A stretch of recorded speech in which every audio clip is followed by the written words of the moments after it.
Wow. Leave me trapped in the cage. The endless isolation can't wear down my illusion. Someday I'll make a dream unchained. Let my heart bravely spread the wings, soaring past the night to trace the primal light. Let the clouds heal me of the stings. Freedom date? Yes, sir.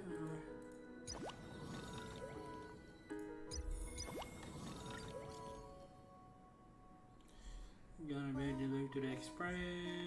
I do usually receive one of these or no.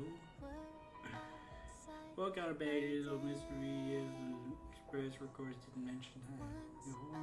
Oh, that thing, I remember it. This is some good stuff, you better get.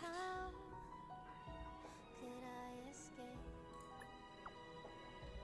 No further hesitation on those unanswered questions. So now This is a bag of Sensei express from my learning listen to Tasman News. Remember to take the express. my heart bravely spread the wings, soaring past the night. Okay, there's even layout. There's that. Layout. Let's do that first.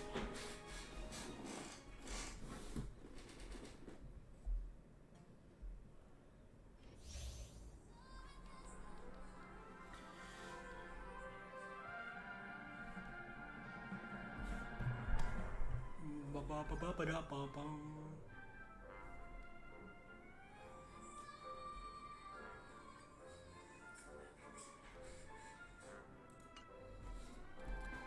Yo! Can I just... Yeah, I know about it. Stream forth the gleam of old blades.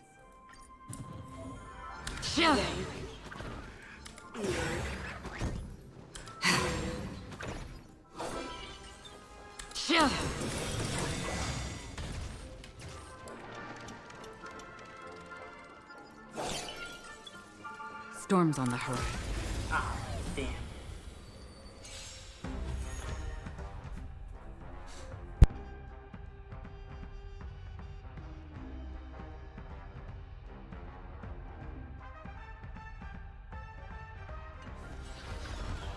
do we?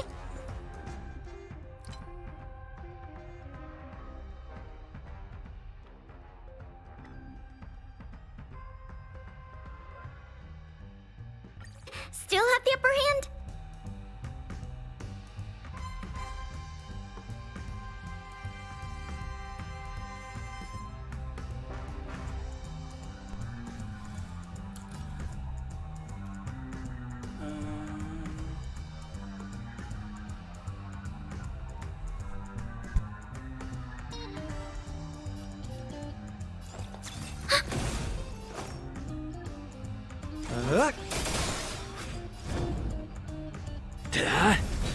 What are you waiting for? To betray my customers, I charge extra. I weep for the departed.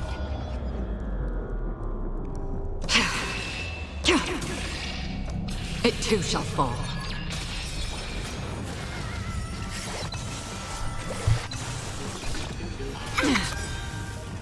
Enemy data secure. Net markers activated. Time for a good old counterattack.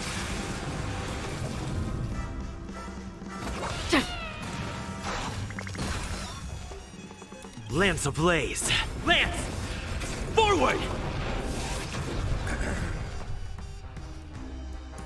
Ready for another? More business, eh? I weep for the departed.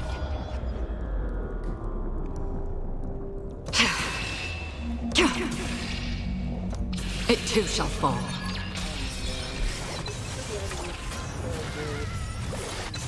lands at the ready. Oh my lord. That's half the work. On the still waters of oblivion.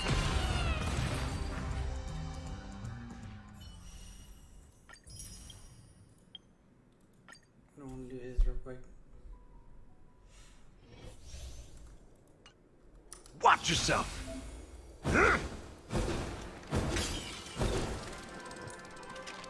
Watch yourself! Watch yourself! Watch yourself! Watch yourself.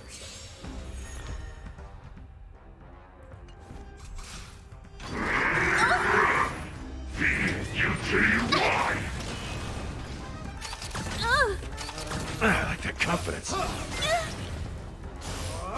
You've got a lot of nerve. Time to get vigilant. Who will it be? You won't get away. Nice like a good brew. My friends, indulge yourselves! Everything is ordained by the stars. Give these trailblazers your blessing. Perhaps you still don't understand. Humanity never conceals its desire to control the heavens, and I'm no exception. It ain't over. You won't get away. I have something for you.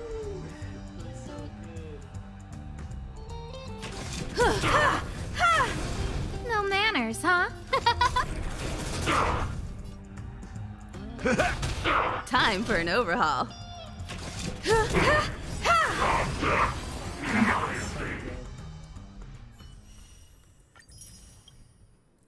the rest later. And then, why is it on the bottom though?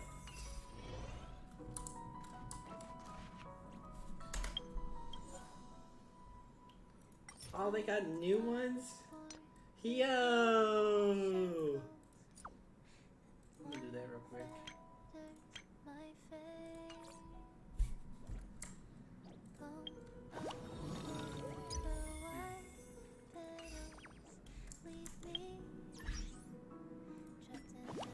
God damn it. Oh my gosh. I don't have enough. That's crazy.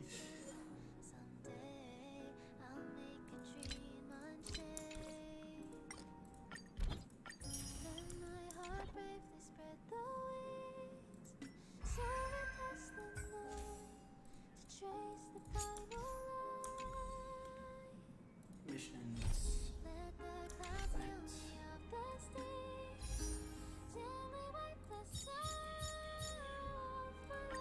Alright, let's see.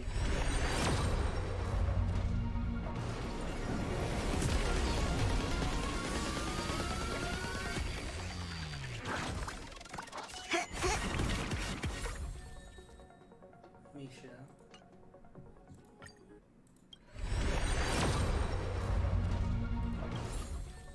Yes, I got the 4-star W. I'll take that as a W since I'm probably not gonna get aggro. 2. And the last one. Yeah, oh, now the constellation. Eon or whatever.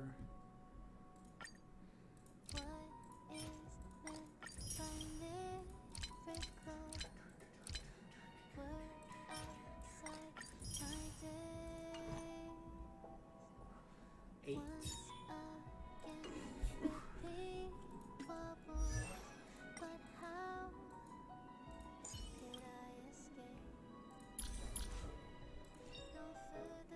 When in the man. Careful. Don't get too lost in those sweet dreams. Trying to look at one of his voice.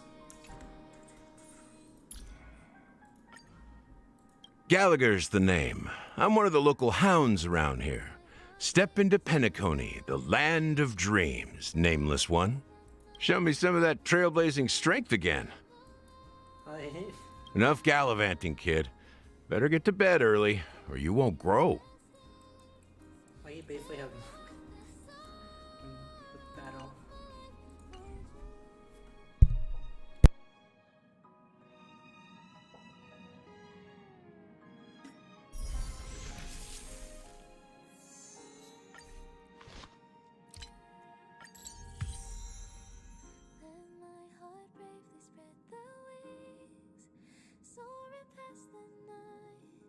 to trace the primal light.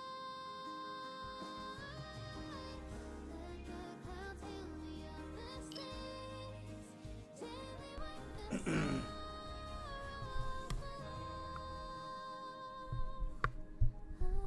sorrow off my life. Okay.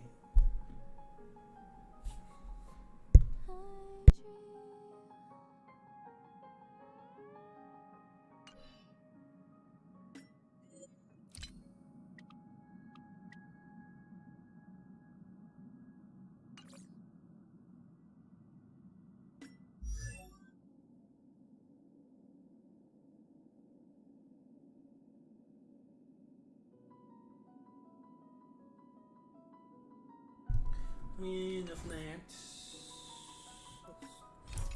Character.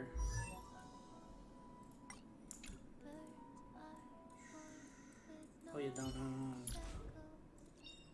We mustn't cling to the past. We mustn't cling to the past. TV6.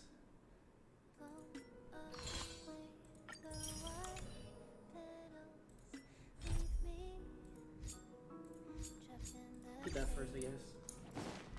Oh, package. I do know invasion came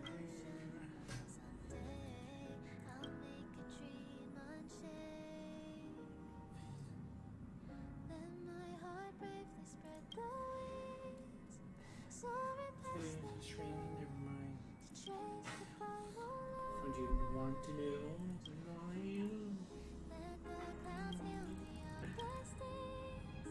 Open it quickly. Ah, that says quick.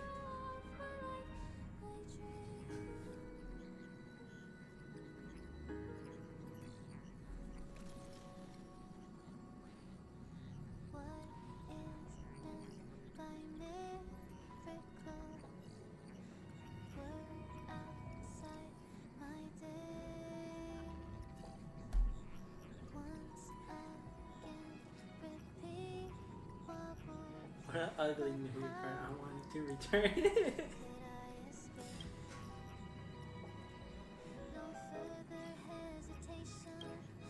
Oh yes, the famous trailblazer.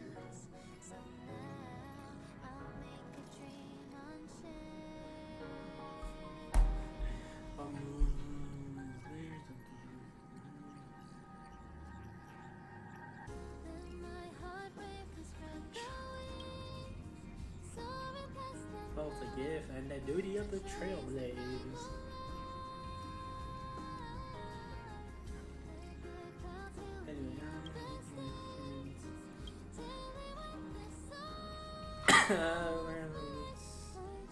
Usually would say Stella. I ain't gonna lie, bro. It ain't talking, I ain't real.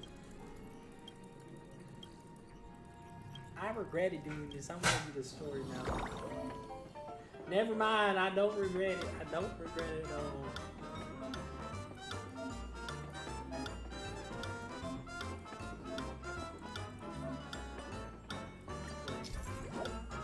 How's this? I don't want to play this right now. Ow! I'll do that later. Hey Jody! And then we go here. Alright, it's story time! Oh, entry. Oops. Wrong team. Oof, oof.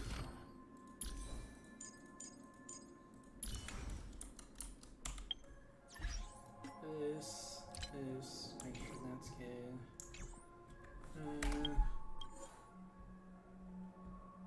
Now he's flexing. They're both flexing, bruh.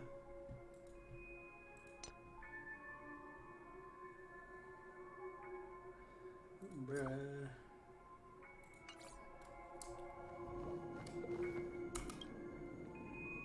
Ah, friend. My expression wasn't much better than yours when I first saw this. This guy's sus as Your eyes aren't deceiving you. It's her. The famous singer, Robin. how is that possible?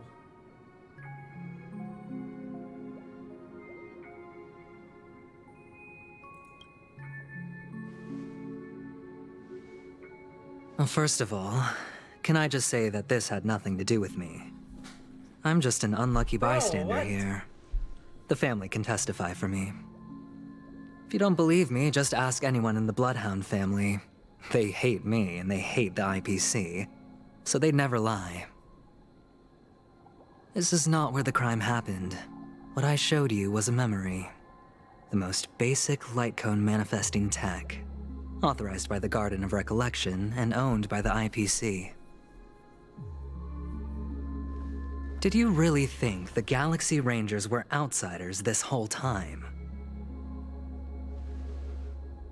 Penacony has made a solemn commitment to protect the safety of anyone inside a family dream.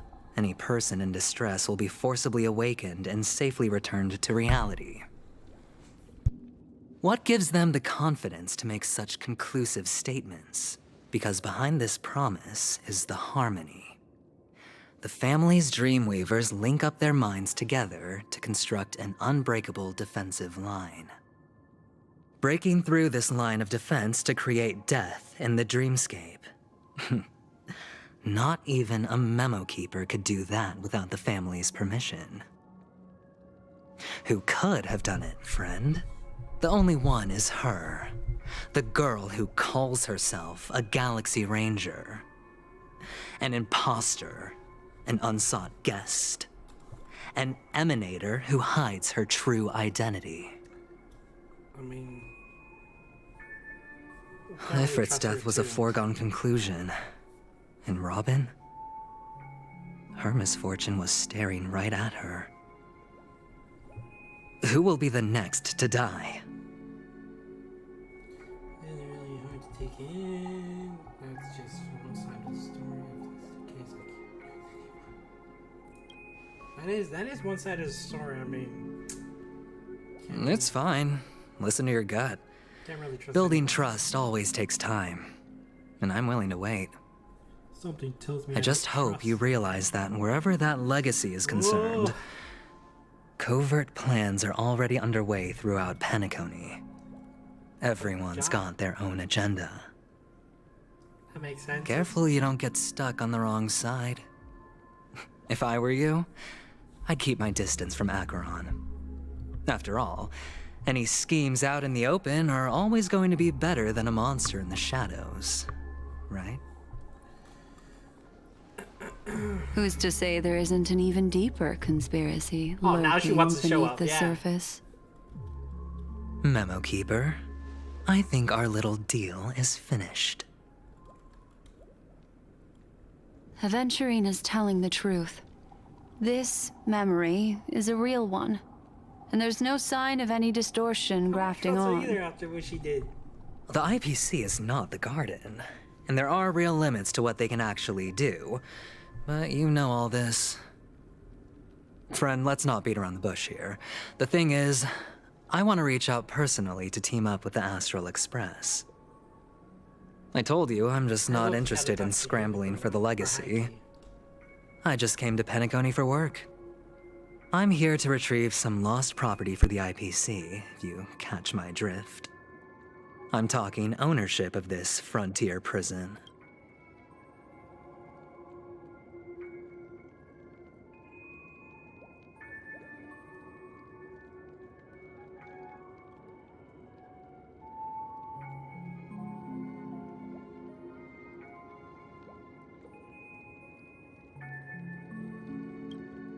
This has all become a bad debt thanks to the cancer of all worlds. The IPC has tried sitting down for negotiations time and again, but the family wouldn't even take our calls. You have no idea how difficult these people are to deal with. Put it this way.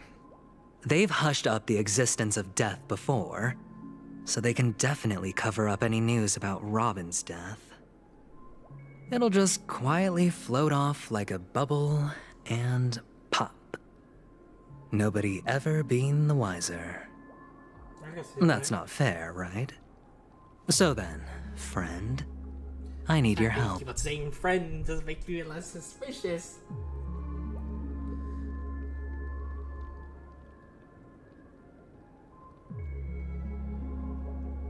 I have but only one goal.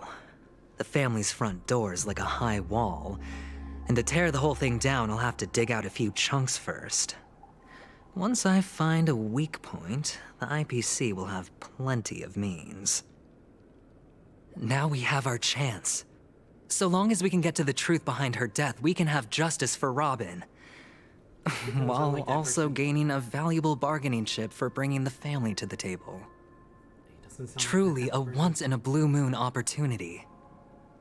I've been investigating and making lots of friends all over Penacony precisely for this very moment. This tragic news would be extremely bad for the family, so they'll be doing everything they can to stop it leaking, especially to the IPC. But I trust that there are still a few factions that remain exceptions, and that's why I need you all. The reputation of the Astral Express precedes you, and the Harmony will give you the fairest of appraisals. You get to find out really what happened and seek justice, and I get to put it toward completing my mission for the IPC. It's what you call a win-win situation. You want just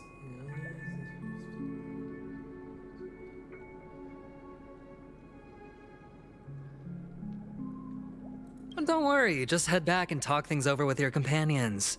It's above my pay grade. That navigator is really smart. She must understand the value of this deal. Look, here's my contact details. If you come to any conclusions, call me. Oh, and take this.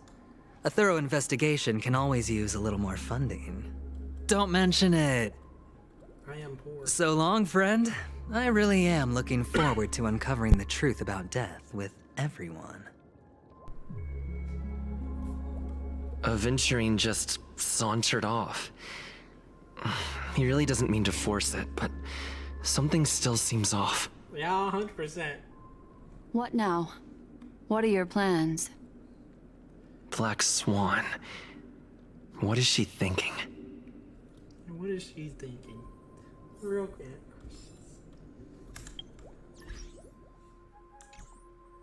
The real questions we all need to know.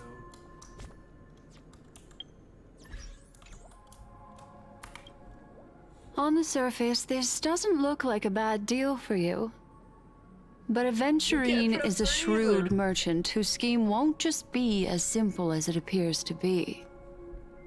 He doesn't know about Miss Firefly yet, but judging by your reaction, he may have noticed something going on and deliberately shifted topics to the truth of death to try and pull you in line with his way of thinking. That's quick thinking and very sound logic. Aventurine is no fool, and working with him definitely has its dangers.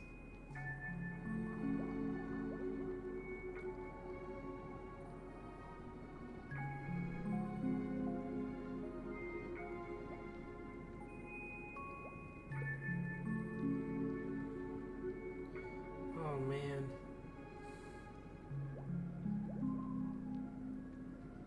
Play it safe seems to be the smart move.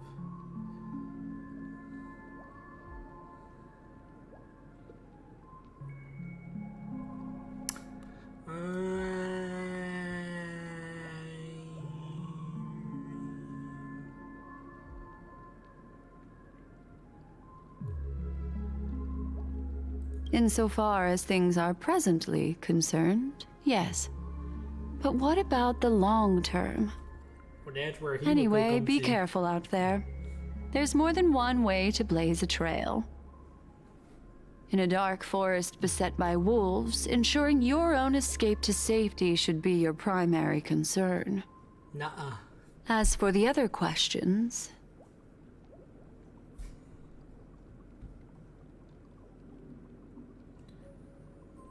I'm not sure the two cases were committed by the same culprit, but that massive wound looked like its winged blade.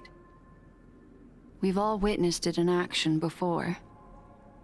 Plus, it seems unlikely that there would be two lethal entities loose in the dreamscape. I mean, they both could just... I don't know. Sorry, I can't answer that question. That ranger is shrouded in mystery. I'm afraid no one is capable of providing an answer. She's traumatized. But without a doubt, she is the most special guest at this banquet. It's like Aventurine said just then. It's best to keep your distance from her. She needs to come home. I need her. Two victims appearing one after the other in a very short time span, in and of itself, that's very unusual. Two possibilities. The collapse of Penacony's dreamscape has started speeding up, making death extremely agitated and weakening the family's protections. Or everything has been planned out and executed by someone. If someone has chosen these victims deliberately, first a smuggler, then a family celebrity, then this murderer's motives are worth thoroughly chewing over.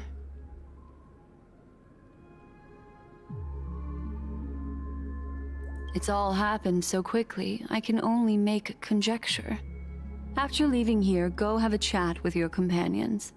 I hope they're I hope you can clarify the source of this confusion. I assume they're alright.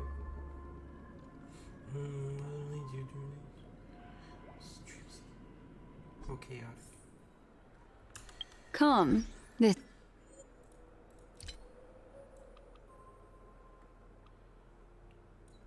way. It's a short walk. Don't get lost. We're not even walking, we're like jogging.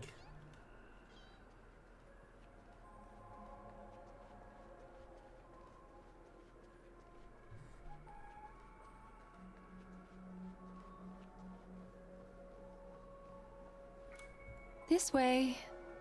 This is where we part ways. All of this is like a nightmare. Unfortunately, the remembrance doesn't lie. What we just saw is the reality that happened, and it won't fade from our minds just because we wake up. But follow your heart and don't be afraid. We all walk through this world casting shadows of different lengths, and ultimately, all we leave behind are precious memories. Where's Acheron? Ah, hold on just a sec.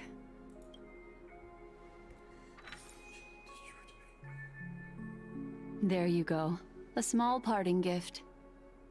If one day you unfortunately fall into the deep waters of the memory zone and there's no memo keeper to join you, hopefully it can guide you on my behalf. I also pay great attention to the ways of the world. Just think of this as an apology from me for hiding something from you.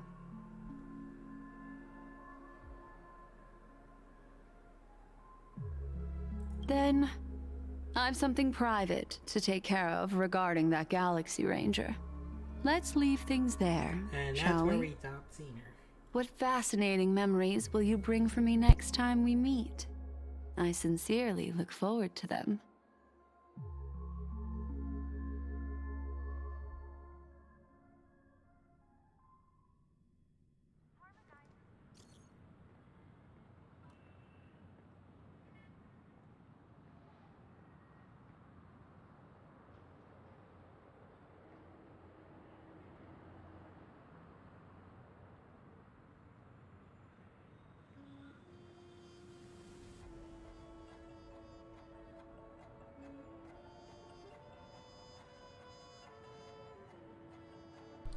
Okay.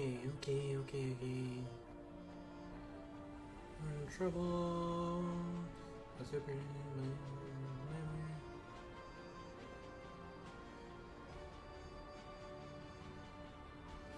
Just let me know if you need me.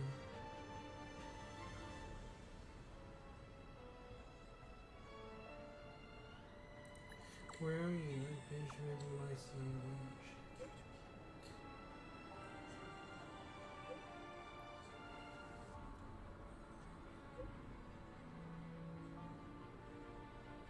A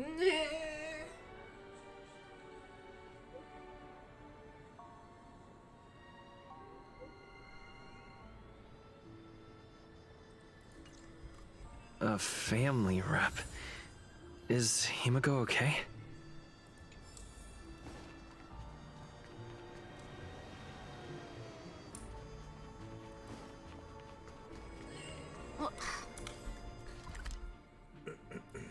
Oh, short. You can just teleport. What's that? Oh, new world. I'll look at that real quick. Is Himiko okay?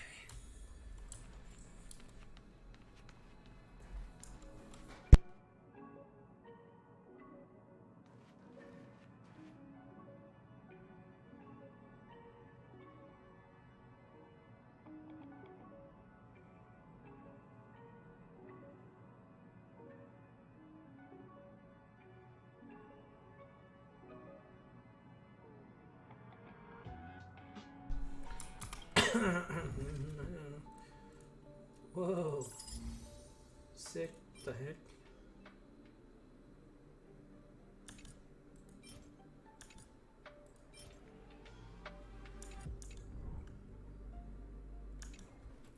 That's epic.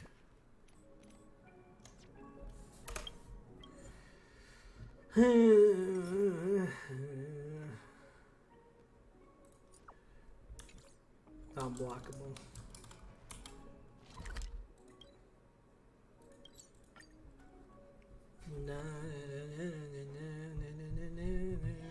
It's getting late. Where to now? So much has happened. I should take a moment to gather my thoughts and wait for everyone to arrive.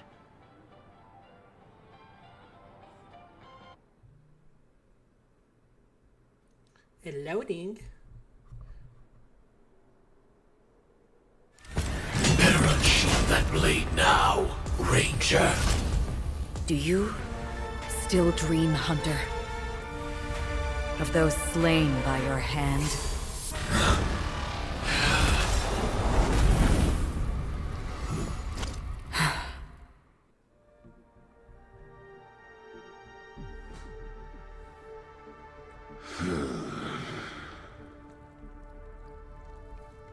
It appears the outcome has already been determined. You're still alive, as are you. You still have room to make a choice. Leave the music box behind, and then go. Choice? The bloody trail of the destruction leaves no room for hesitation. Vatora's fire demon. Even if you sacrifice your life for that Eon, you won't get special treatment. Ranger, you tread the narrow path of the hunt. You could never understand. We come from the fire, and are born bathed in fire. We spread, burn, and destroy, until all the kindling has burned out and we leave only ashes on the ground. Burning forms the entire life of a fire demon, from the beginning to the end. We are born to die, just to put into practice a profile of another universal truth. All things are created for the destruction. Your companions don't seem to think so. They fight for your chance at survival. They are my children, and just as I was, they are flames that have yet to burn white hot. They're still young, and I don't blame them. But my flames are faint, and time is running out. Can you see the planet of festivities in the distance? I plan to bring Purgatory with me there, and before that, I must surpass you. Why? Because on the path they have forged, you have traveled farther than I have. Emanator.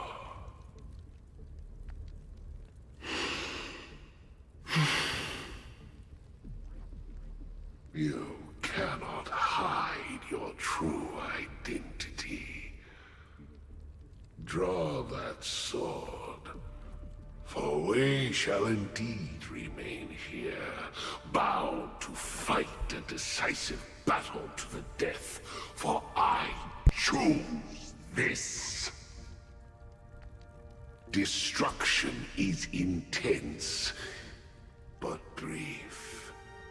To cravenly cling to life is to endure an endlessly prolonged existence. Even if the answer turns out to be your own destruction.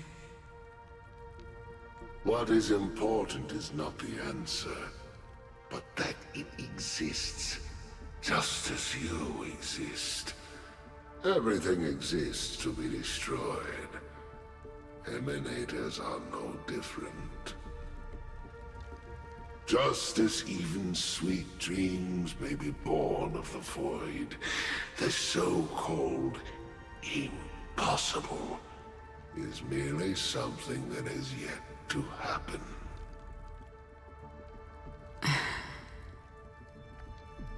All right. I accept. You shall witness the most brilliant and intense fire in existence. May this flame illuminate the farthest reaches of your bottomless dream.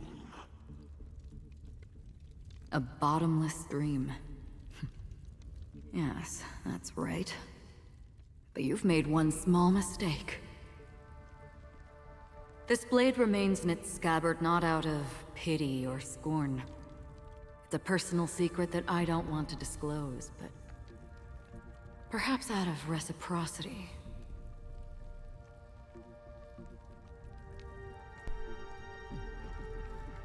I'll reveal the truth to you. The hunt is not the path I truly follow. Really? May death be the end of your boundless dream, guiding you back to the waking world.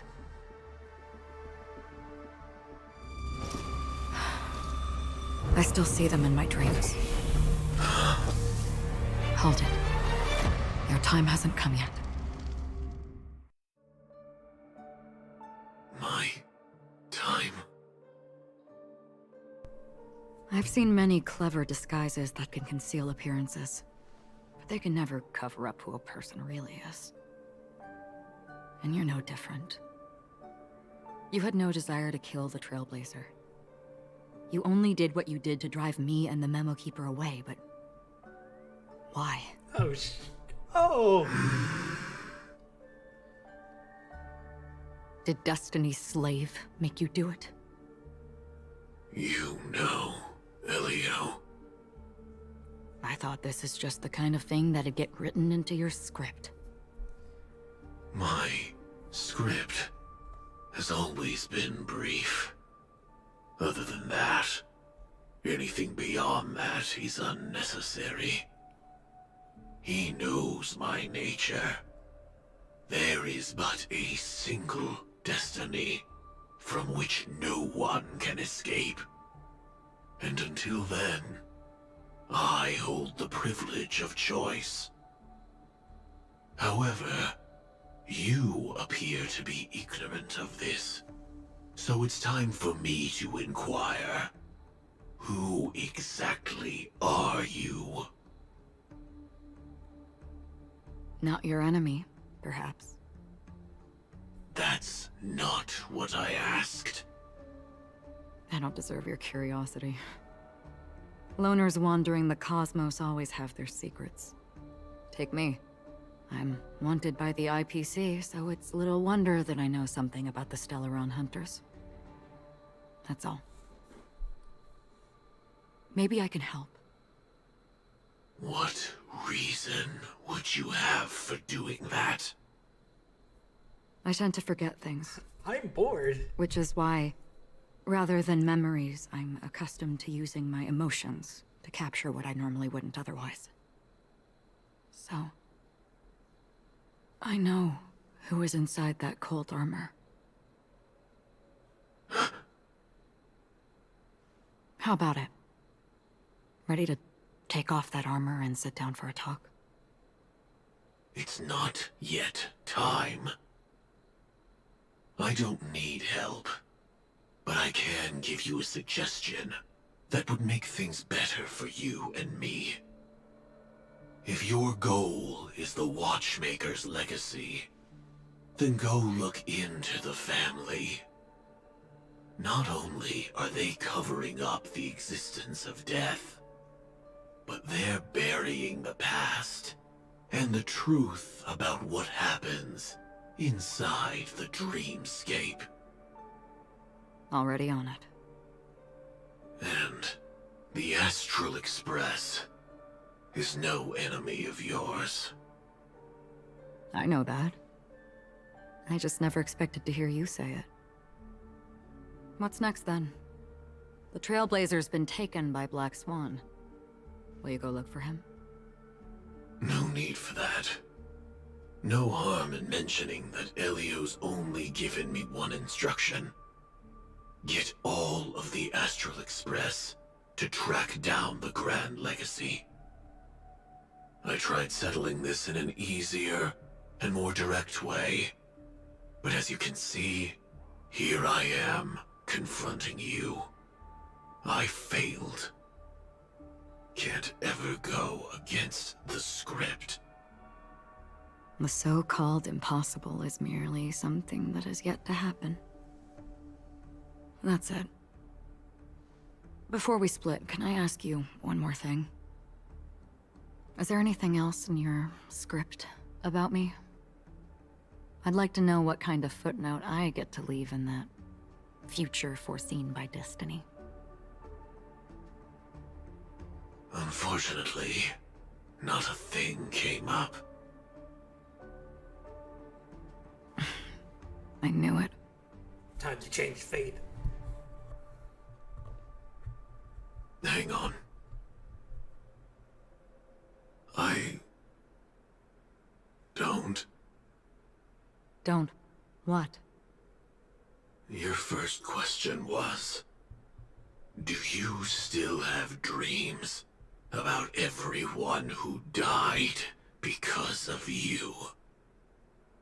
I don't. Never have. I was born without the ability to dream. I live for this cold, harsh reality. For a little light, and to burn, to keep on burning, until I turn to ash. So, I really envy you. Is that so?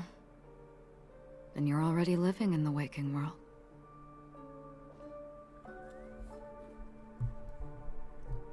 What a conclusion.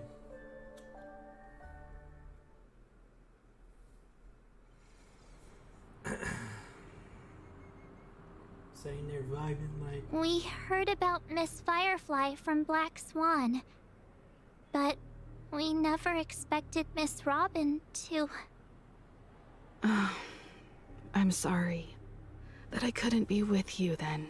Nah, it's fine. Reality cruises on in Serenity, while undercurrents bubble up from the dreamscape. Just like that memo keeper said. Stay strong, everyone. We can still do what we can for them. Starting with finding the murderer. Let's recap everything then. The Trailblazer just reminded me of something. March, do you remember what that family rep who negotiated with us said? Indeed, we trust that the Nameless has nothing to do with this, and we also beg each of you to help assist the family in verifying the identity of the deceased. We need Don Hun. That's how it was put, in reference to Miss Firefly. Looking back, he seemed a little evasive at the time, and he also failed to mention anything about the earlier murder, too. The family's planning on covering up all news about Miss Robin's death. If news gets out, Penacony's going to turn into a bloodbath. But the murder that followed closely after was obviously beyond their anticipation. The family had to try and turn things to their advantage by bringing in reinforcements from outside. The Charmony Festival is nearly here. They must be snowed under. It may also be that Miss Firefly's murder had so many witnesses that it couldn't be covered up. So they went with the flow and let more people on the scene to control the situation. After all, the nature of the two murders is fundamentally different. The family's first protective measure should be against malicious actors among the guests, such as that IPC envoy.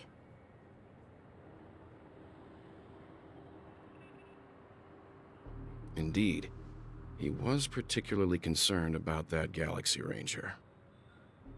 Are we missing the forest for the trees here? I always felt that Aventurine's reasons for accusing Miss Acheron were highly subtle. Can we believe him? No! At this point, I'm afraid the only ones we can trust are ourselves. I do agree with that. Look, let's try to gather intel first and then list all the possible outcomes we can. Then we go through them, eliminating contradictions one by one. The fewer facts remaining, the closer we are to the truth. I've still got this sense of foreboding. It's like we're stuck in a whirlpool, spinning around that legacy even after everything that's happened. This time we're playing the role of a real detective. But before we start, what are we going to say to the family and Aventurine? As I see things, the family harbors no ill will towards the Astral Express. If they didn't trust the crew, they wouldn't have casually commissioned outsiders to investigate a case that's, in all likelihood, a scandal. Plus, this is the family's turf. Teaming up with them should make things easier for us in the future. As for that Aventurine, well, I'd like to hear your thoughts. He's complex. He deliberately slow-played his hand during negotiations while running circles around us all the while. He appealed convincingly to both reason and emotion. It wasn't forced, but the intent was obvious. Still, it's good to have contacts among all this uncertainty. Aventurine showed his skills, and as far as our interests are aligned, he can become a reliable ally. We also need to keep a certain distance from the family. Never let them get too close. Teaming up with the IPC helps balance that out. If either side makes a move, we have the option to pull out. So you suggest accepting Aventurine's proposal to team up? Yes. It's risky, but we can only wait until well. both sides have played their cards before making any further judgments. I get why, but there's a whole lot of bad guys and girls around here, and I'm worried about getting stabbed in the back. He's been bullied a few times now, and I can't stand it anymore.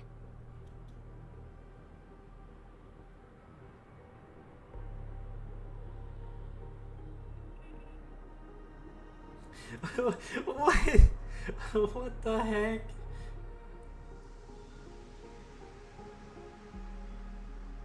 You're like a broken record. Forget about it. Just let me keep an eye on him. If that doesn't work, we can just turn the tables and use him instead. Then, could you please reply to Aventurine? Everyone, take this time to put together your thoughts.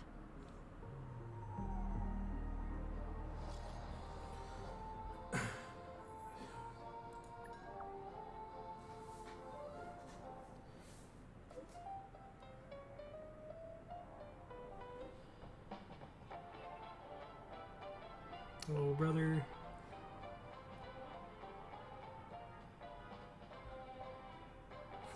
That's it? Yeah, this motherfucker's poor.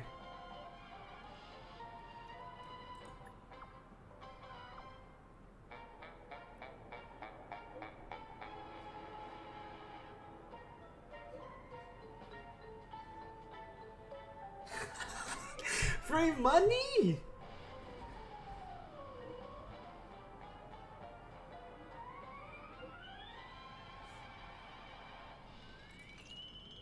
Looks like Aventurine is happy with this outcome. Let's tell everyone about it.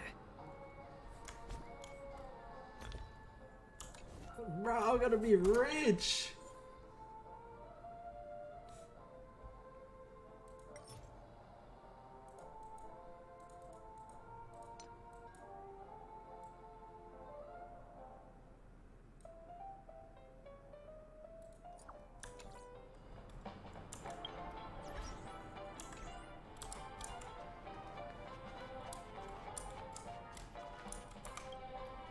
Aventurine's goal is to try and recapture Penacony for IPC.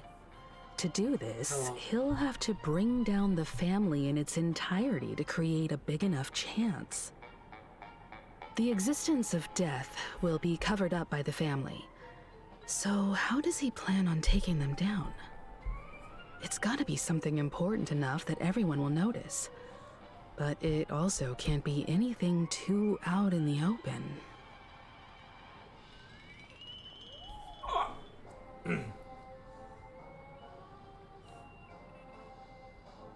An attack on the hotel guests?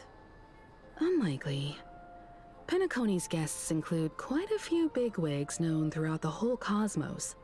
People who not even the IPC would dare take lightly. Aventurine is a shrewd merchant, and there's no way he doesn't know that.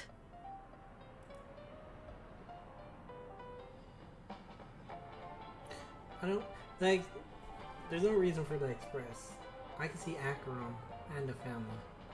He's definitely going for the family, and it's just a matter of how. The harmony is strong in Penacony, and almost impossible to take on head-to-head.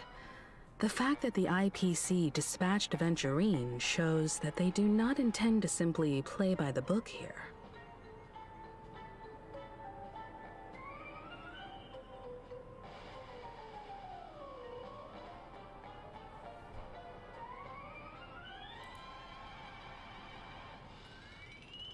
Aventurine has devoted considerable attention to her. But this Galaxy Ranger, we know hardly anything about her, and can't rush to any conclusions.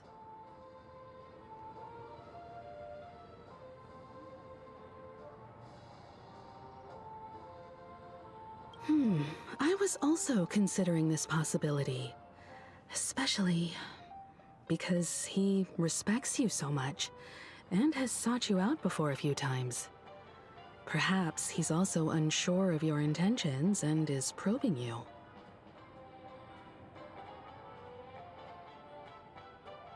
I'm just speculating. In any case, we have to be careful when handling Aventurine. He's skilled at reading people and discerning the right moment to strike. Also, he's clearly a born gambler if he's willing to go all in to win.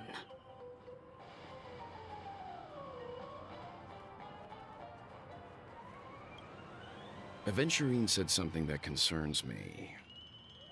He accused that Galaxy Ranger of killing Robin without any evidence whatsoever, but said nothing about her connection to that memory zone meme or why he was stalking you. It was a groundless accusation, which only serves to make him seem more suspicious. Exactly. He is suspicious.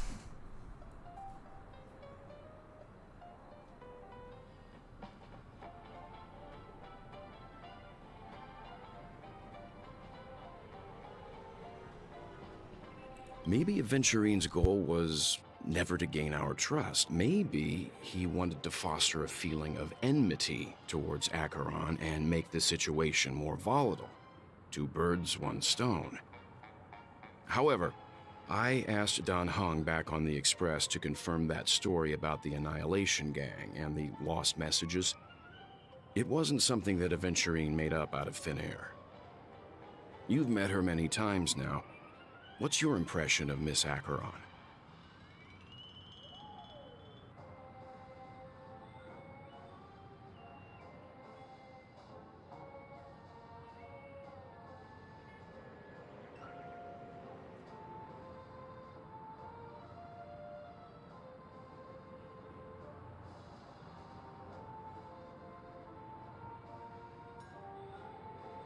She is powerful. That's for a fact.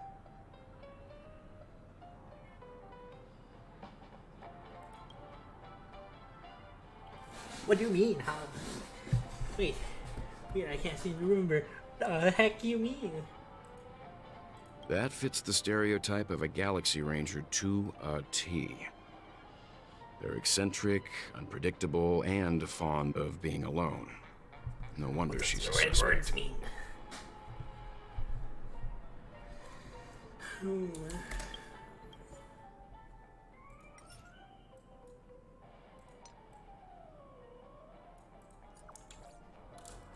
I really love Clopper. Nuh-uh. Oh, wait. I want to check this out first. Why the long face, buddy? Cheer up! Oh, nothing. Okay. Maybe I'll unlock a new area first.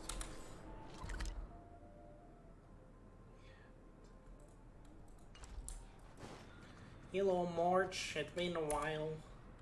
I hope it's not too soon to bring it up, but I feel like Miss Robin isn't actually dead. That's what I think too. But she's still alive and well.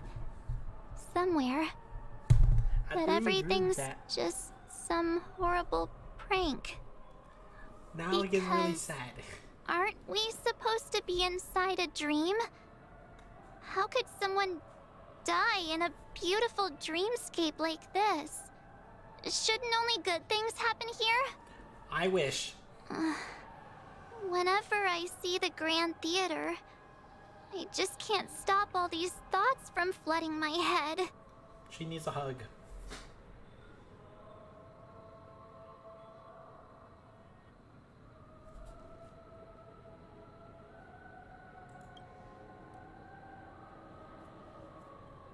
No. After all, they've brought everyone this sleepy dreamscape, which everyone loves. I just feel like I'm starting to understand them less and less. Everyone's still having a great time out there on the streets. Nobody knows what's happened. It's all so unreal. As if, what a mess. No! Everyone's still having a great time out there on the streets. Nobody knows what's happened. It's all so unreal. As if Firefly, Miss Robin, and us were all outsiders from another world. What a mess. I really want a nice cool drink of soda to help me calm down. I probably didn't need to click that, but I clicked it anyways. Really want a nice cool drink of soda to help me calm down.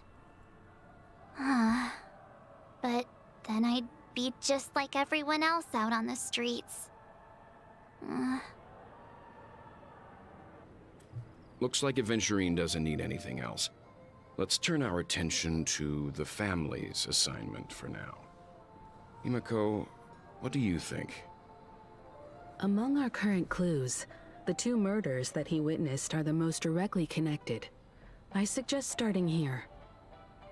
One thing I'm curious about is, if a person dies in a dream, what happens to them in real life?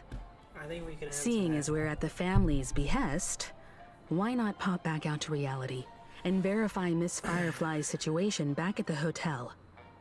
Perhaps we could also make a few inquiries about her while out there. How about we split off into two groups?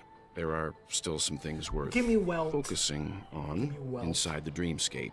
I'll investigate those, and we can link up again later. Worth focusing on?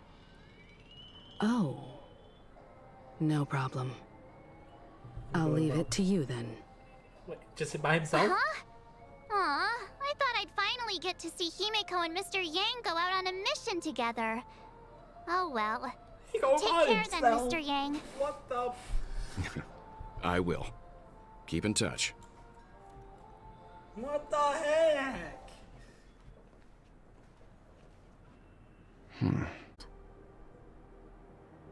Is there something about my name? First, don't you want to know my name? Yeah, it's like... I already do, Miss Acheron. You're a prominent figure in Penacony. What are they saying about me? Some claim that you're the real culprit behind these murders, that the Annihilation Gang's tragic fate at the banquet was a result of your blade, and that you're now attempting to unleash another bloodbath on Penacony. The Annihilation Gang. Ifrit of Everflame Mansion. Tragic fate.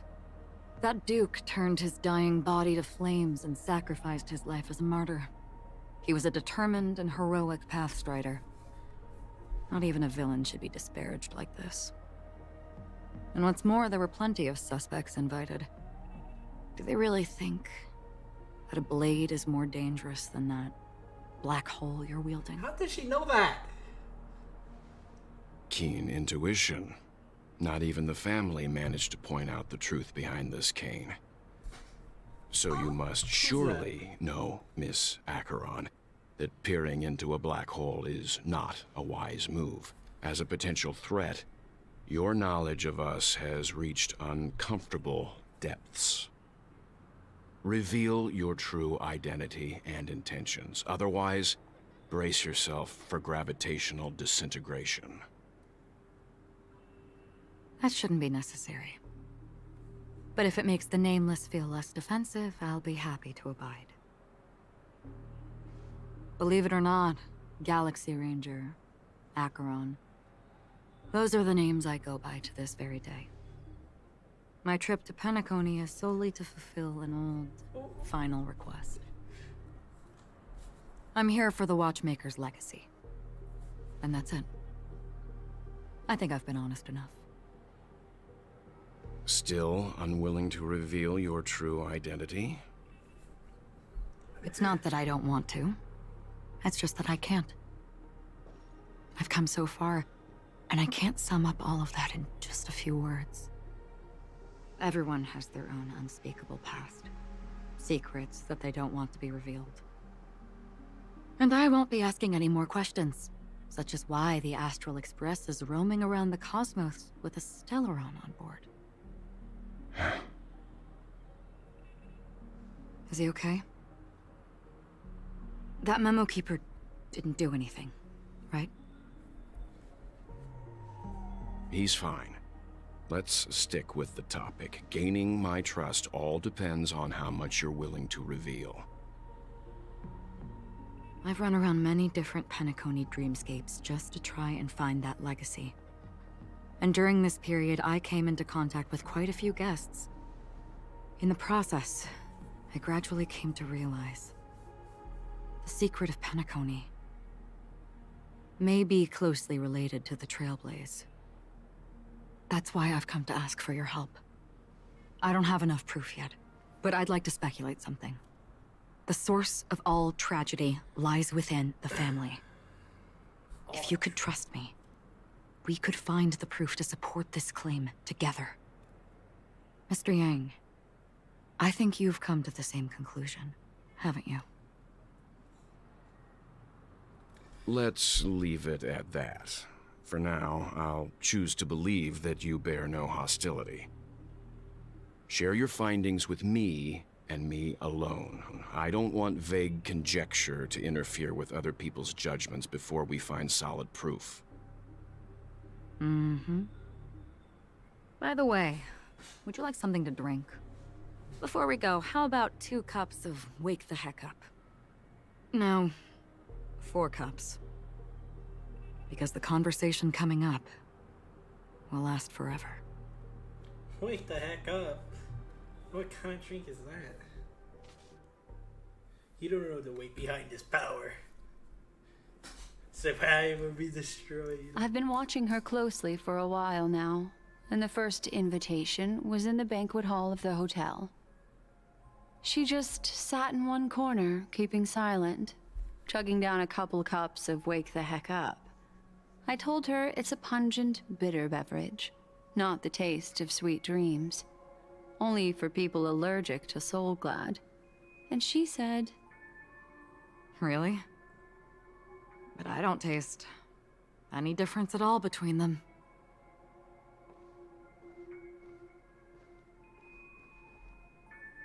the guest rooms are charmingly minimalist. An aesthetic you share, Miss Acheron. It's a cinch, this music box. The invitation received by the Annihilation Gang. There are latent memories that linger on it yet. You see, memories of you are not yours alone. They travel in other people, other things. I know much, and I can predict even more. With some help, the dead can be made to speak.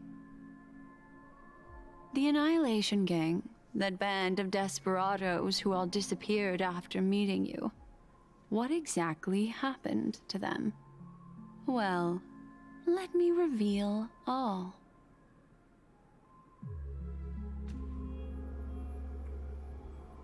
Gradation 12. Dreamscape 12.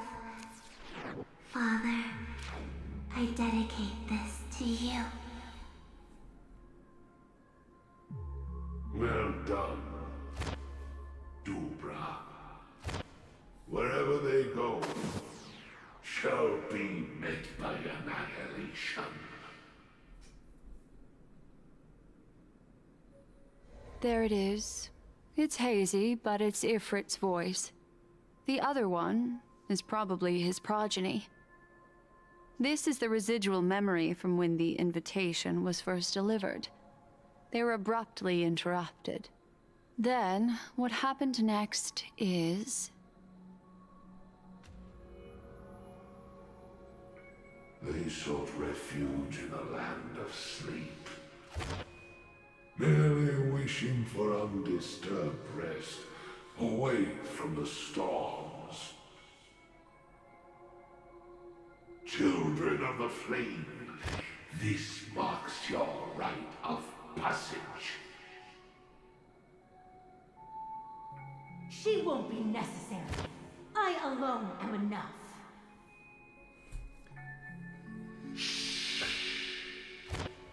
When have those on the path of destruction feared death?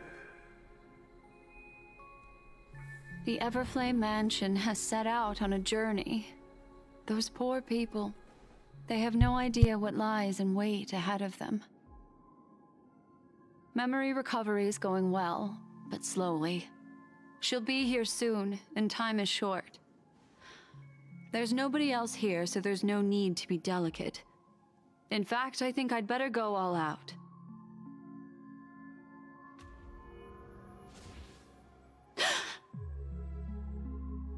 What happened?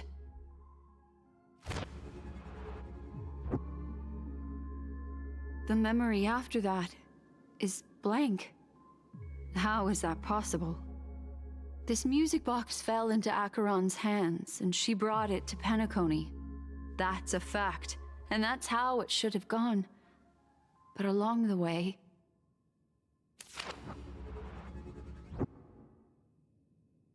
it's like it's been erased. Who's done this?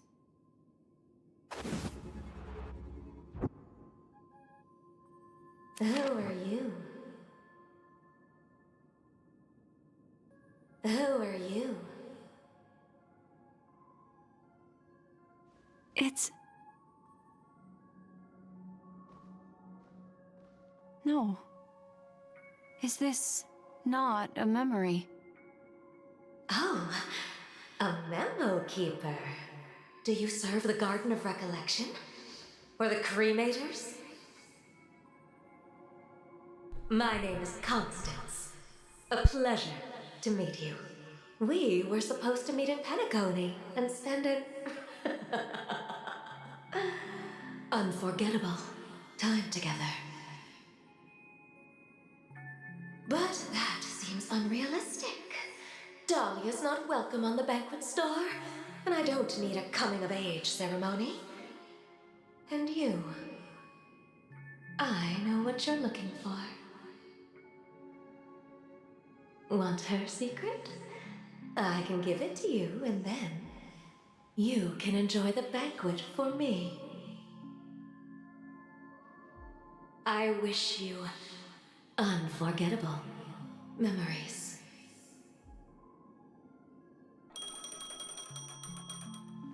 Oh. A phone. Wanna listen in?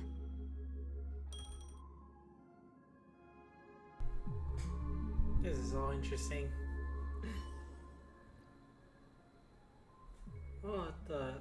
That's interesting. Different loading screen. A few days ago, the IPC made an announcement. Under the watchful guidance of the Marketing Development Department, and in accordance with the Interstellar Peace Charter, the independent Sigonian sovereignty has hereby been established, and shall take a legislative seat at the Interstellar Congress. The formation of the Sigonian sovereignty is of great historical significance to the Sigonia system. This move puts an end to the planet's long and bloody history, turning the sensational Kataka-Avgin extinction event into a distant memory. Sigonia 4 is located in an unclaimed zone at the intersection of the Denise, Prothean, and Dorneau star clusters. The planet's surface environment is known for being extremely harsh, constantly faced with the threat of impact from small-scale celestial objects. This is why very few intelligent species have made this planet their home, dividing themselves into several tribes to eke out nomad lifestyles as they struggle to survive the arid desert wilderness. They have developed their own folk beliefs that are independent of the Eon belief system. Sigonia.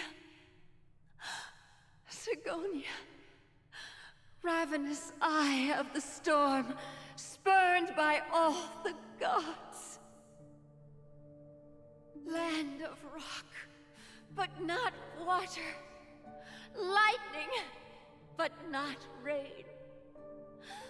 Blood, but not tears. You beat us with your falling stars. You lash us with wind and storm. You chew us up with the cracked earth.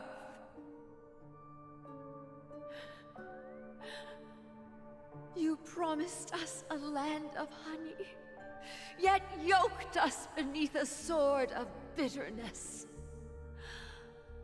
Oh, Gaiathra Triclops, if thou can hear me, please open up thy 3 eyes and gaze upon this child. When you took his father, my child was still sleeping in my belly.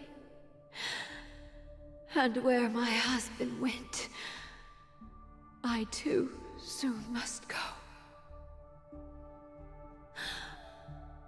I don't ask for a peaceful death.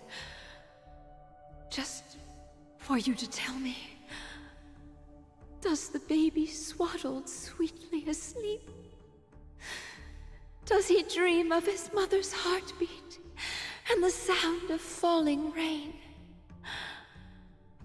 Please tell me whether this life is all just a fleeting dream. Otherwise, why would this child be born to face impending death? Mommy! Mommy! Mommy, the rain. It's raining. raining?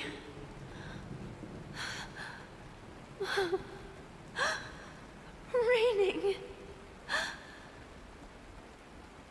It is raining. It's true. Those Outworlders weren't lying to us. They really did summon the rain. Mommy, we can leave here. We can go back home.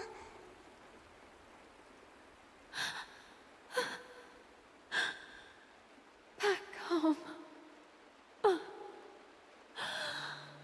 Gayathra Triclops. You came. Do you hear that? Thank you. Thank you.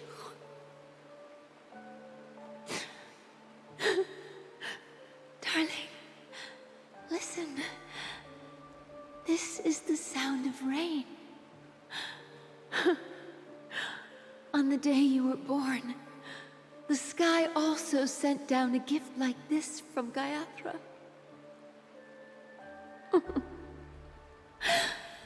Such a lucky child. Such a blessed child. Just like your name. A gift from them to Avgen. My boy.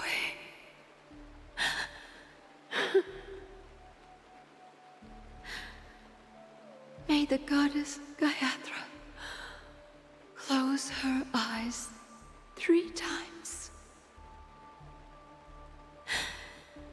Keep your blood eternally pulsing. Let your journey be forever peaceful. And your schemes forever concealed.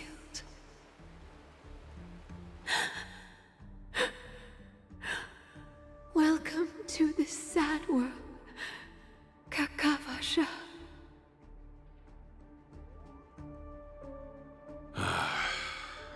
Time to wake up, gambler.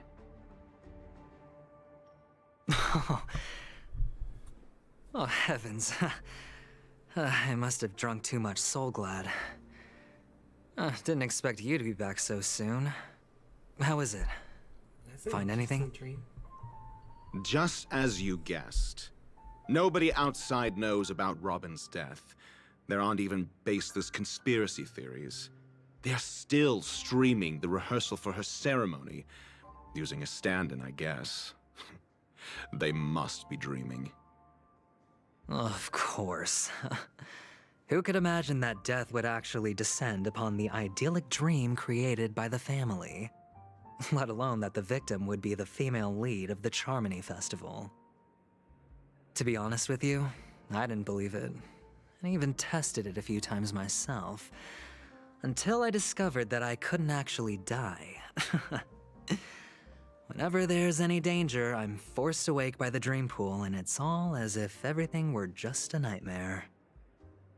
That's why I'm convinced that there are a few big secrets lurking behind the scenes. That means they're alive, right? Then you must have heard about the Memory Zone meme.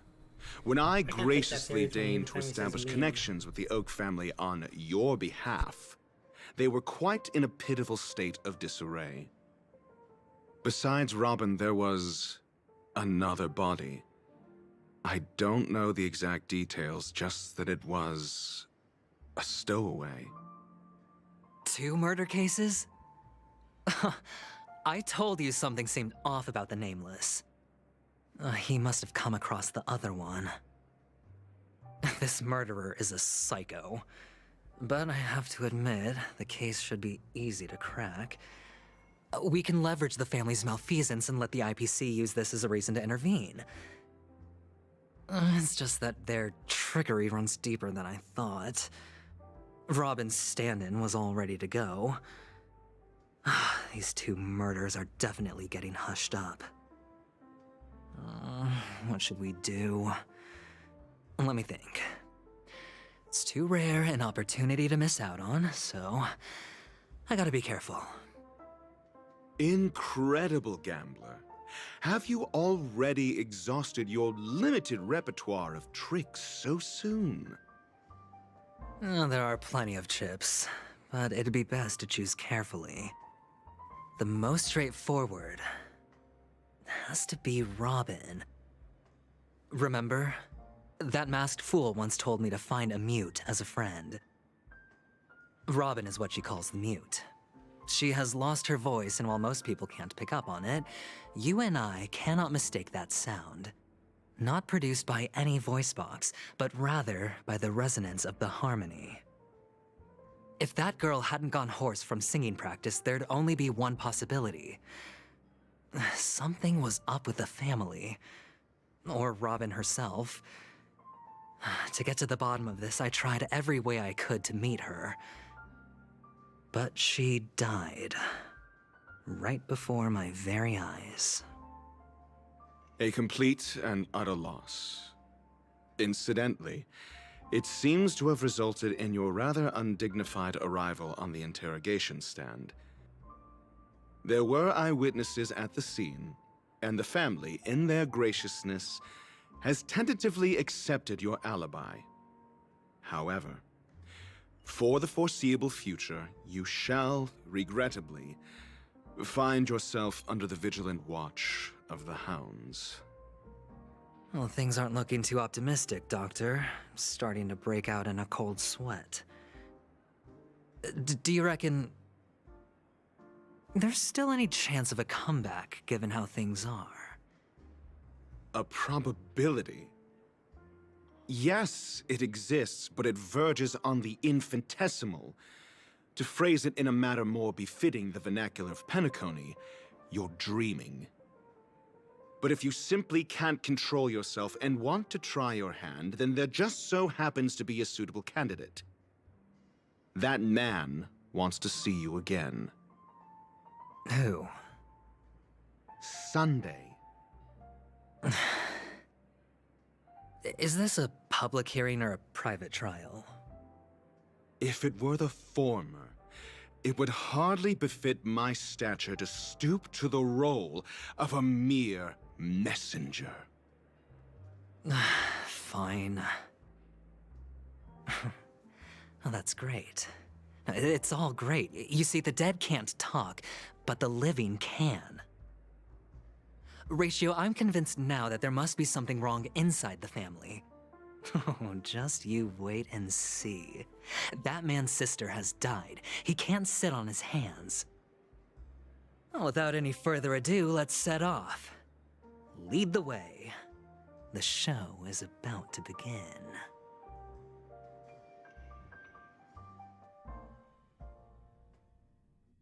We're here. The Dewlight Pavilion is the Oak family's fortress and a place where heads of the families meet to discuss great plans for Penacony. Fortress? I like this metaphor.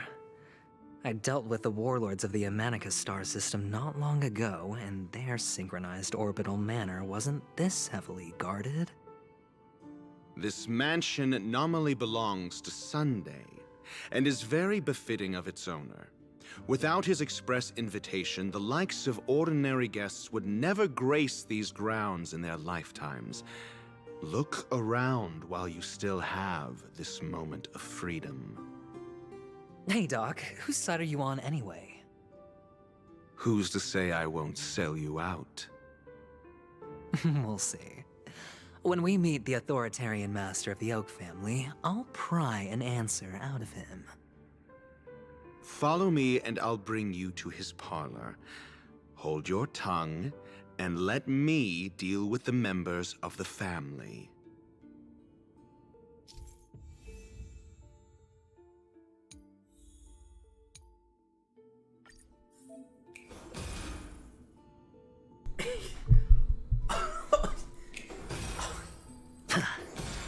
Feeling lucky. Feeling lucky. Oh!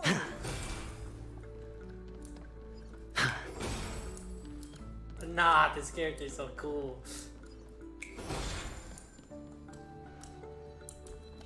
He removed my trailblazer. he's a shielder.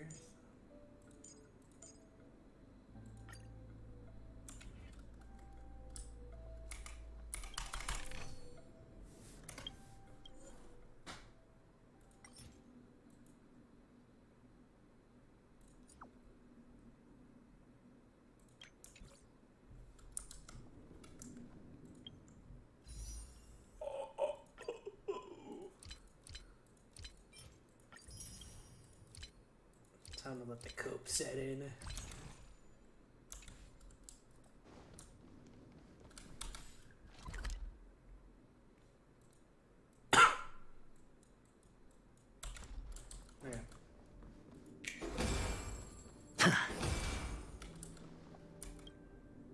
Hey, you two! That's a place of business. No entry. I was requested by Mr. Sunday to bring him the suspect. My name is Ratio. He should have mentioned it to you. Oh, I remember you. Veritas Ratio. Your punch virtual particle clock is impressive. Excuse me? The one on your head. Of course, it's nothing compared to my full pocket dimensional annihilating power armor of the Mobile Knights. Right, and as I mentioned, that fantasy raiment of yours doesn't exist. That's because you can't see it. Like I say, only family can see the glory of the Mobile Knights. Ugh, enough. Get going. Don't keep Mr. Sunday waiting. It seems like the idiocy index here is no better than it is out there.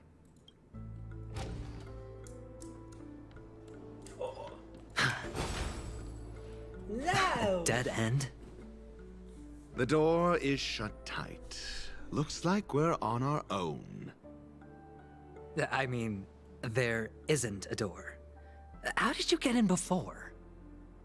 For security reasons, the family built the administrative site deep in the dreamscape, with the mechanisms hidden in these Nightingale statues. The direction of the statues can be controlled. On the previous occasion, an attendant named Kona had gone to the side room to verify something before setting the statues in the correct positions. Well, maybe we should do the same. Let's go and take a look. Of course, we can also use brute force.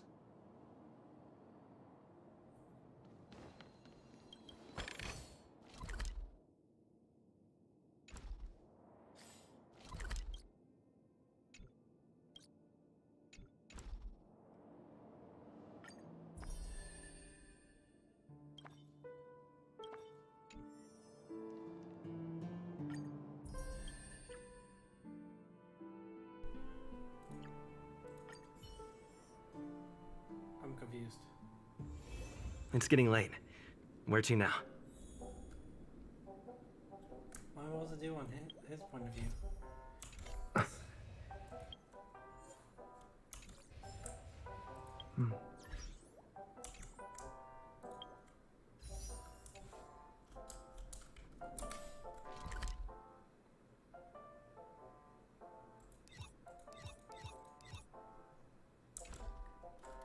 Okay, time to switch back, I guess.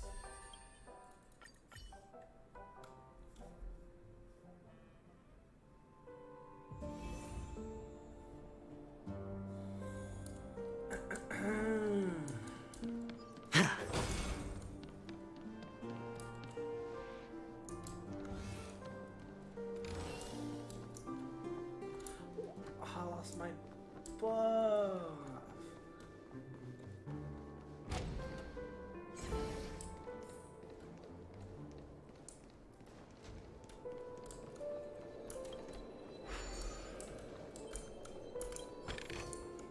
A reward with no risk?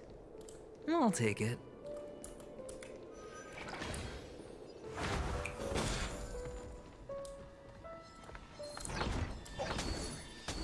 Feeling lucky. Watch this. Alright.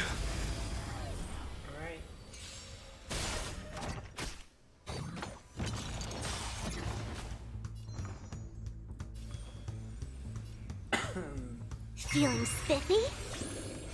The fight is set.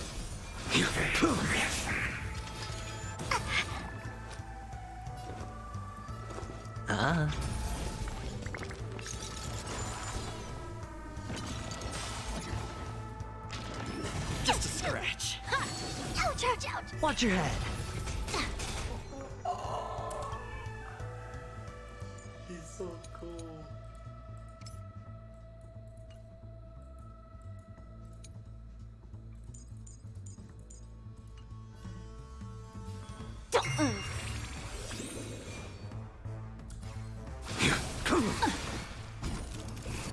Sure, I'll play along.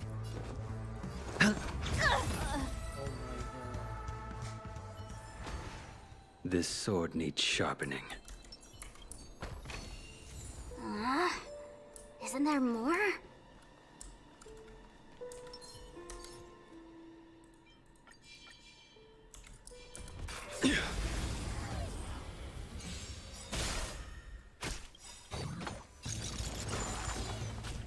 Let's play. Can you find the answer?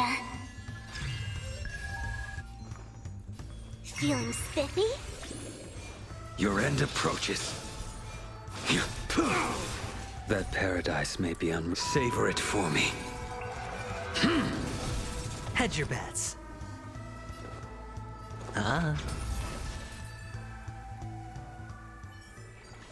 This sword needs sharpening.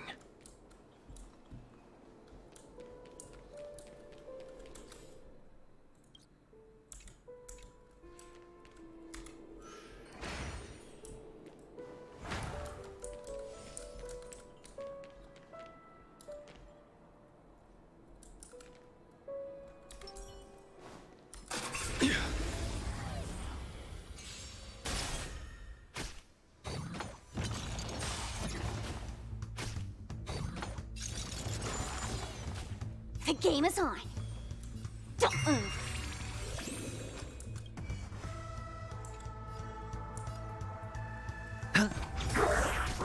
The dice have been cast. Bust. Or maybe I'll take it off. Jimmy Reaper. Oh my god, it's so This sword needs sharpening.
Feeling lucky.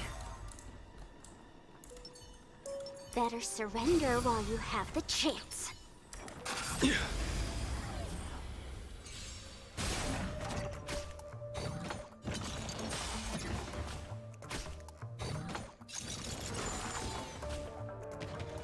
No dirty tricks, all right? Too little. The game is on. Feeling spiffy? I will dispatch you. Your end approaches.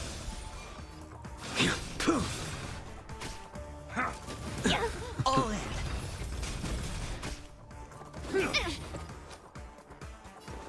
It's on me.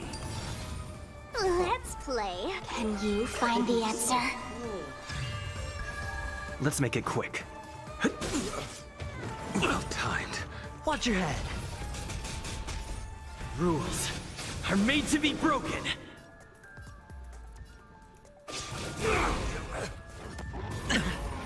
I'll go easy this time.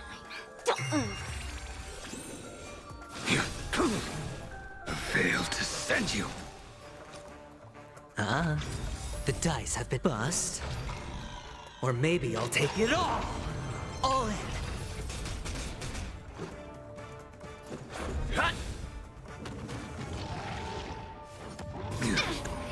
Watch your head. Feeling spiffy? Sure, I'll play along.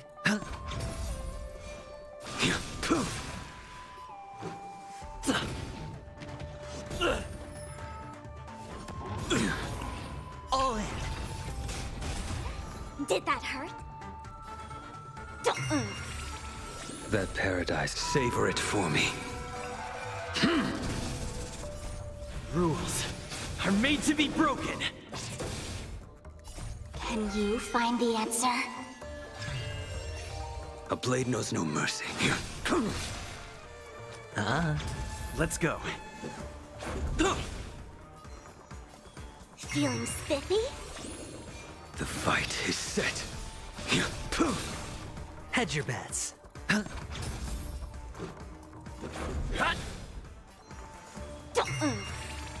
I will dispatch you. I failed to send you. Let's go.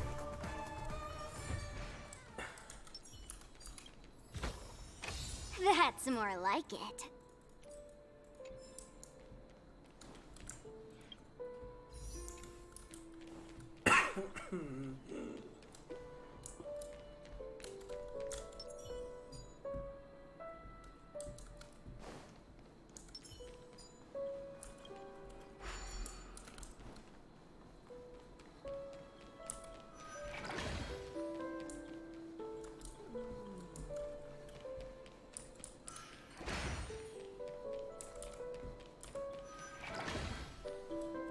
Six nightingales facing in different directions. An obvious hint. But are these nightingales? They are. What's wrong? How can nightingales be so huge? They look more like torment eagles to me. There are no eagles in the five families, only nightingales. Why am I wasting time with you on this?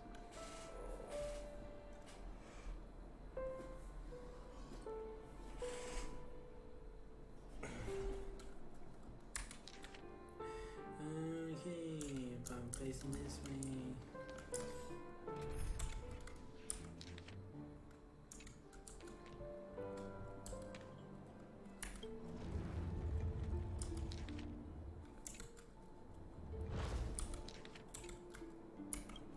Watch this. Damn it.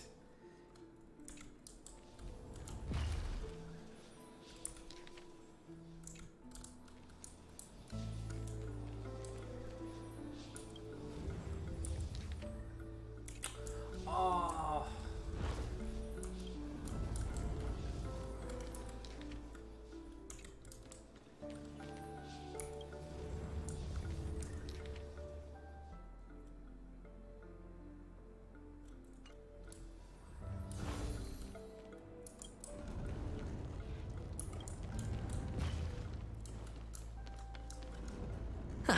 Just as I thought. Here's the correct answer. A truly miraculous discovery. Perhaps I should offer you the chance to join the Genius Society. Really? Well, I thought you'd given up on that already.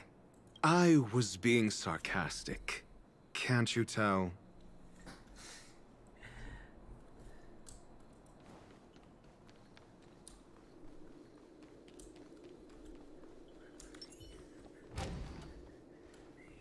Oh, impressive. So much for Mr. Sunday's reserved, virtuous image. Do you need me to remind you? We're in a dreamscape. No matter how grand the mansion looks, it'll not affect Penacony. Stop wasting your time nitpicking the family here. Yeah, you're right. The only way to destroy the family is death. Sunday must have thought the same. Let's head down.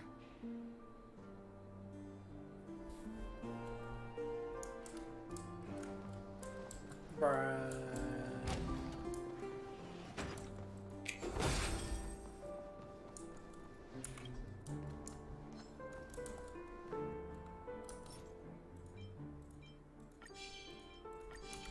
Feeling lucky. Watch this.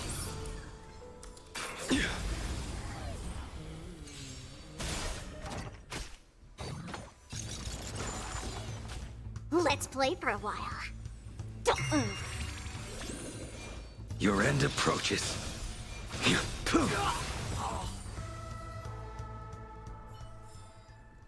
That's what I call a good day.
Why play is living on the edge?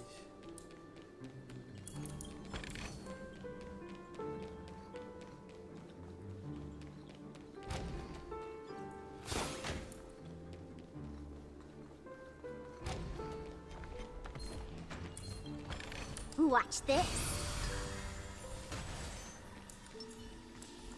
Feeling lucky.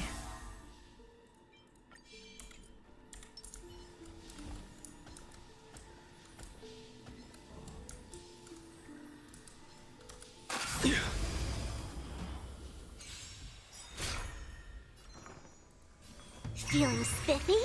That paradise may be unreachable for me. Savor it for me. The fight is set. Let's play. Can you find the answer?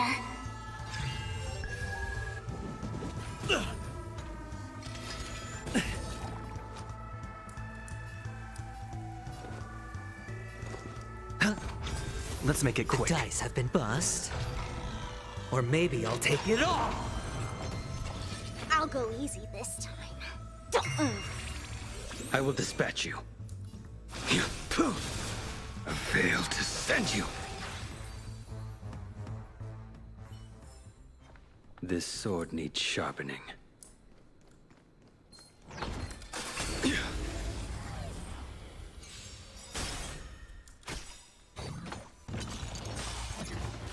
That paradise may be unreachable. Savor it for me. Rules are made to be broken.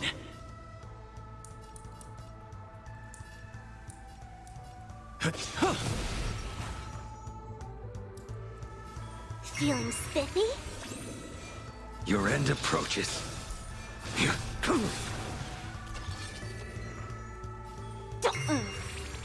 A blade knows no mercy. Just a scratch. Let's go. Let's play for a while. Ouch, ouch, ouch. I will dispatch you.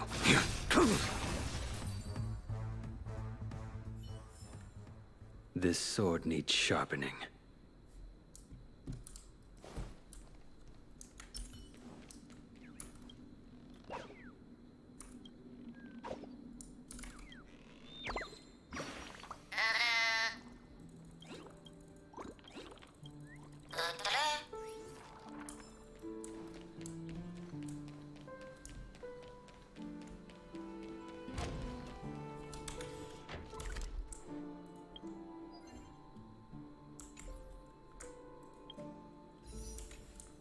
So close, so close.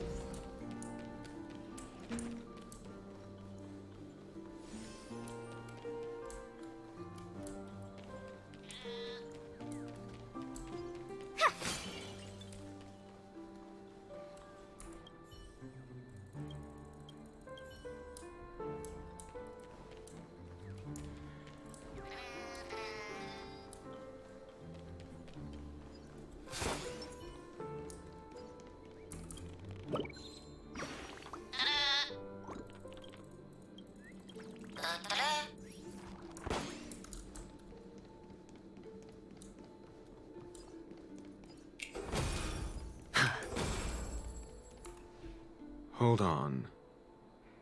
Huh? What's wrong? Are we heading the wrong way? No, but this door is locked. My friend? Did you really make an appointment with him? It's a trial. You got to prove your worth to Sunday before you can speak with him. If I'm not wrong, we need to find a way to open this door in the hall, or this place will be our prison. Oh, an escape room. My favorite. Get serious. I've no time for games. Let's head back. The hint is probably in that prominent sandpit. Wow. That's an enormous sandpit. I'd love to build a tall building for myself. Once I have enough savings.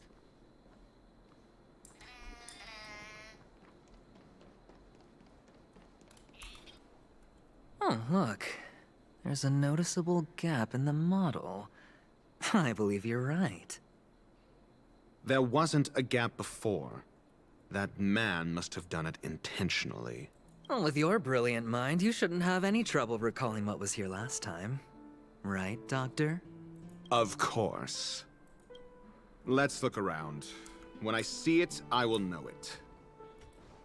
Fine. Fine. Why do I feel that we're pursuing a degree in burglary now?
Feeling lucky. Oh. Okay, never mind. I was gonna look at it. See what they did to him. Let's play hide and can you find the answer? Savor it for me. Feeling spiffy? The fight is set.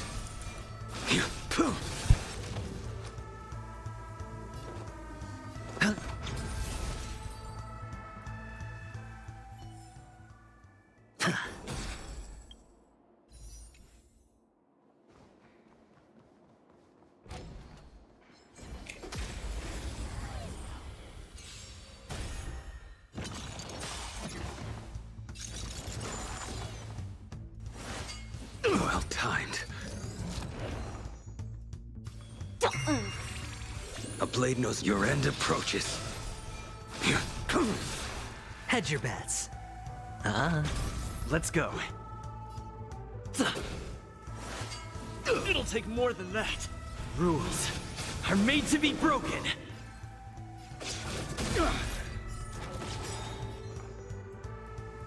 Feeling spiffy? You impede me.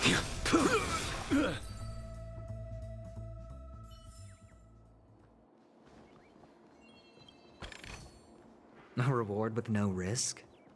I'll take it.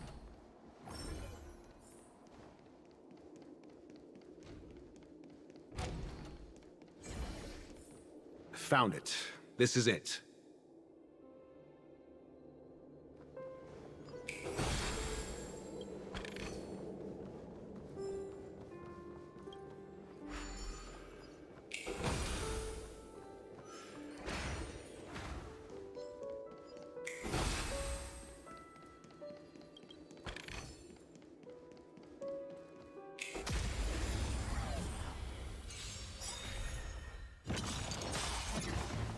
The dice have been bust.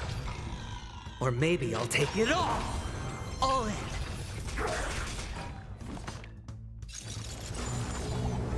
That paradise may be unreachable for me. Savor it for me.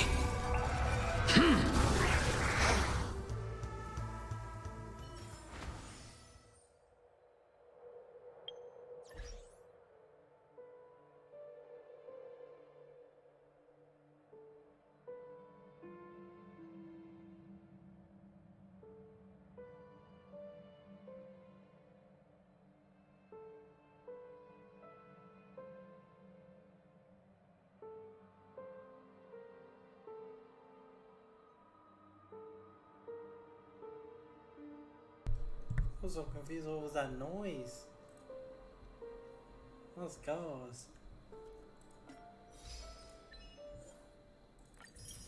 More money.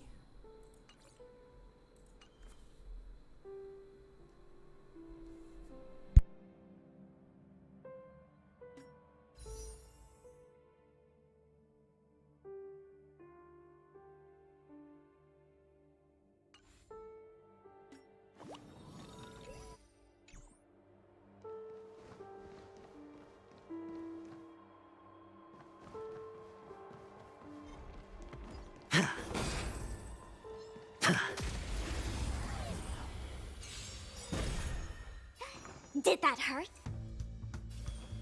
Don't move. Let's play. Can you find the answer? The fight is set. Ouch, ouch, ouch.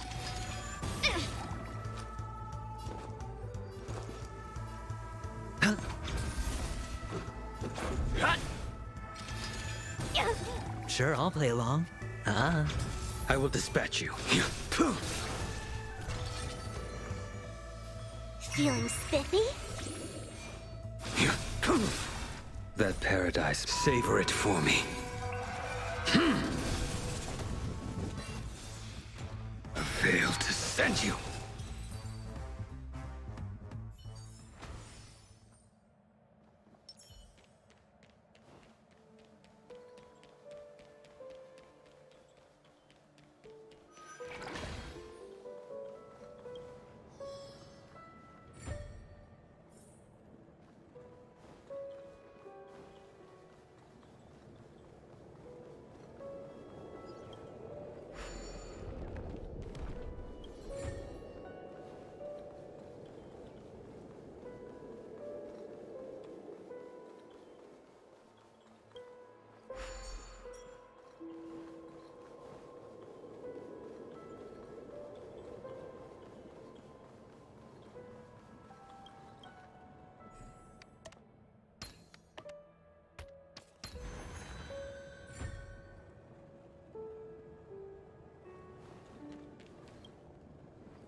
That's it?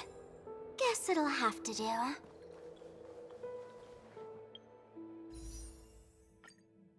It's time! It's time for a full set of Cobia! Oh!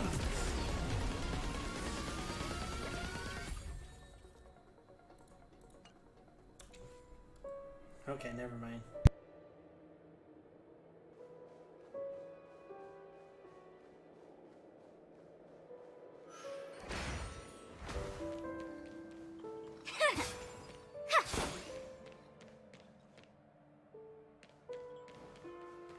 Watch this.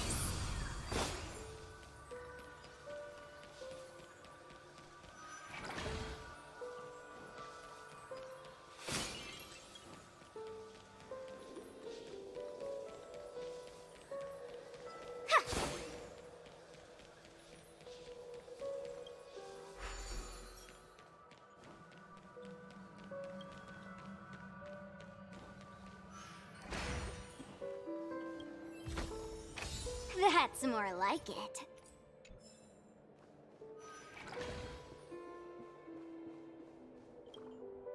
Huh.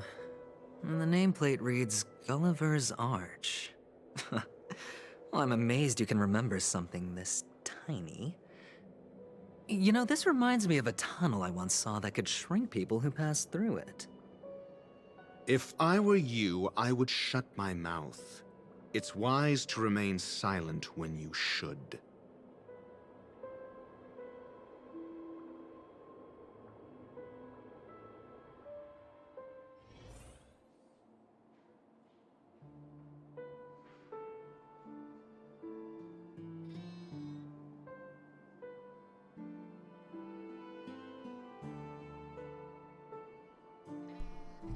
Everything.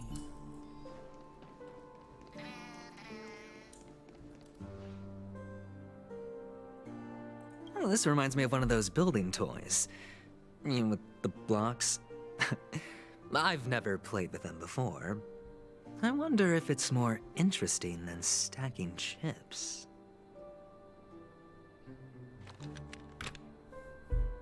Oh, look. The gap is closed. And it fits perfectly. So, what's next?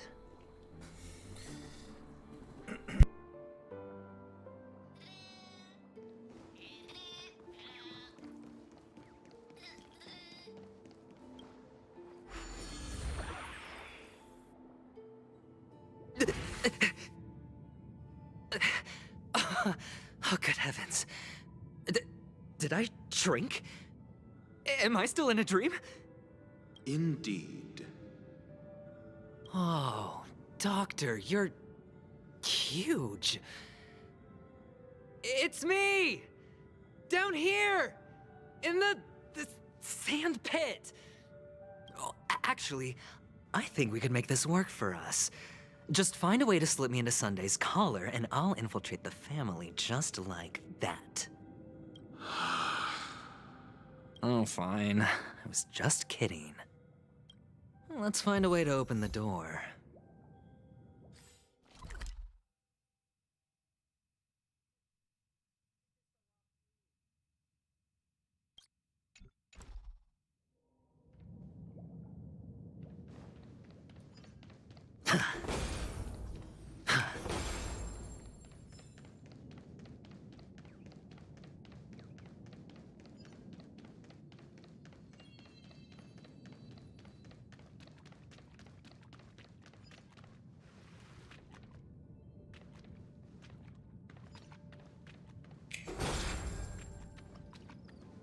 They're all just T-posing.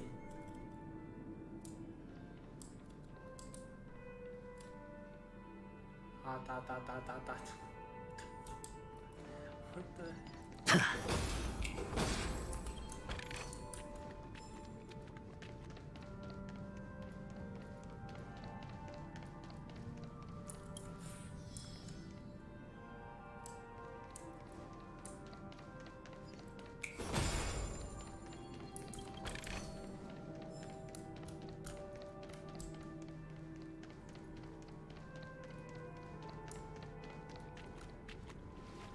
Hello! Welcome to the Golden Hour base model. I am an Oak Soldier. I will be here to guide you through the tour of the base model.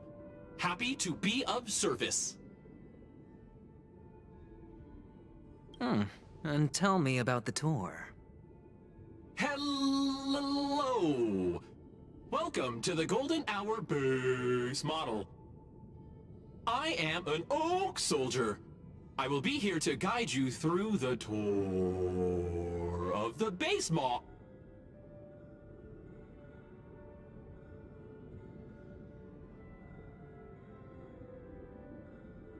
Model, happy to be of service. Generating guide. Please wait patient.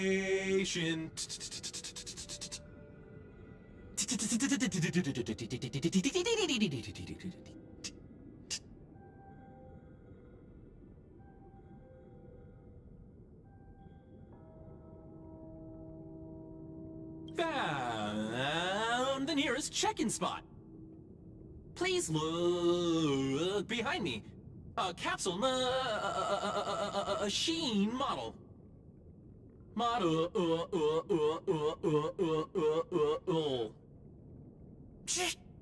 Ah!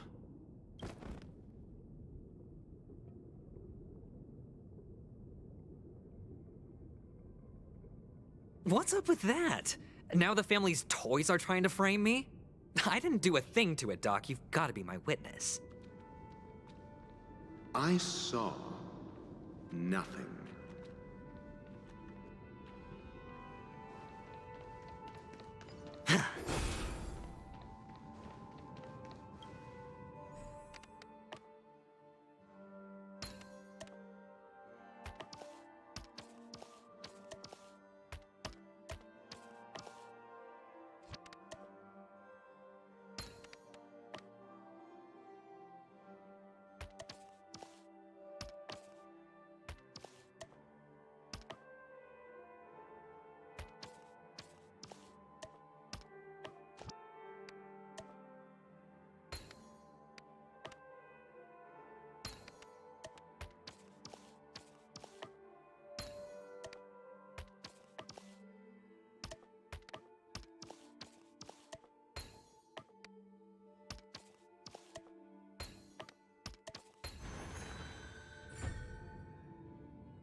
Oh, capsule machine. There's no mechanism on the floor. Could there be one at the top? Doctor, do me a favor.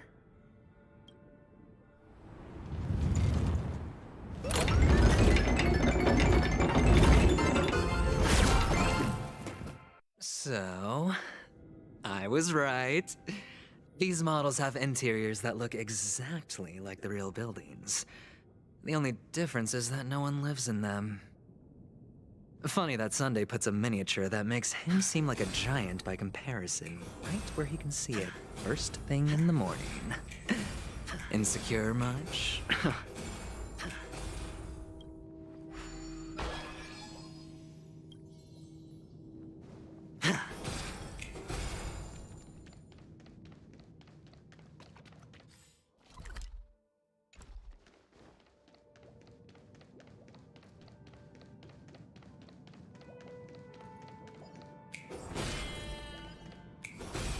Watch this. Oh, one of the fragments flew upstairs. I'll need to use the pinball machine to flick myself up there. But it's tough.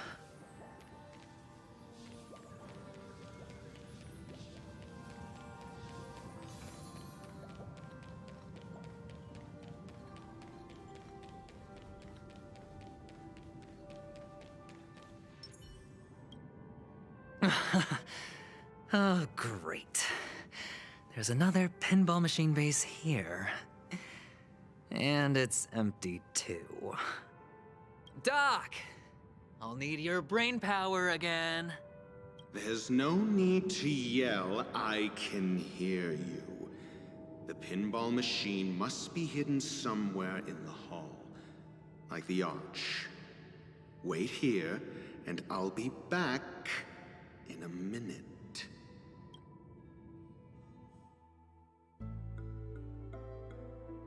Finally, a moment of peace.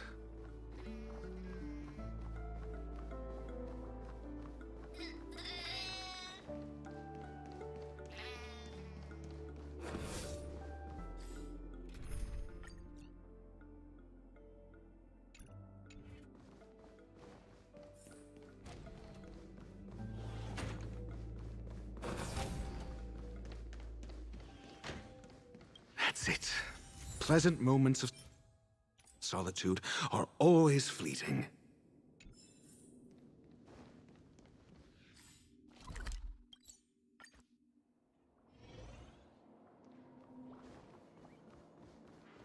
Oh, you're back.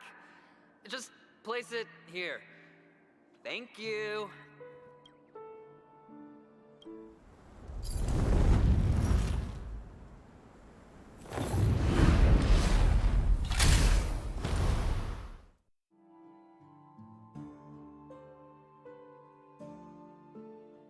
Thanks, Doc.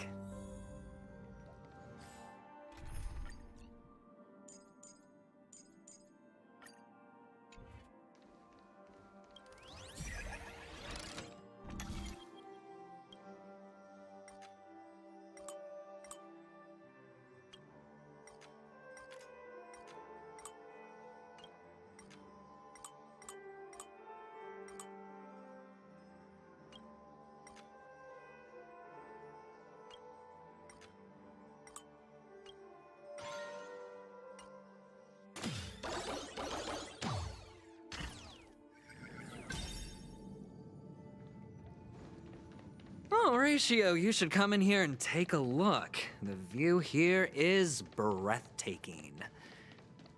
Honestly, you could easily squash me with just a pinch. If that is your wish, I will do so without a moment's hesitation. All done. Piece of cake.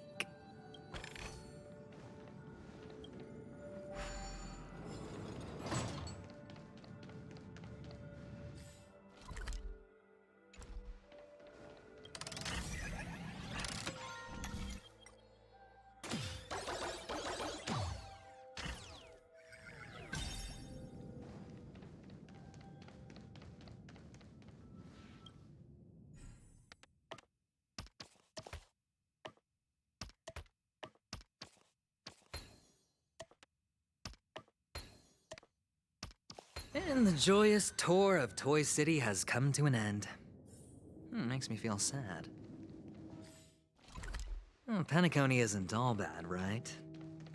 I'll use this interesting experience as a talking point at the poker table.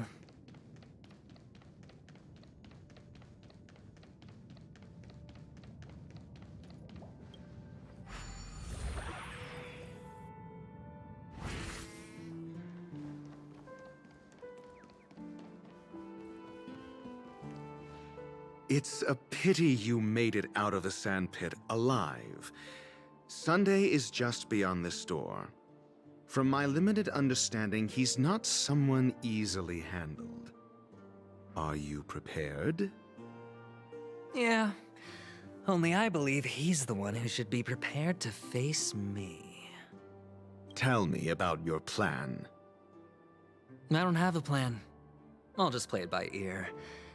There are only two kinds of bargaining chips when dealing with people. Benefit or fear.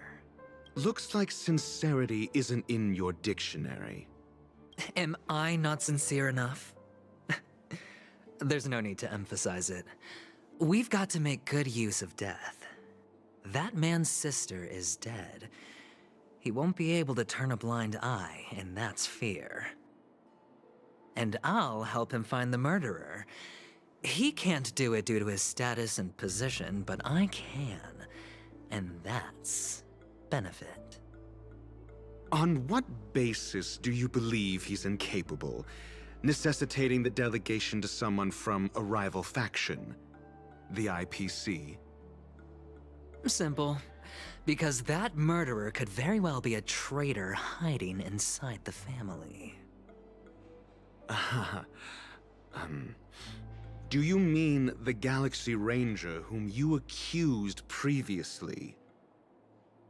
That was just an excuse, good doctor. There's something wrong with that woman, and we need someone who can keep her in check. It's better to minimize the variables outside our control while we execute our plans. Moreover, I need to know her identity. If I'm lucky. She could be an important pawn. And it's good to have more helpful friends when dealing with this matter. But honestly, the murder case is likely unrelated to her. I believe my standpoint. There's a rat in the family.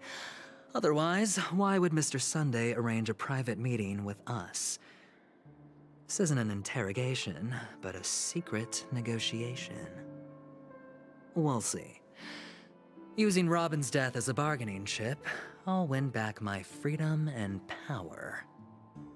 In the end, I'll ruin this beautiful dream and create the grandest death.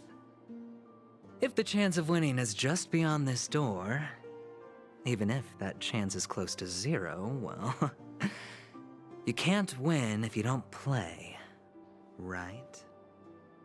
Ah, the charming audacity. To think that you, of all people, might emerge victorious, dear gambler. 3 chips are enough. All or nothing.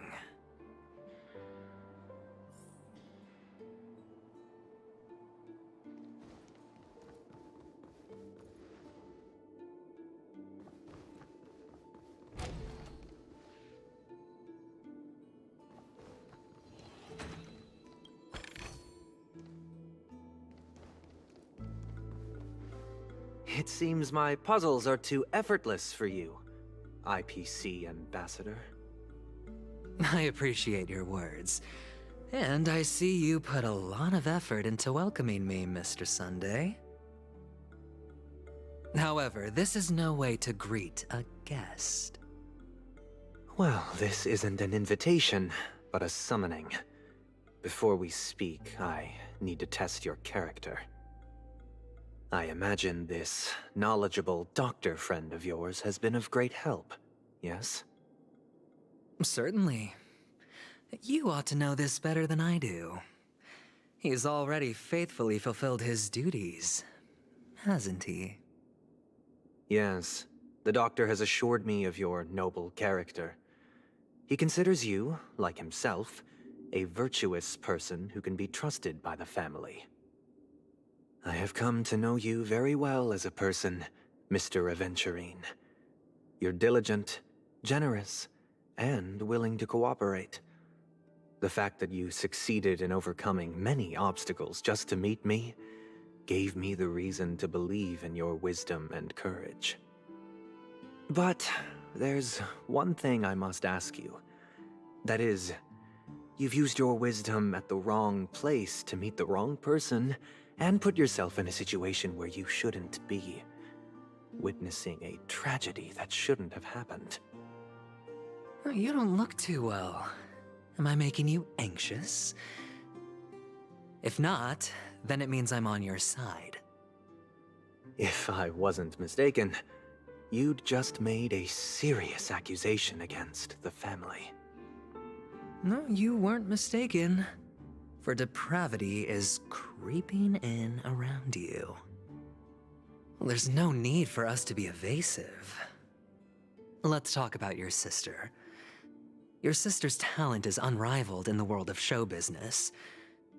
As you know, her voice has been out of tune since she returned to Penacony. What's more disheartening, she can't sing anymore. Who could be responsible for this? Many suspect the culprit is among the outsiders, but I know you hold a different opinion.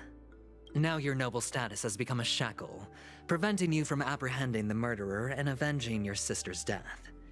You're feeling anxious because you're out on a limb. But don't worry, I'm on your side. I'm immensely honored by your concern for me, Mr. Aventurine.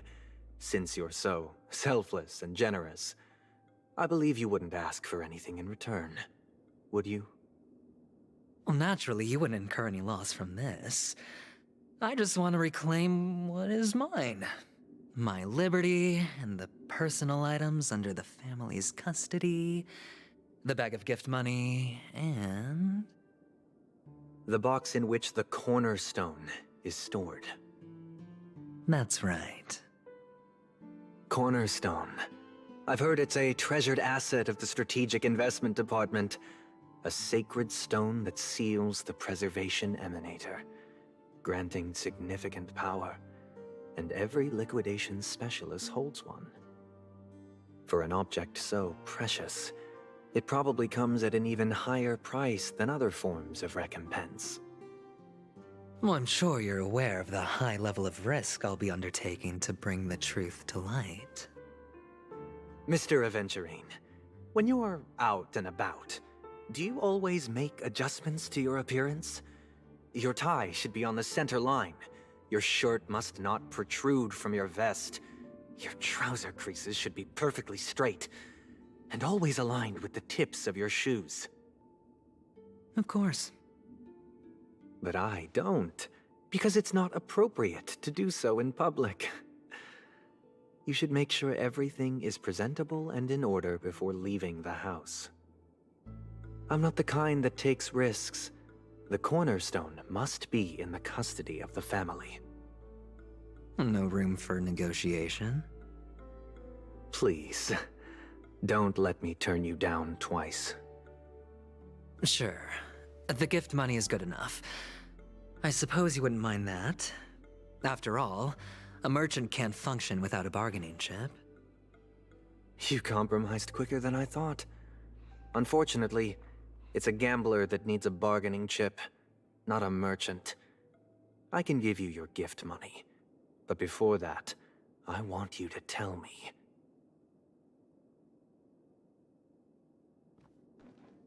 The fact that you can decisively forsake the box you asked for, what exactly is stored in it?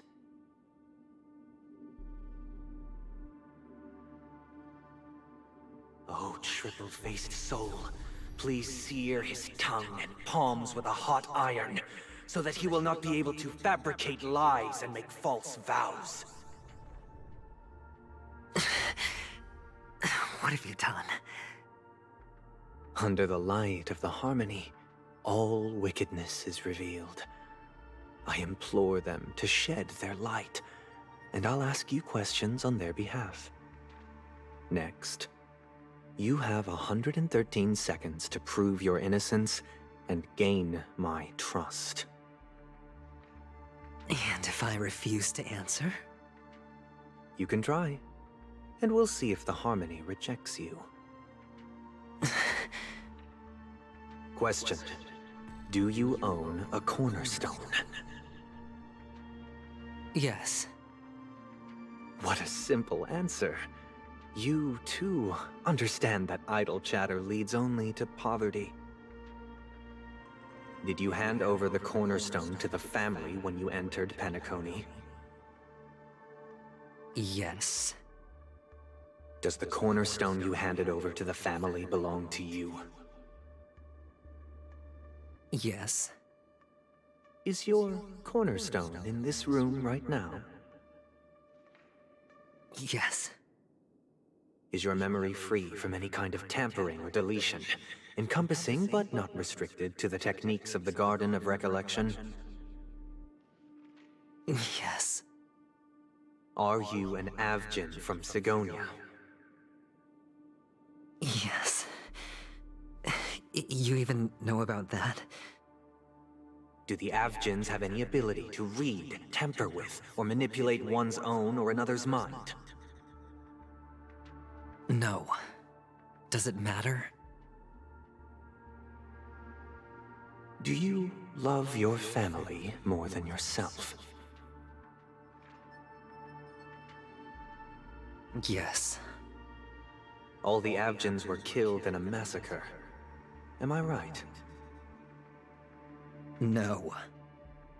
Are you your clan's sole survivor?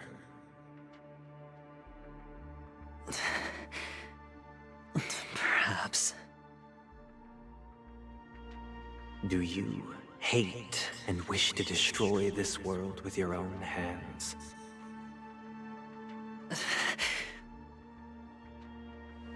I don't know. Interesting. Now, the final question. Can you swear that at this very moment, the Aventurine stone is safe and sound in this box?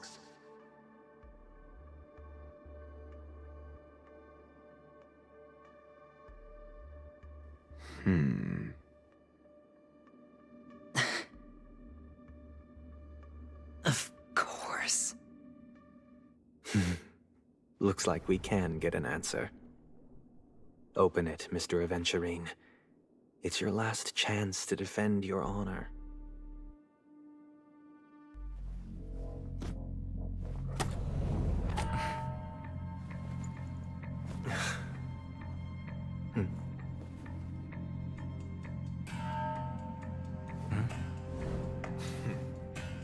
Please.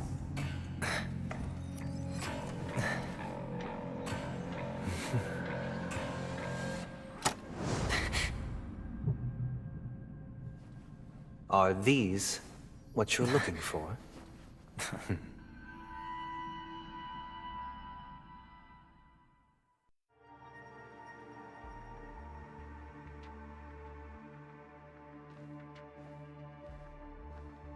Since you came as promised, learned doctor, does this mean that you are willing to take the side of the family in this farce?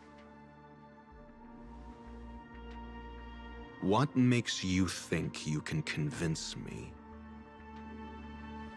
I've heard you haven't enjoyed Mr. Aventurine's company. I also understand that you're an avid learner who sees the pursuit of knowledge above all. In that case, you ought to realize that a competent scholar knows their position and wouldn't forsake more vital matters for the sake of petty pride. If you agree to assist the family, I'll share our research findings on the Stellaron. You must be quite aware that, besides the family, no other faction is willing to share such information.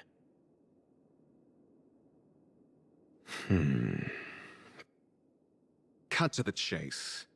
What do you need from me? I need Mr. Aventurine's comprehensive plan. Haven't you confiscated his cornerstone? You can't expect a featherless bird to take flight. But I've also heard the 10 elites in the Strategic Investment Department have united, progressing together in the interests of the IPC. You'll have to speak more clearly than that. The cornerstone, which Mr. Aventurine surrendered. Was it really his? You question whether he would entrust you with someone else's cornerstone. The 10 Stonehearts aren't as united as you think. Cornerstones are significantly more precious to them than their very own lives. But you know that he's a crazed gambler. The more vocal he is about it, the more cautious I must be. I never imagined someone would share his way of thinking. Honestly, you should see a shrink. Bring it. The box containing the cornerstone is unique, and only IPC senior staff and related members can access it. But I happen to be among them.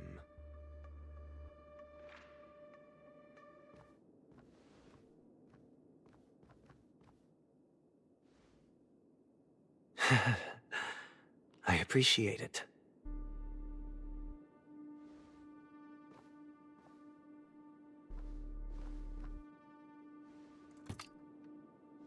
Unfortunately, your guess is correct. The golden stone. Its color and glow are similar to that of Klepoth's body. This is the very ruse he intends to use to fool you. He won't reveal to you that the 10 Stonehearts chisel their own will into the cornerstones, granting them an unparalleled radiance. And this golden statue is also known as Topaz, not Aventurine, and it belongs to Topaz. So, do you wish to confront him? Not at the moment. I'm more interested to know the location of his cornerstone. The safest place somewhere you'd never think of. Because he never intended to hide it.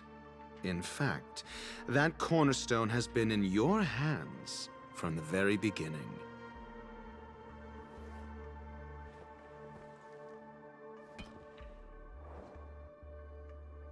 I see. This bag. Mixing a cornerstone, more precious than life itself, with a bunch of worthless jewels, disguised as a gift of money waiting to be confiscated, is indeed in line with Mr. Aventurine's style. Then he makes up some trivial excuse, downplaying the matter, and requests the gift money. This is a gamble, one he's all too familiar with, betting on your single misstep, leading to a total loss. Learned Doctor, I am grateful for your help. The family will surely reward a righteous person like you. As for the villain, I hope he retreats in humiliation. It was all thanks to your friend with a keen eye that I could add a blot of utter failure to your storied career. Ratio, you wretch. Finally shown your true colors, huh? Oh, and just to remind you, you currently only have 17 system hours left to live. Treasure your remaining time, and savor the delectable aftertaste of defeat. You might as well explain yourself a little more clearly. What I performed on you just now was the Harmony's consecration. You were to show allegiance beneath the illumination of their grace. Yet you acted willfully, uttering nothing but falsehoods, transforming the consecration into a trial. I genuinely see no reason to absolve you from it. Is this what the Harmony represents? But is it built upon constraint and coercion? You misunderstand, Mr. Aventurine. Punishment is meant for the irreverent, but I have seen your resilient spirit, and thus I offer you the possibility of a new beginning. Throughout these 17 system hours, you will be unable to escape the dreamscape, or contact any of your companions. You only have 2 paths before you, and it all depends on whether you can complete my test within the time limit. Should you succeed, you will be able to coalesce into the Harmony and be with your family. If you fail, you will suffer the wrath of the eternal Centurion and fall into an abyss of doom. Sounds like I'm gonna end up the same either way. I indeed do need a servant to help me uncover the evil hidden in the family from an external perspective. I will purge the evil from the inside and bring the real culprits to justice within 17 system hours.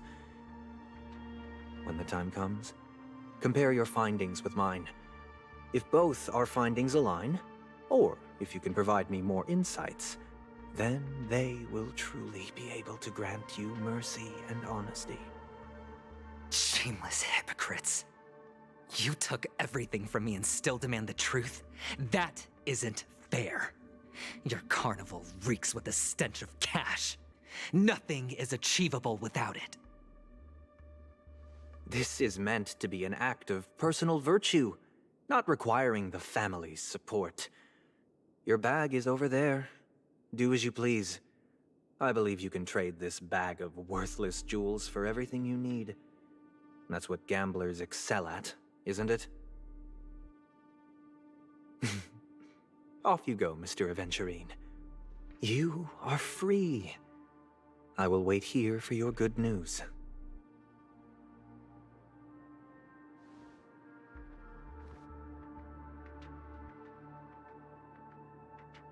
This meeting isn't an interrogation or a negotiation. It's an outright execution. Why would I do that, Mr. Aventurine?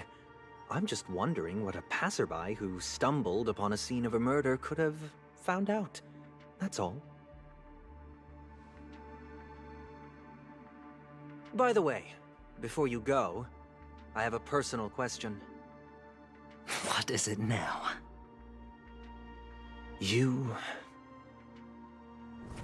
Do you truly wish to bring about the destruction of this world?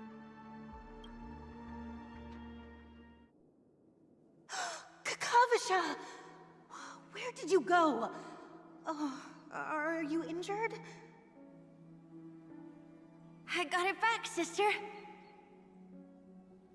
You went to look for them? That's too dangerous. It's just a necklace. It's neither food nor water. We can survive without it. But I can't live without you, little brother. Promise me not to look for those catechins again, okay?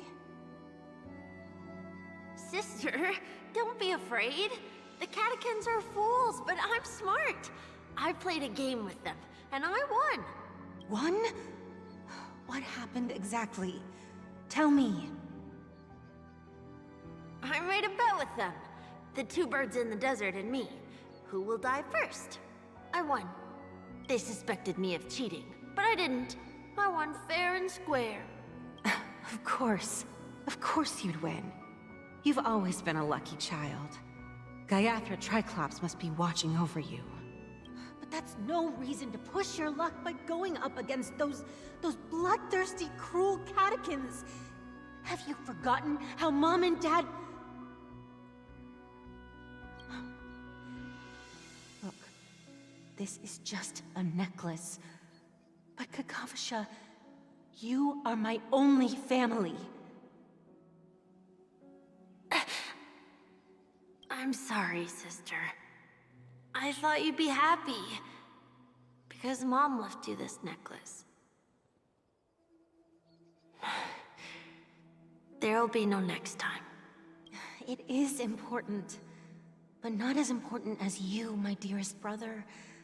I don't blame you, but you must remember what Mom said.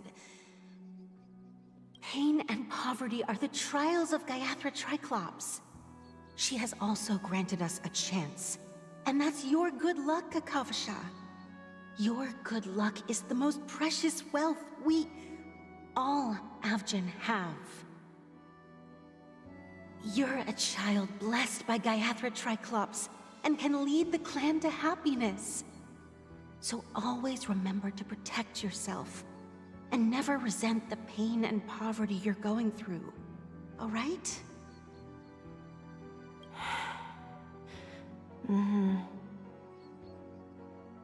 Listen to me and swear to Gaiathra Triclops. Okay. I will swear to Gaiathra Triclops to protect this wealth. But sister, if Gaiathra Triclops was really watching over us, then why did she not protect Dad when he was swept away by the quicksand? After all, Dad went to the Catechins' land only to prepare for Gaiathra Triclops' offerings.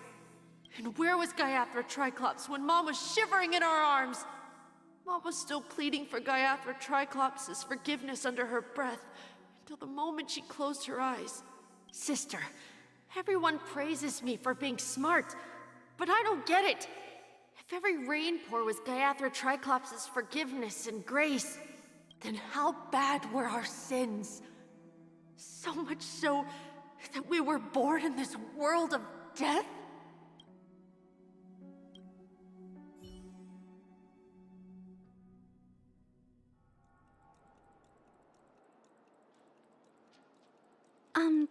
Excuse me. I can't seem to find any information on this artist in the Iris family archives. The photo you provided also doesn't show any matches. Just as I thought. I'd like to ask, what kind of traces do people leave when they enter a dream? Are you referring to the records when you enter the dream pool? The equipment will monitor physiological indicators such as heart rate, blood oxygen levels, and body temperature in real time. This data will be included in statistics and handed over to the family for the screening of any data anomalies.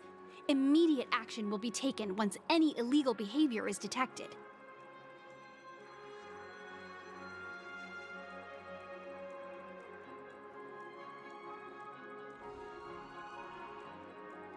I apologize.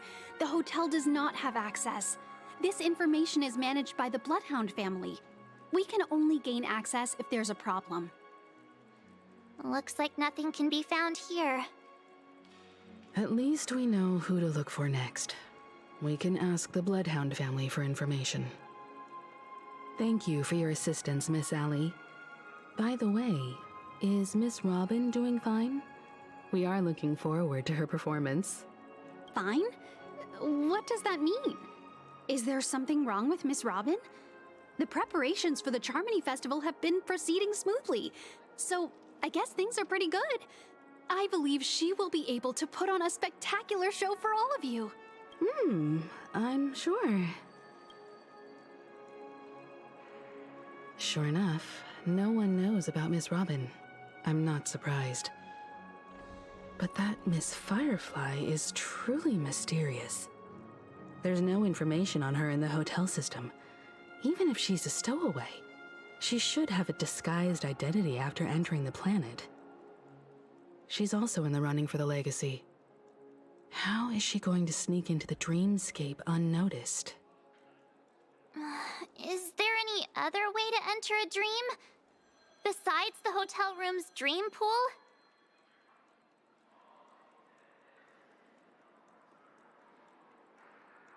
The Memo Keepers have abilities that are difficult for normal people to comprehend. In the memory zone of Penacony, they thrive effortlessly, a fact proven to us by Black Swan. The hacker girl from the Stellaron Hunters used extraordinary means to unlock the Dreamscape Hotel's seal. According to the scene witnessed by him, it is likely that they are behind Miss Firefly's case. The Garden of Recollection and the Stellaron Hunters. Both are possible, but what about the IPC? Since they want Penacony all for themselves, they're bound to have a plan. Who are you guys? The Bravo team has arrived at their designated position, ready to execute armed evacuation operation. Boss, get moving! Armed evacuation? Boss, are you drunk? What do you know? It's more efficient this way. Just don't let the director find out. Act first, report later. Understood? Help! Help me! I spent all my year-end bonus on the snowball! I don't want my name on the department's major disciplinary notice! Hey, check it out! That voice. Could it be the IPC workers from Bellabog? To all guests, the IPC will be conducting special operations within the hotel. Please follow the staff in charge of evacuation to the designated safe zones, or compulsory measures will be enforced. I'll request a beating for you lot! You've been told not to drink during work hours. Take him back to the hotel room. I'll organize a meeting later to properly go over how this incident report should be written. Miss Topaz? I never thought I'd run into you on Penacony. Long time no see, Astral Express crew. Aventurine has told me a lot about your happenings. Huh?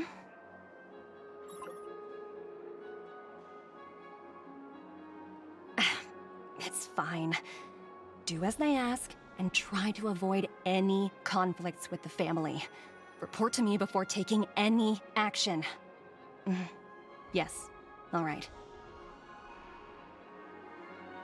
As you see, the IPC isn't very popular here on Penacony. Cordiality from the family is a mere facade. The former frontier prison has turned around and cuffed its shackles on the IPC staff now. Only a Venturine, who carries an invitation, is allowed to attend the banquet. An entourage like us, we can only sit around in the reality hotel, unauthorized to even enter dreams. No wonder a Venturine's scrambling to partner up with someone. The IPC can't back him up in the dreamscape. His situation isn't optimistic, I hear. You're all helping to investigate some dirt on the family, are you not? Let me know if you need anything outside the dreamscape. The IPC always treats its partners well.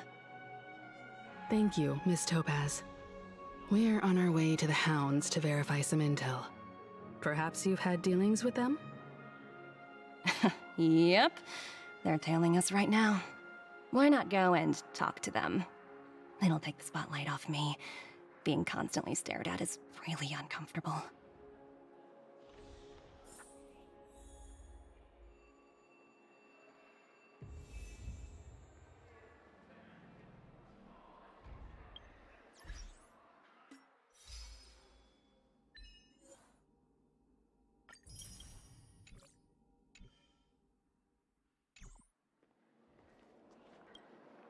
How does it feel to be in business with a Venturine? I bet you're not used to it. That's just his style. All or nothing is his mantra. He's always cozying up to his clients while egging them on to undertake some dangerous assignment with him. But everyone has their merits, so I won't comment further. But Venturine's luck has always been good. He's always closed all his cases without a hitch, and basically never lost a gamble. Which is why, on the issue of retaking Penacony, I'm watching with keen interest.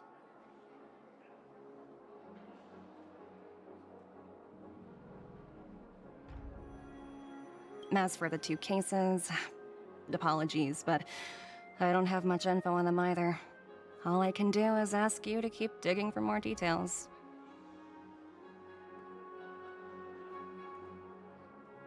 Please, continue to investigate the case. All I can do is sit tight in the real world.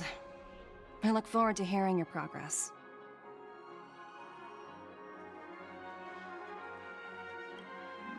We're carrying out our captain's orders. What do you want? We made a mistake last time, and we're working hard to rectify it now. We don't have time for anything else. Surveilling the IPC executive Topaz, ensuring that she stays put at the Reverie Hotel during her time on Penacony. We've got the right one this time. So that's it. They were the pair who were after Firefly at the time.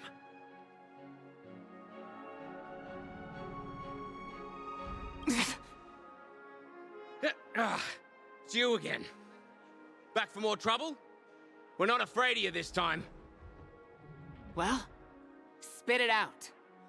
Stop bothering us if you've nothing important. So you know each other.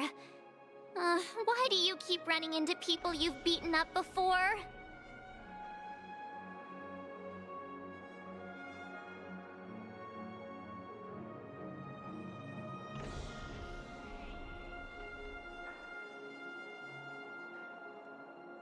That's right. We're investigating a murder for the family. Can we speak to your captain about the case? Well... Hey! The security officer instructed everyone to shut their traps before he returned from Dream's Edge. What murder? You'd better stop spouting nonsense. Yeah, that's right. We have nothing to report. Please leave. Looks like they're not going to cooperate. But they did at least tell us that the captain is at Dream's Edge. Why don't we just look for the security officer then? It's probably Gallagher, the one he mentioned, right?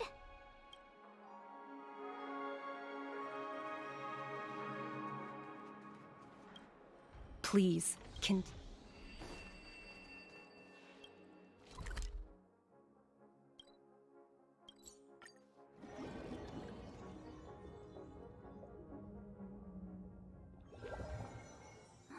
such tight security. I bet they're stumped by the case as well. Gallagher. Gallagher. Where could he be? Just as Apologies. The Bloodhound family is running an investigation up ahead. No unauthorized personnel allowed. Hold on a minute. I think I've seen you before. The gray-haired one. How much trouble have you stirred up exactly on Penacony?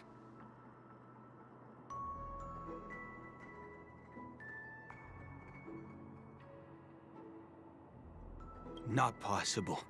It was you the last time, yelling about some clockwork friendship while beating me up with that silver-haired girl.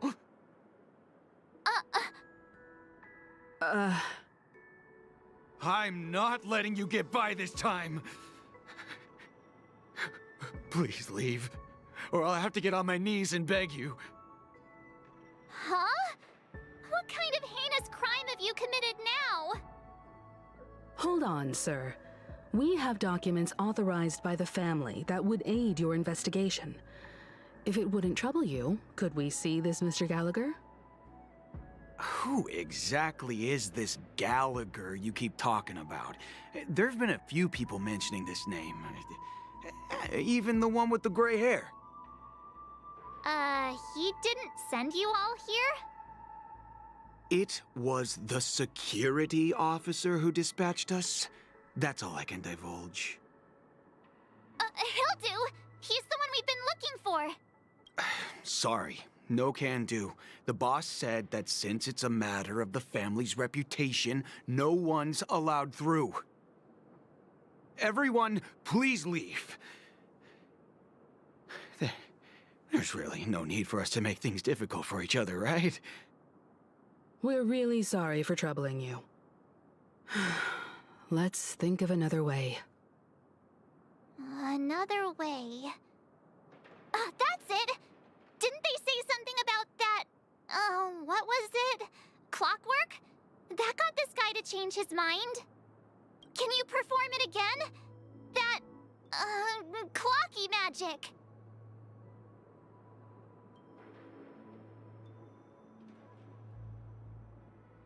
It's not bad if we're resolving a misunderstanding. Please?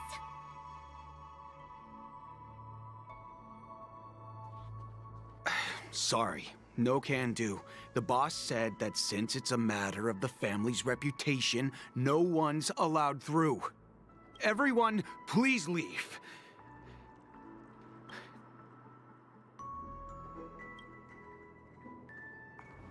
Sorry, no... Everyone...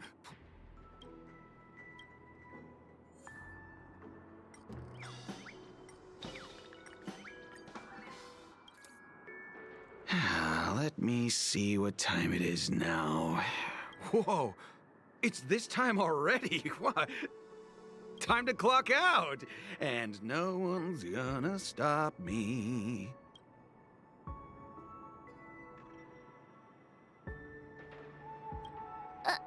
What? Huh? This clockwork trick of yours, it's kinda dangerous. At least he won't be getting in our way again. Let's go find that Gallagher and ask him the intricacies of the case. I was wondering what all the commotion was. Huh. Oh, it's you guys. Welcome. Since you made it here, what can I do for you? Hello, Mr. Gallagher, sir. Judging from your tone, it sounds like you were expecting us. Miss Himiko, you're too polite. There's no need to call me sir. Mr. Gallagher, you even know my name.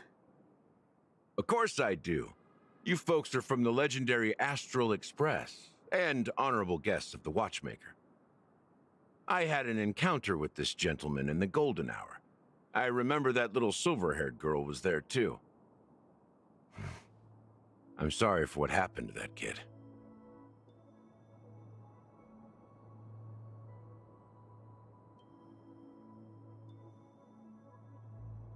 This is also the reason why we've come to visit you, Mr. Gallagher.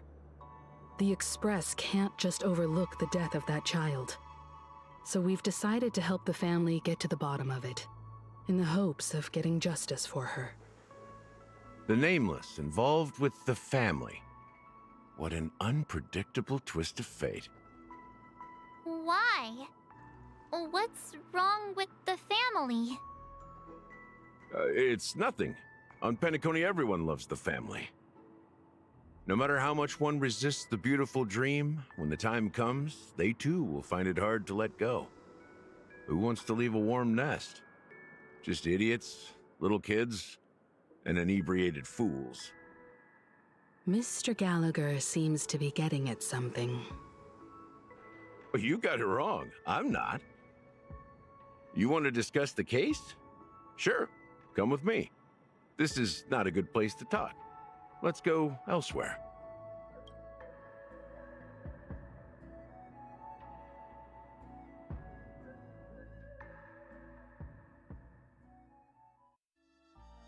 Even after that chilling tragedy, this dream is still running effortlessly. Other than the family of the Harmony, it's hard to imagine any other power in the universe that could sustain a building of such magnitude. The family itself is a huge, perfect building, like a living idol. Each member of the family sees themselves as a piece of the divine puzzle, revolving around a singular core and a shared ideal. Under their command, they loyally fulfill their roles, offering themselves while also receiving sustenance in return. Interesting analogy. Perhaps that's why Penacony's beautiful dream has persisted for so long. But the human body has its limits, and so does the divine's. That doesn't sound like the kind of comment a Galaxy Ranger would make. Just pointing out the facts.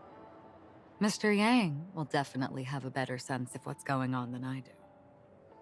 Why do you say that, Miss Acheron? The beautiful dream is crumbling. But not because of a particular eon, a particular faction, or a particular visitor. Its collapse stems from a certain inevitability of human nature. The family refuses to acknowledge this, and it has ultimately backfired and become a catalyst. As people immerse their souls in the dreamscape, where consequences and pain cease to exist, and only ease and pleasure prevail, they draw closer and closer to necrosis. Regardless of the perceived bliss, death looms as the inevitable conclusion. Also, this necrosis will diffuse and spread. One piece of the puzzle's mutation will eventually cause the entire building to shake, break, and crumble. In the end, the dreams that people built in the name of freedom became the cage that imprisoned them. I'm sure you've gained a lot from this trip, Miss Acheron. Are you willing to share your findings with me? Of course. That's if I remember.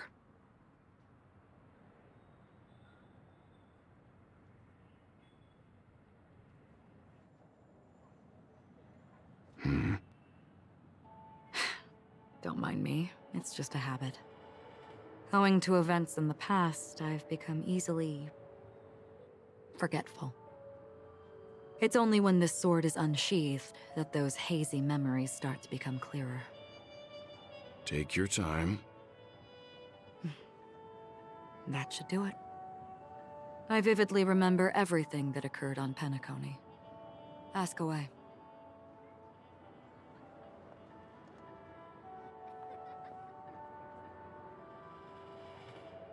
The moment of daybreak. I've heard that's where the Dawn Factory, which processes the foundation of the dreamscape, is located.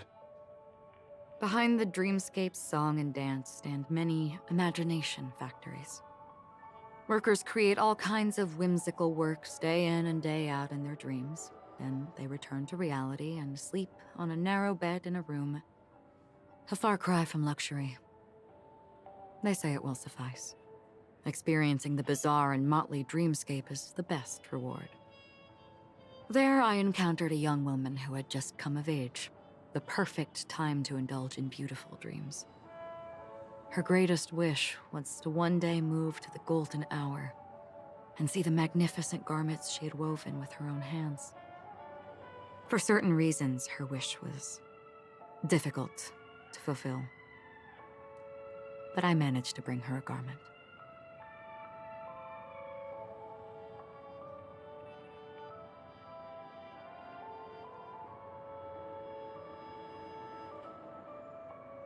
Gilded Hour. It's said to be Penacony's currency center. Yes, it is a fortress-like financial city, the economic heart of the dreamscape. The Pepeshi people of the Alfalfa family are there to keep it running, sending blood that is made from money everywhere on Penacony. Everyone there is exquisitely dressed and always in a hurry. The greatest wish of the local Pepeshi people is for their future generations to work in the Gilded Hour. I've never met anyone who is willing to talk. I could only stand at the crossroads, watching crowds of people hurrying like the wind through the jungle of steel, only to deposit the alfalfa credits that they'd earned into the bank's vault.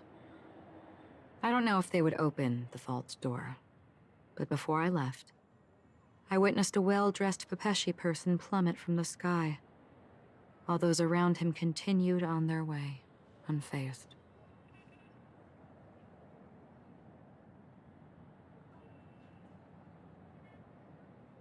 I hear the Blue Hour is very romantic. Do you have any tales to share? Perhaps Mr. Yang has heard. There is a large boat called the Eventide, anchored along the Sea of Dreams, where soft music and dancing persist endlessly every night. I ran into a wizened lady there. She was at the dock, waiting for her long-departed lover to return, waiting for countless hours within time that stood still. In the humid sea breeze, she spoke of her own youth. Like many who desired wealth and love, they came to Penacony to pursue their dreams. Alas, her lover's consciousness was lost in the dark depths of the Sea of Dreams. Finally, she suggested we continue our conversation on a boat in the shallows. I agreed and boarded the boat with her. But she never said anything. Her eyes absent-mindedly gazing at the horizon for what seemed like forever. Finally, we retreated to the beach.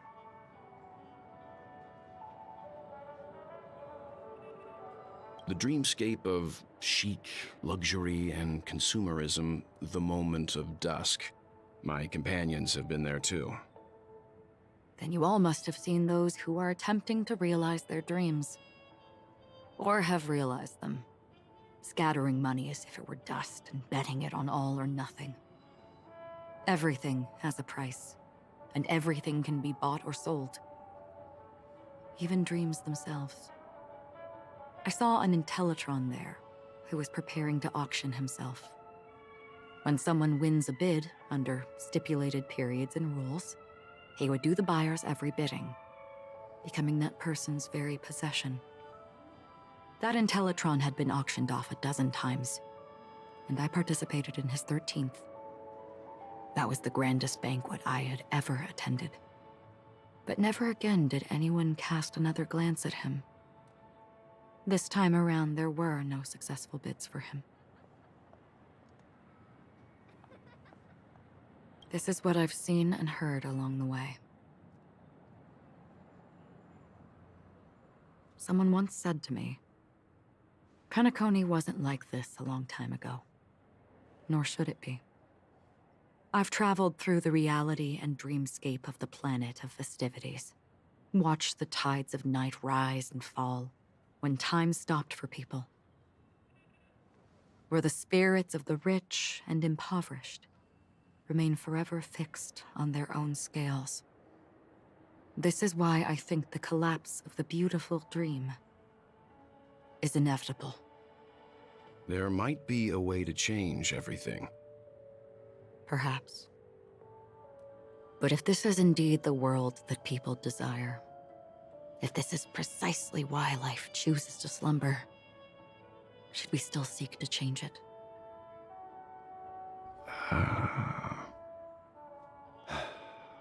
Miss Acheron, now it's my turn to share a story with you. There was a man from my homeland who, at a time when the world was grappling with deep, unhealable pain, made a choice. He wove together the dreams of everyone in the world, linking people's dreamscapes, and shouldered this burden himself. From this, he created a giant, a spiritual atom. And since that moment, the giant stood between heaven and earth, becoming the pillar of the world's existence. As a price, those who found it hard to move forward, who could not advance, forever lost their future. They slumbered in a dream, devoid of disaster and pain, living out their days peacefully in the man's created utopia. And it is because of the wishes of those people who wished not to awaken that this spiritual atom became unbreakable.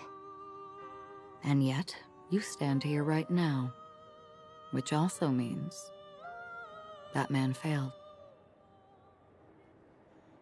Because people must always move towards the future. Even if human weaknesses make them pause when they truly cannot move forward, humanity will eventually seek a way to save itself. And that man, he was never a failure.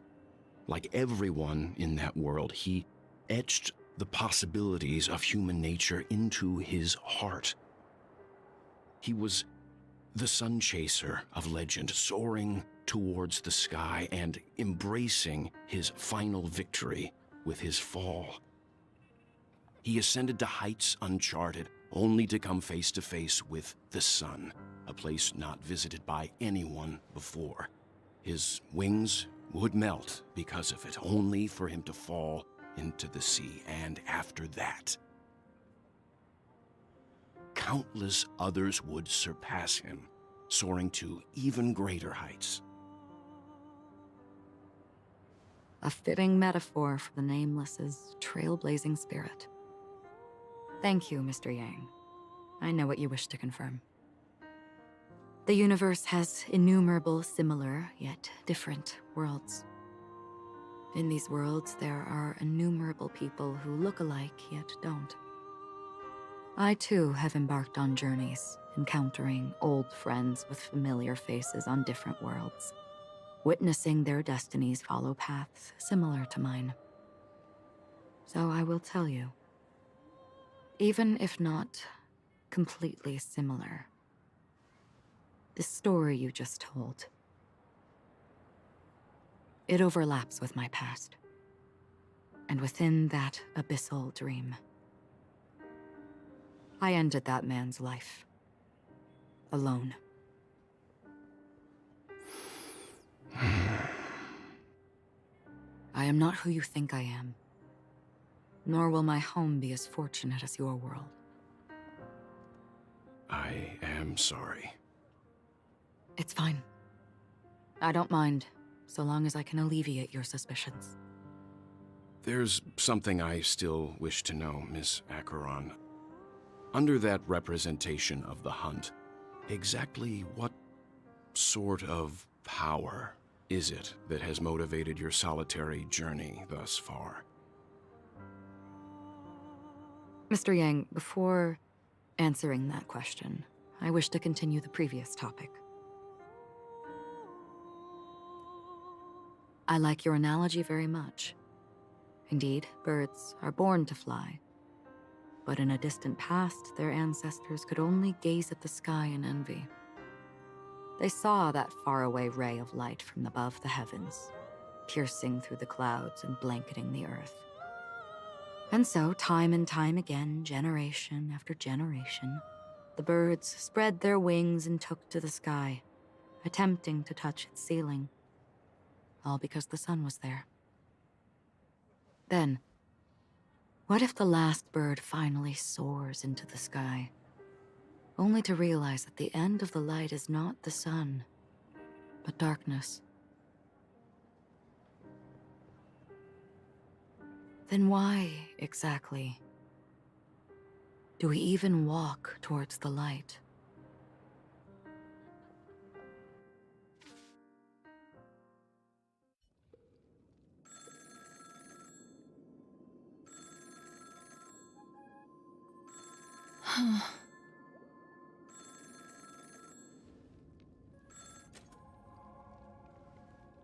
Long time no see.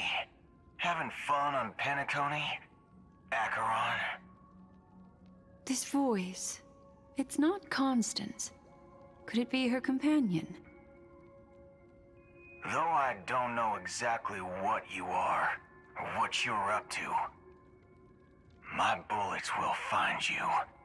Until then, you best find a casket store on Penacony and ask the owner to reserve a good quality casket for you, imposter.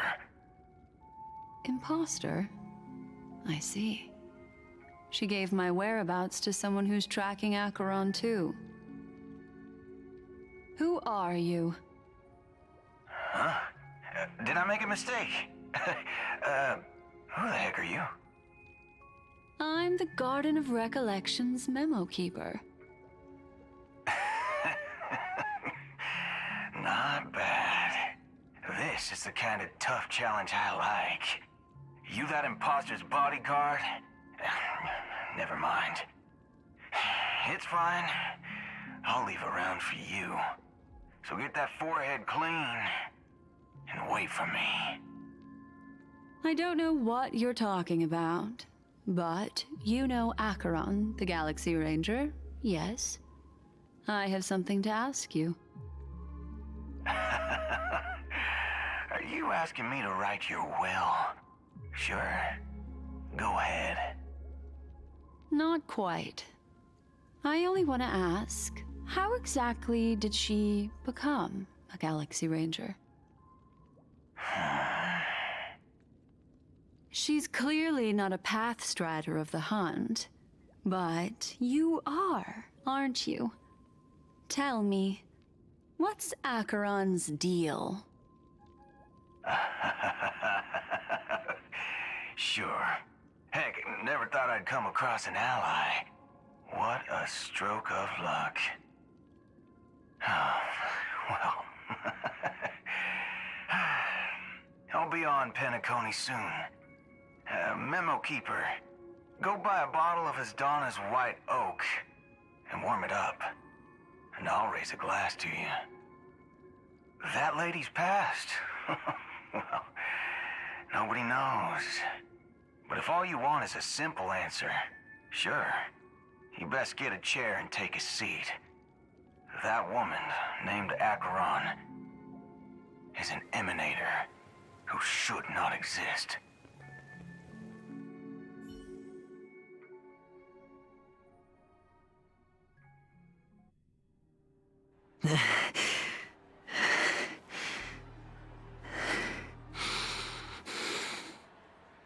You look pale. Or is that also part of your act?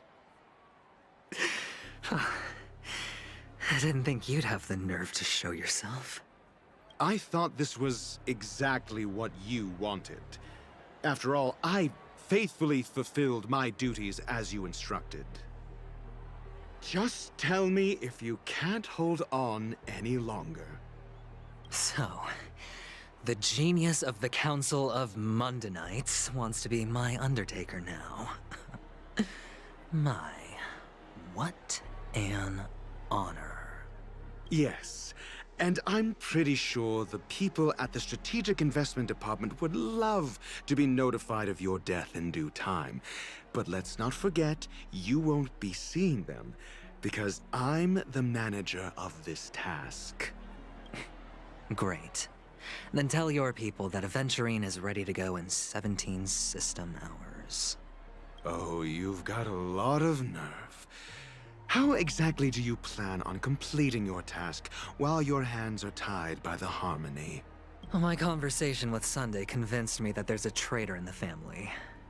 they hold the secrets of Penacony. So, I took the opportunity to set everything in motion. I even managed to recover the gift money. Things haven't gone this smoothly since I walked through the doors of the Reverie. Now I'm only one step away from victory. Let's just wait and see.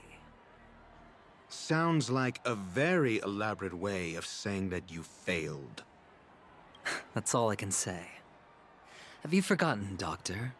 You betrayed me. Go. Do what you must.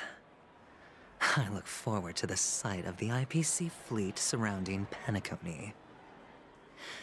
You've achieved what you desired, haven't you? That's true, but what's your plan? Did you conceal an orbital support beacon in that gift money bag? Well, who knows? Maybe that's why I'm handing out cash even when I'm about to bite the dust. You are indeed a gambler. An insane one at that. Well, maybe I am. Who knows? Fine. Here, take this. Open it when you're on your last legs. You'll thank me. What's this? Medical advice?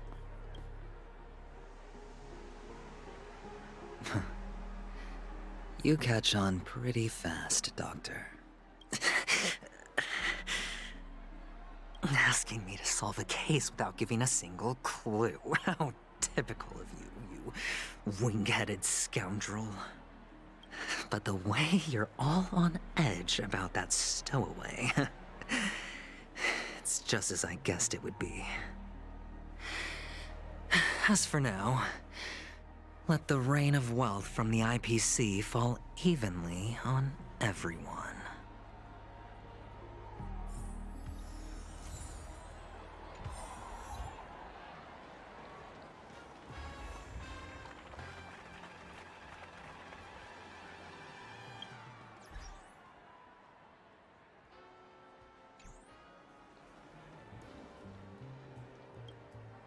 Would you be willing to support my performance? And keep the Song of Beauty alive in the cosmos? Wow, how fabulous! But why would you give such a wonderful gift to a random stranger like me?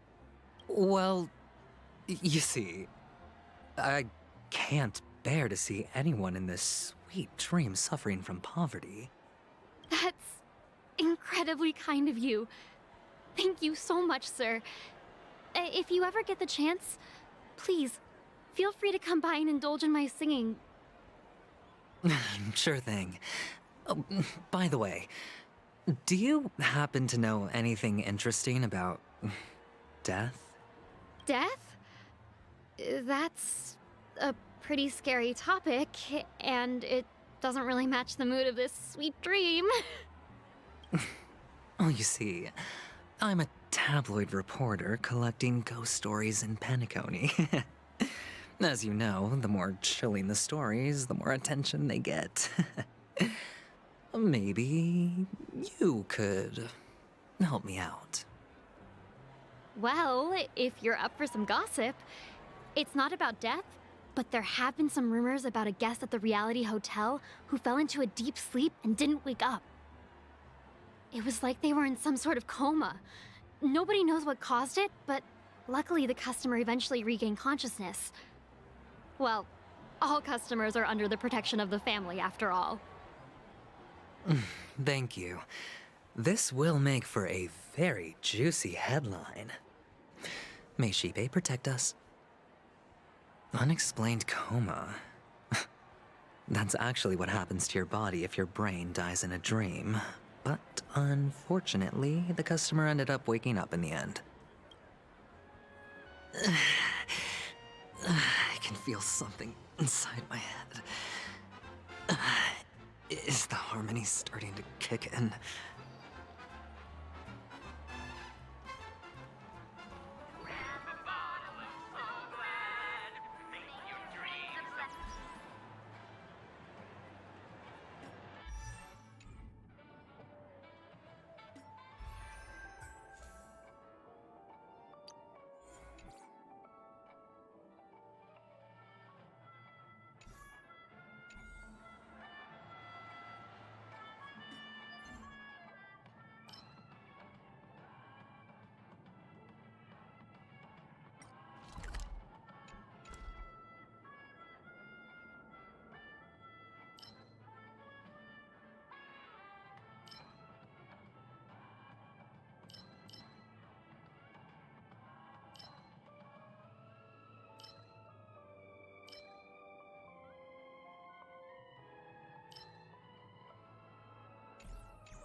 The world has truly lost its way.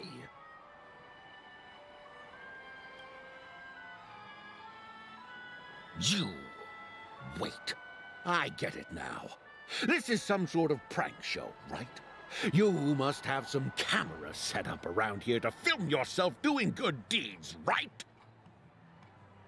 You youngsters are always looking for a quick way to get an audience. But you know what? A truly great show never comes easy.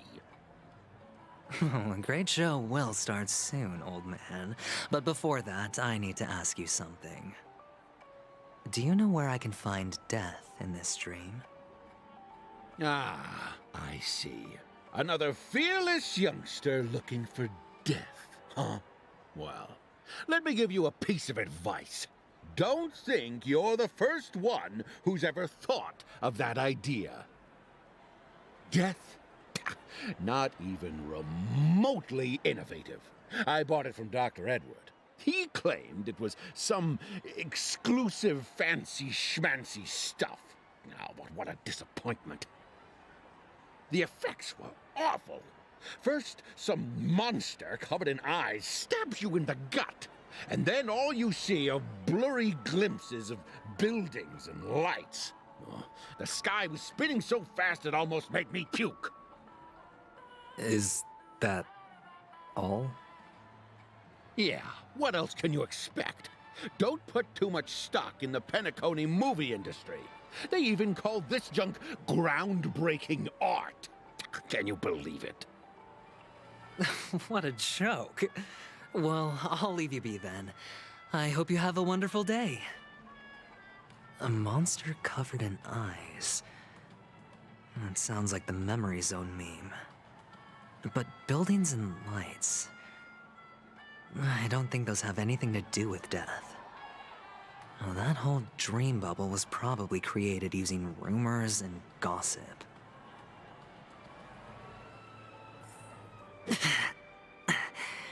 The disturbing voice in my head.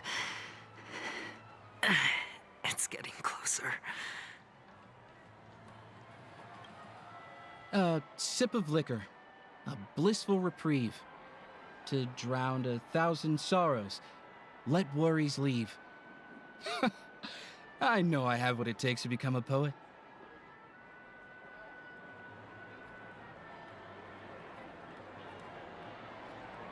Oh? Oh. You're giving these gems to me? Didn't expect to meet such a generous soul in this place. Or are you just pitying me? Well, it really doesn't matter. As long as I have Soul Glad, that's enough. This is just a dream after all. You really shouldn't drink so much Soul Glad, my friend. It's not good for your health. Oh. Maybe I really should quit. But not before meeting the Devil of Soul Glad. The Devil of Soul Glad? Care to elaborate? Yeah. It's a seahorse with a long neck. They say it loves to appear to drunk people, especially the ones who are passed out on the side of the road. How funny. Yeah. Very funny indeed. Thank you.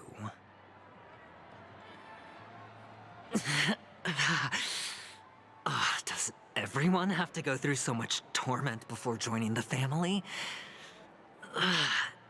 Darn it. Now I just want to dig out my brain and use it as evidence.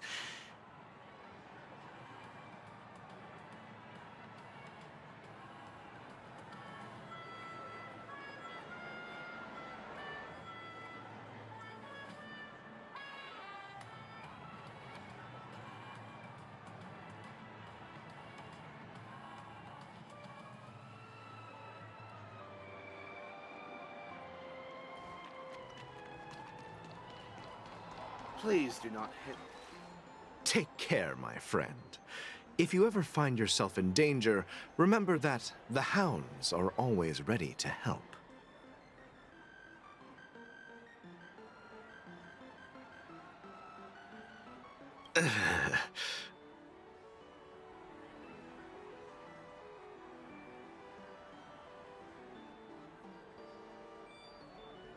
You don't look good, my friend. If you need assistance, I can contact the hotel and have them wake you up forcefully. That won't be necessary. I have some business to attend to. But thank you all the same. All right, then. If you ever need help, don't hesitate to reach out to us hounds. Well, actually, I do need a favor. As the most outstanding hound in Penacony, have you come across any stowaways recently? Stowaways? How could there be stowaways in Penacony? We've never had anything like that before. All right. Good luck with your work, then. What was I even thinking? Family would never share intel with the IPC. This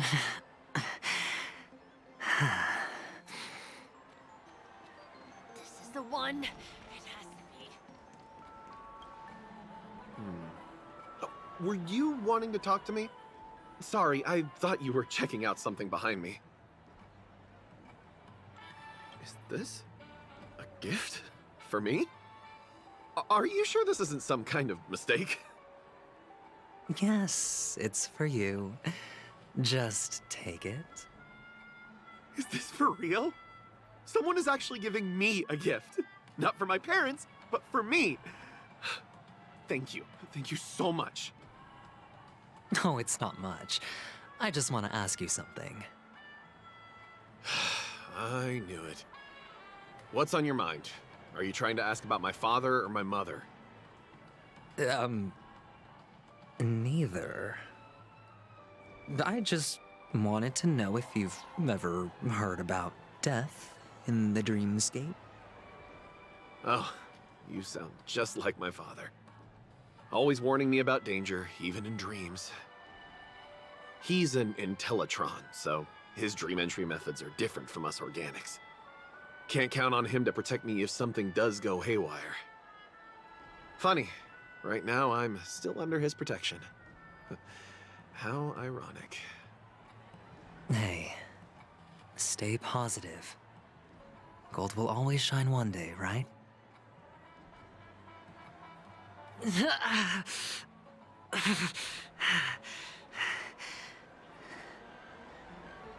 Feeling lucky. You want to talk to me? Sure, but nothing too sensitive, okay? Huh. Wealthy people have fancy ways to enjoy this dream. But to be honest, I've never seen anyone who gives out money to others like you. So, are you trying to be the prince from the tale, handing out his gold leaf garment and melting his lead heart in the fire? I'm flattered. I'm no prince, and I just thought these gems would help you speak. So, as an investigative reporter, maybe you've heard something about death? Ah, another curious soul. I see. Well, that was actually the topic I was most into when I entered the industry. But my boss shut it down. How did your boss talk you out of it? Well, she simply said, covering baseless urban legends like that would make us look like some third-rate tabloid. I thought about it, and she had a point. Reporting on stuff like blowing out birthday candles and getting spooked by nightmare ghosts isn't exactly professional material. Guess she's got a point. Thank you for sharing. The Devil of Soulglad, Dangers in the Dream, and Nightmare Ghosts.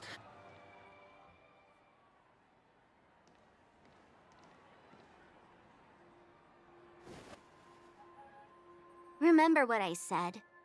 You Sigonians are better off hiding in the sewers.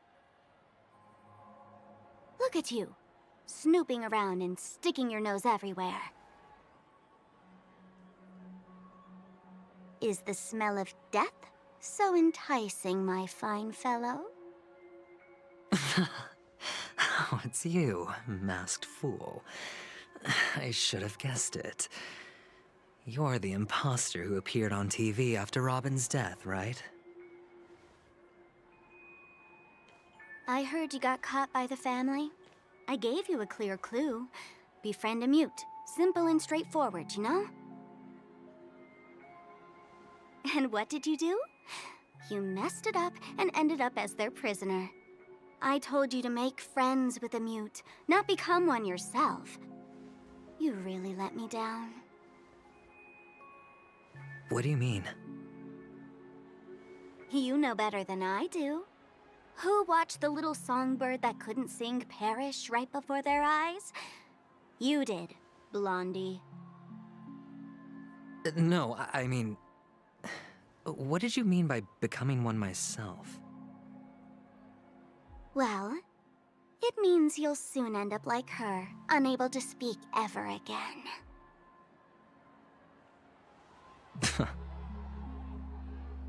But it's a good thing if you ask me, because... Because I'm getting closer to the truth, right? Oh? Why else do you think I'm handing out cheap trinkets all over the streets, fool? All part of the act. Fool's bait. The more pathetic I seem, the more likely you'll come sniffing around. So, now that I've drawn you out, will you reward me with an answer for my efforts? Why should I help you? Don't you want to see Penacony descend into... chaos? Well, I can make that happen. I just need an answer to one question. Back then, when you asked me to find a mute, did you really mean Robin?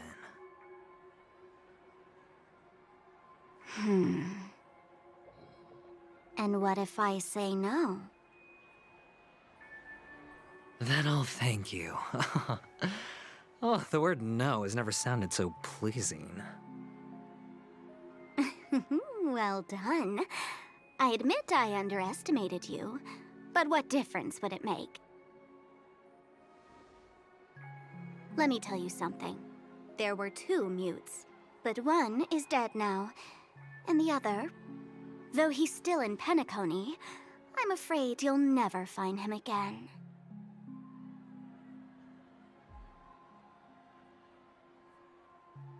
Now I'm completely sure that I was on the right track from the beginning and never strayed, fool. Right now, there are only 2 things missing from my grasp. The meaning behind the truth, and the means to expose it.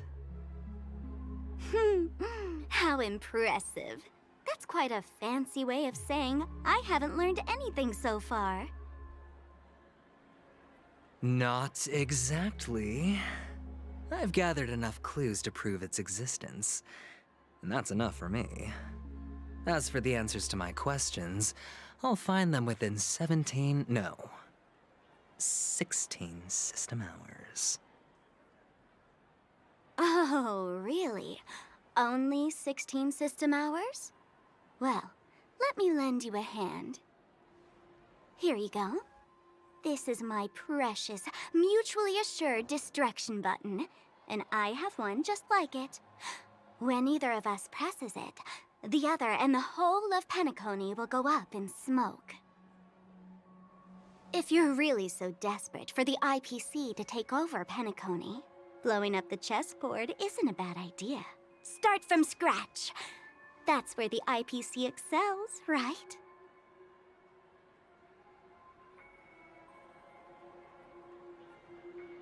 Just press the button when you're at your wit's end. And of course, feel free to reach out to me for my hospice care, too. Oh, a deadly button, huh? Well, I guess the family didn't take your threat seriously at all. Otherwise, how on earth did you manage to bring it in here? I have my own ways. That's all you need to know. Well, I'm afraid I'll have to decline your offer. Who knows if your little gadget will actually work. By the way, I have no plans to search for the other mute friend you speak of, but it's good to hear that he's still here in Penacony. I'll handle the rest myself. I'll orchestrate a grand finale for the downfall of the family. And at the climax, the walls will crumble, people will wake up, and those who couldn't speak will find their voices again. When that time comes, go ahead, press the button, light up the sky with a magnificent fireworks display for me. Catch you later, fool. You're still talking big, but sure, if that happens, I'll stay true to my word. Just don't let me down now, okay?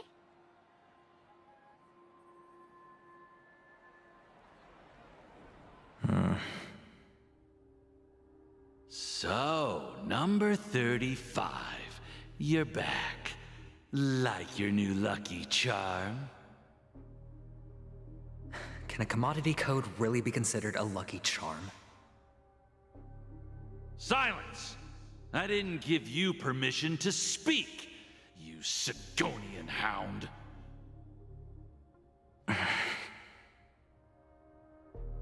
The guys in black didn't say much, so I've no idea what you did to save your skin in that massacre back in the day.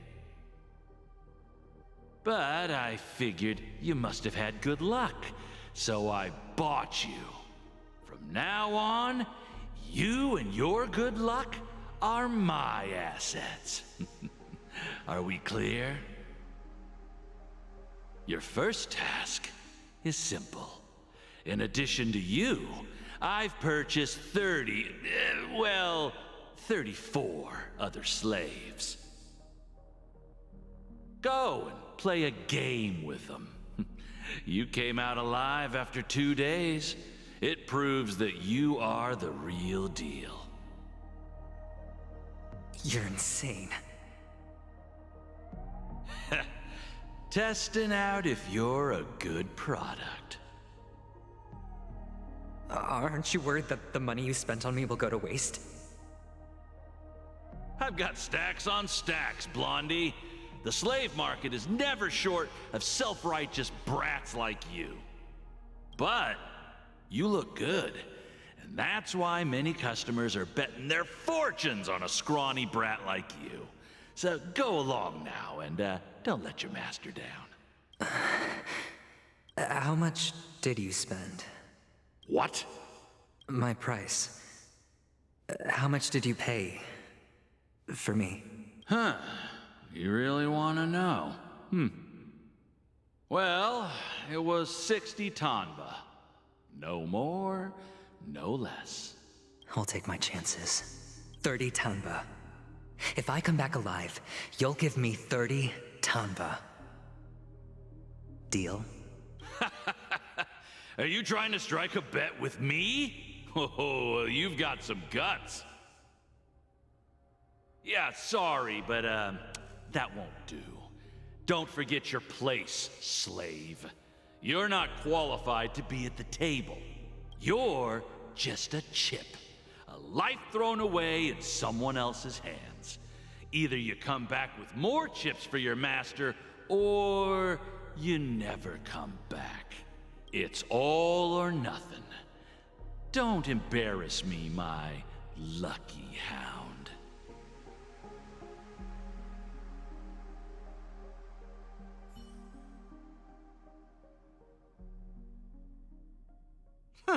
What brings you here, Gallagher? Some friends from the old days. Do you have a moment to spare, Siobhan? Oh, I have the whole day to spare. Ladies and gentlemen, welcome to Dream Jolt Hostelry. This bar offers a wide variety of drinks, but we draw the line at Soul Glad. Why settle for ordinary when you can experience extraordinary? We're dedicated to serving up nothing but pure joy and laughter. What would you like to drink? I'll whip it up for you. Oh, look! A lady as cool as Serval! Who's Serval? Will you, introduce me to her? Huh? Oops. She's heard us. Just spare them, my esteemed bartender. I'll take over the bar today. I'm getting up there in age, and I need some practice before I forget the skills that used to put food on my table. Where did you stash the ingredients? They're all under the counter. Since our guests have traveled from afar, shouldn't you whip up some special drinks? That's exactly what I had in mind. Hey, my friends, do me a favor. Go around the bar and bring me any ingredients you fancy. The discussion might take quite some time, so I'll prepare some customized, non-alcoholic drinks for you. In the bar? But aren't all the ingredients right there on the counter? Why, we're in a dream, my lovely lady. You can help yourself to anything if you wish for it. Comfort, hunger, confusion, or even boredom. It's all within reach, right at your fingertips. Oh, did you hear that? She just called me my lovely lady. Even in reality, mixing drinks is more than just throwing ingredients together. A bartender needs to capture the bar's atmosphere, master technique, and spin a tale of mystery and anticipation. Only then can a perfect drink crafted with a customer's life story be created. In other words, what you get from your drink is down to luck, so don't overthink it. Indecisiveness has no place when it comes to enjoyment.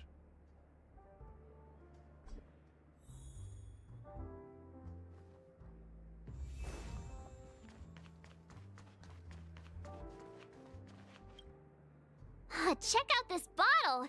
The liquid inside looks beautiful. And the label reads, Dream Syrup, thick. I don't see an expiration date, but the production date is half an amber era ago. Ugh, drinking this stuff can't lead to anything good. That's for sure.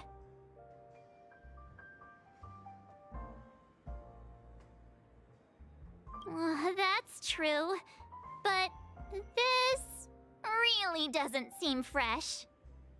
Did you find the bottle of syrup I've been hoarding?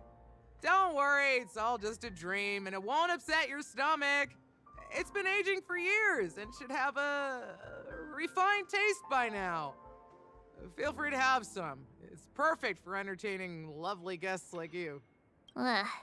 Then we'll keep it for now.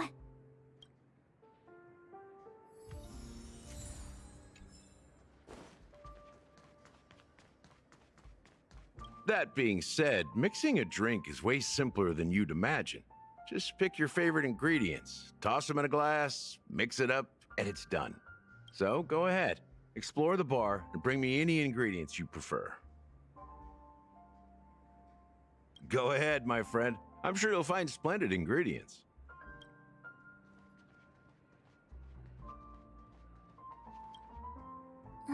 Can this be used for mixing drinks? Oh, and there's a note underneath. Exchange with your precious things. What should we exchange for it? And who should we give our stuff to?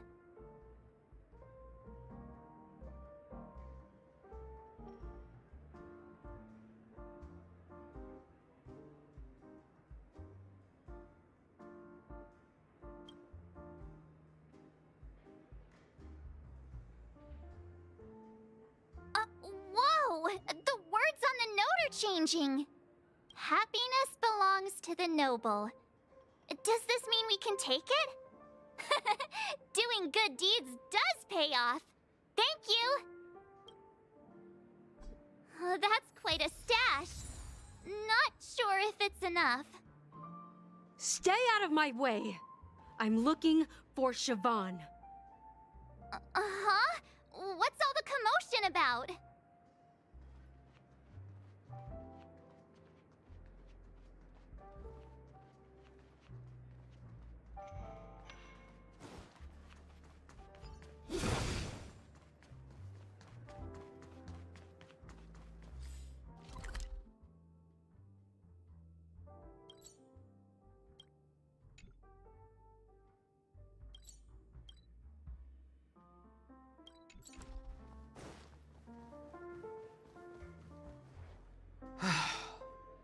Haven't I made myself clear enough, Miss Amiki?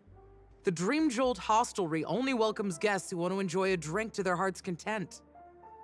I'm sorry, but I'm not interested in your proposal. But you have the talent. You'll attract a huge audience. You're destined for the Iris' stage, not for this rundown shack. Come with me. We'll become the talk of Penacony, a shining light into every corner of the dreamscape. Please, Siobhan, I really need you. As you see, I'm entertaining my guests. Don't make me repeat myself. Fine. If you don't come along, I'll just sit here and not go anywhere else. Give me a sparkling drink. Sweet. With extra ice. Just one moment. What's her deal? We can't discuss the case with other people hanging around the bar. Hey, can you do that clockwork trick of yours again?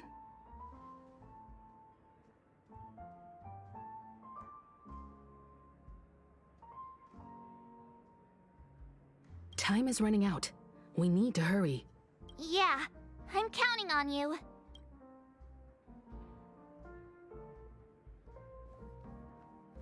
You're one of Siobhan's guests, right? What can I do for you? If you're here to convince me to leave, please stop it. I'll never leave until she accepts my proposal. I just don't get why she won't leave this place. This rundown shack with no customers whatsoever.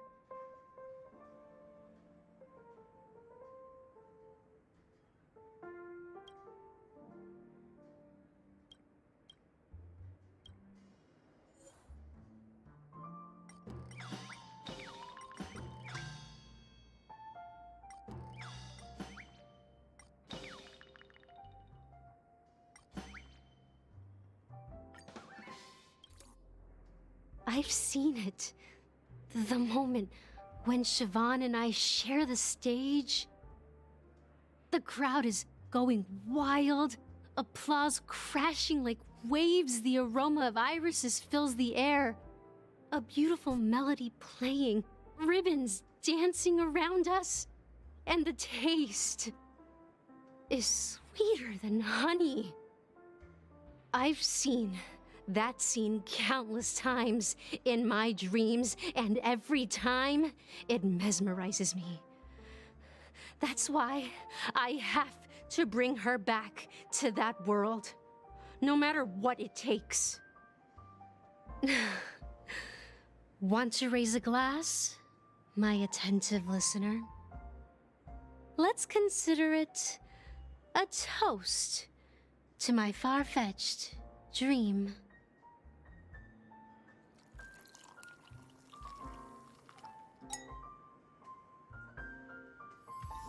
She's still not leaving. Maybe I'll have to try again.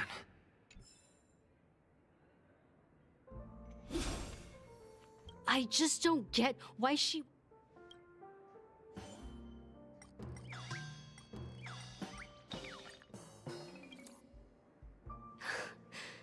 It's ridiculous, right? Our paths were never meant to cross, yet I'm still holding on to her. I'm too timid and shy, longing to shine but afraid of stepping into the spotlight. I need her guidance because I'll never be able to do anything alone. You don't know Siobhan's past, and you have no clue how radiant she used to be. Even among the talented Iris family, her skill was unmatched. I know she probably thinks I'm just trying to ride her fame to get ahead. But all I want is for her to reclaim her place.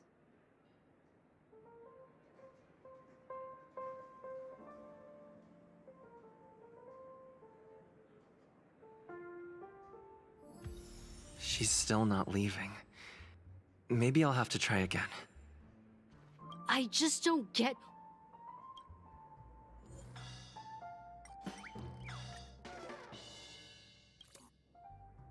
Those darn Iris jerks! They're the ones who forced Siobhan into hiding here, running this pesky bar. It's all their dirty scheming. Huh. I get it now. She's not leaving because she doesn't want to run into them again.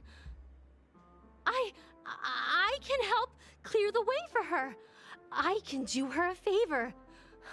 I'll go back and write a letter to the Dream Master exposing the crimes committed by the Iris family. Siobhan will definitely appreciate it. Well, talking to you has got me feeling a bit down. My thoughts are swirling, making my mind clear, and bringing tears to my eyes. Maybe I should find a place to reflect on what Siobhan truly means to me. Here's the payment for the drinks.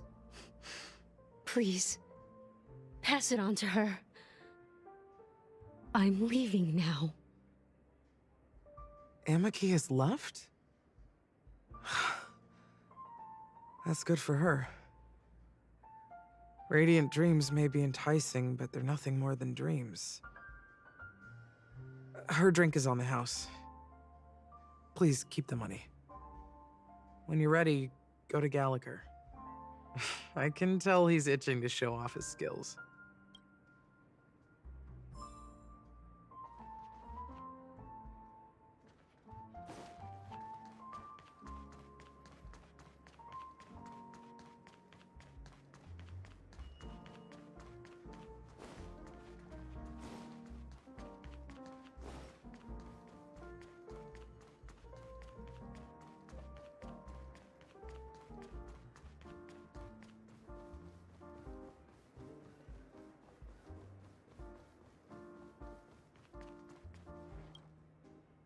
Hey! Look at all these chips scattered everywhere. A few days ago, an actor from the Iris family came. Caused a ruckus with Siobhan. Those chips must have gotten scattered during all the chaos.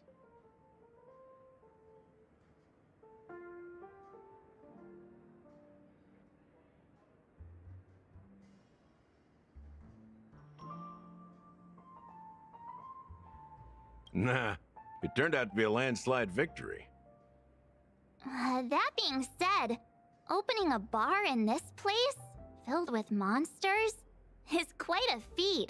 Siobhan must have a lot of tricks up her sleeve, right? You'll have to ask her yourself to find out. But I have a feeling she won't budge unless you impress her with an incredible drink.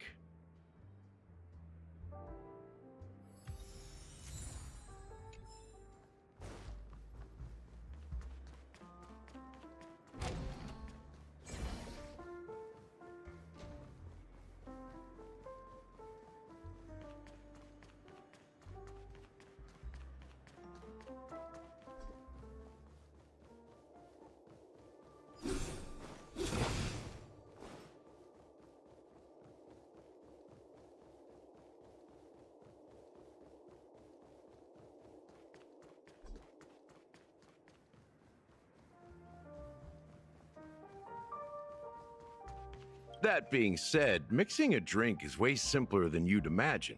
So go ahead, explore the bar, and bring me any... Nice work.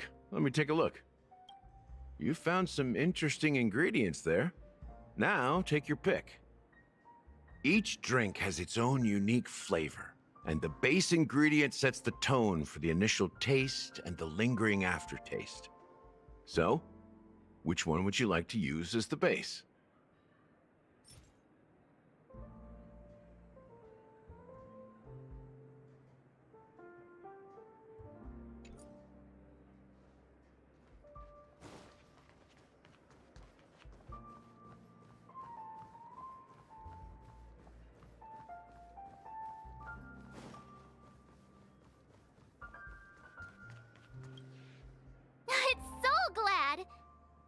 I thought they didn't sell Soul Glad at the bar. Let's give it a shake. Nice, it's still fizzy and has a long shelf life.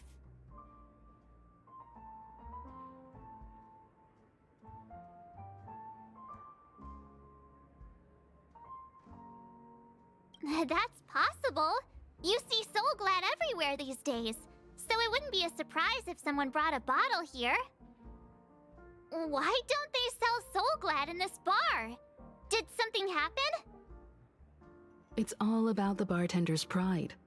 It wouldn't make sense for customers to come here and order drinks they can find anywhere else.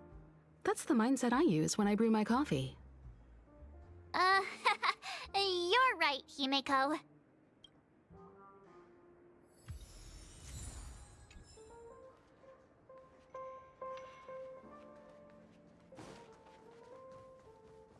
That being said, mixing a drink is way simpler than you'd imagine. Just pick your favorite ingredients, toss them in a glass, mix it up, and it's done. So go ahead, explore the bar, and bring me any ingredient. Nice work. You found some each drink has its own.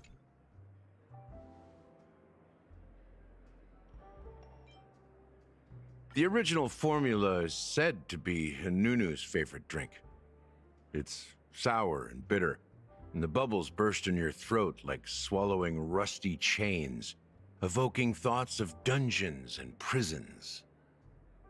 Now that you've chosen the base, it's time to pick the adjunct, the ingredient that'll create a marvelous chemical reaction with the base. It should give an unforgettable taste without overpowering the main tone. So, what's your choice for the adjunct?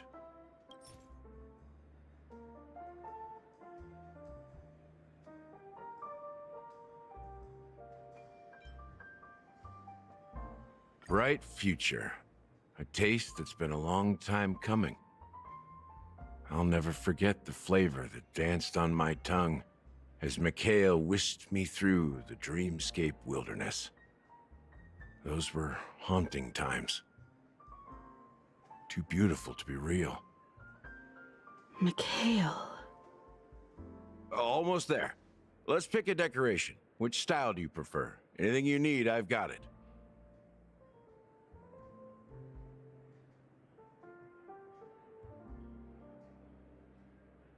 Concentric circles. May you always remember where you started. Well, it's done. Here's to you, the nameless, with this glass of A Ticket to the Boneyard. To the dead and the dying. Well done, Gallagher. You're not over the hill yet. So, are you satisfied? Oh, the flavors! They're way more sophisticated than Soul Glad. The richness and layers of these flavors are a masterpiece, especially with the adjuncts. I can taste the spicy and sour notes with a hint of sweetness. I'm not entirely sure what it all means. Maybe Mr. Gallagher can shed some light on it. Well, if you're expecting a profound answer, I'm afraid I'll disappoint you. The imagery it implies is pretty straightforward. It's just a glimpse of what this dream truly tastes like. Nothing more. Does this true taste have anything to do with that Mikhail?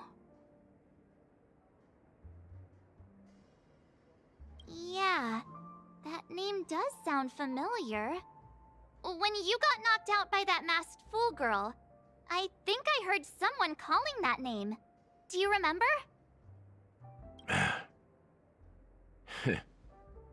I was right about you. You guys seem to know quite a bit, and now there's no reason to hide anything from you anymore. Let's dig deeper into the case, and of course, I'll tell you a story about Mikhail. All right, let's start with what we know based on the clues the family has. It seems that Firefly isn't a local or an invited guest. In other words, she's a stowaway. She managed to fool me at first. My age must be getting the best of me. But here on the planet of festivities, stowaways are common sight. You're bound to run into one sooner or later. After the incident, the hounds wasted no time searching for that girl in both the dreamscape and reality. But here's the thing. We only received bad news, and the trickiest kind at that. She simply vanished, leaving no trace in the dreamscape or reality, as if she had never come to Penacony at all. Huh? Does that mean...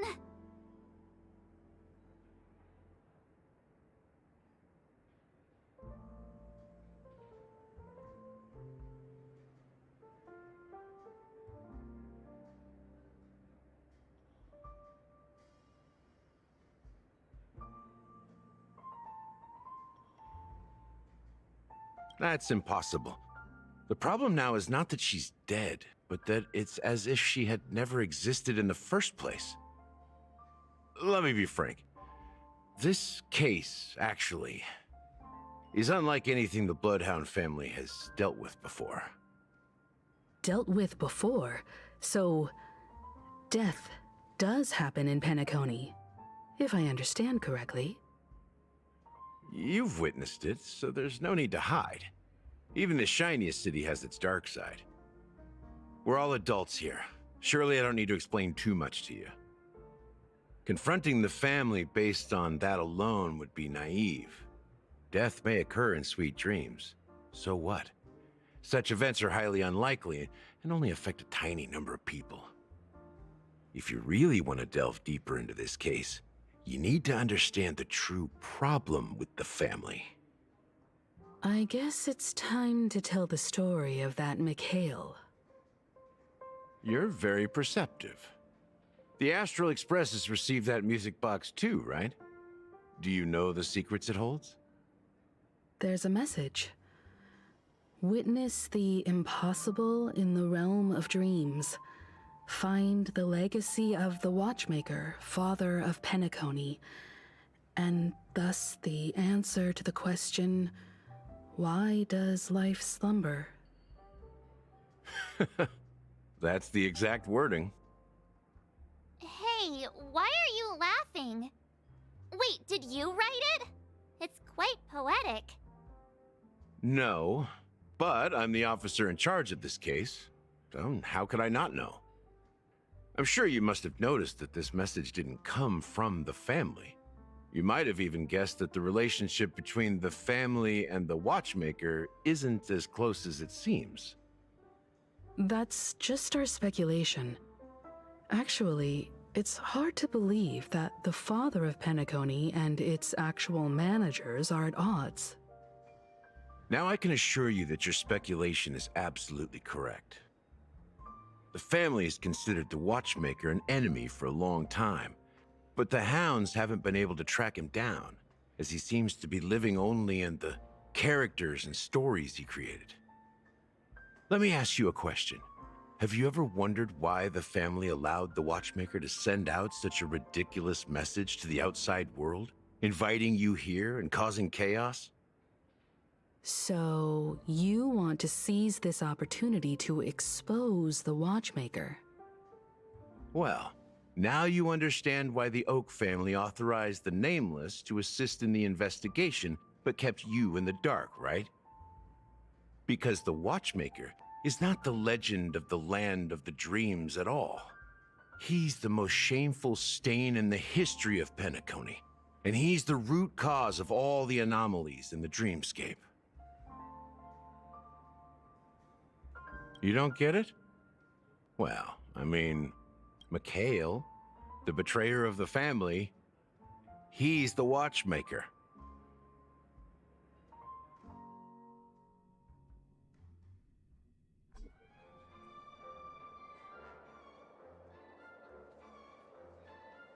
Here we are, Clock Studios Theme Park, the most popular entertainment center in Penacony. Wait, aren't we supposed to be discussing the Watchmaker? I would have expected you to take us to, maybe, a library, or an archive room of sorts. But an amusement park? The culture of a city reflects its history in the most authentic way. To you, it's a fun place. But to me, it's a prison for the planet's past. You know that Penacony used to be the IPC's prison planet, right? All the prisoners were brought here, helping the Garden of Recollection salvage the leaking memoria from the macrovoid. The prolonged exposure to high concentrations of memoria caused a unique phenomenon. The dreams of countless prisoners intersected and overlapped, and people started meeting each other in their dreams, living lives that were almost identical to reality. But everything has a price, and sweet dreams are no exception. In the end, the dream world was unable to alleviate the suffering of prisoners in reality. One of the prisoners broke free from the IPC shackles and fought for freedom. He is Hanu, the great leader of Dreamville, the great peacemaker, and the faithful companion of the underdogs.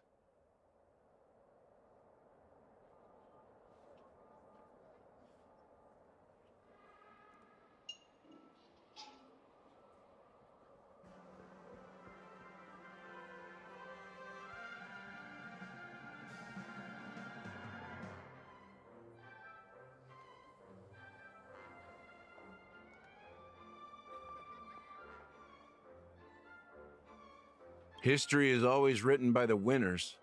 However, it's undeniable that Clocky is an animation that draws from Penacony's actual history. These characters not only exist in Dreamville, but also in the distant past. Once you realize this, you'll understand why we're here. There are so many members of the Bloodhound family around here. They just received a lockdown order, supposedly from Sunday himself. Who knows what it's for? Investing here is like a bet you can't lose.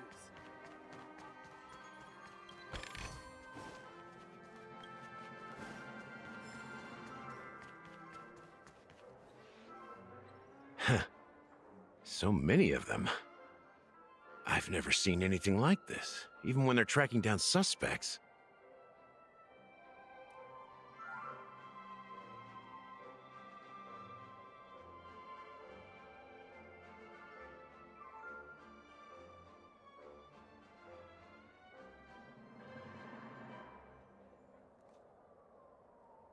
We don't need to go in. We don't want to draw any unwanted attention inside. We can just talk here. Let's find a quiet spot and continue our conversation. The view here is great, right? We can see everything from here, including Clocky.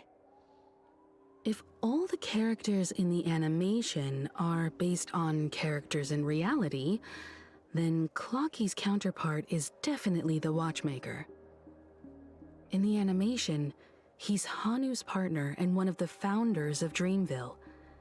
Does that mean the Watchmaker was personally involved in that war and sided with Asdana?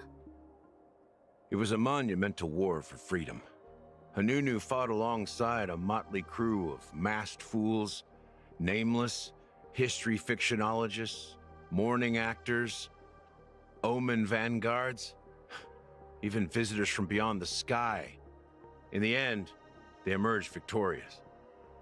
Among them was the person who would eventually be known as the Watchmaker. But if you do the math, doesn't that mean the Watchmaker was around for several centuries? I'm not sure, but Mikhail was already the Watchmaker when I met him, so maybe he inherited the title. How old are you now, Mr. Officer? I'm 13. No way. Not even close. Hanunu freed the frontier prison, but peace still eluded him. With limited resources, threats from the outside world, and internal conflicts between major prison districts, the future of Asdana was uncertain.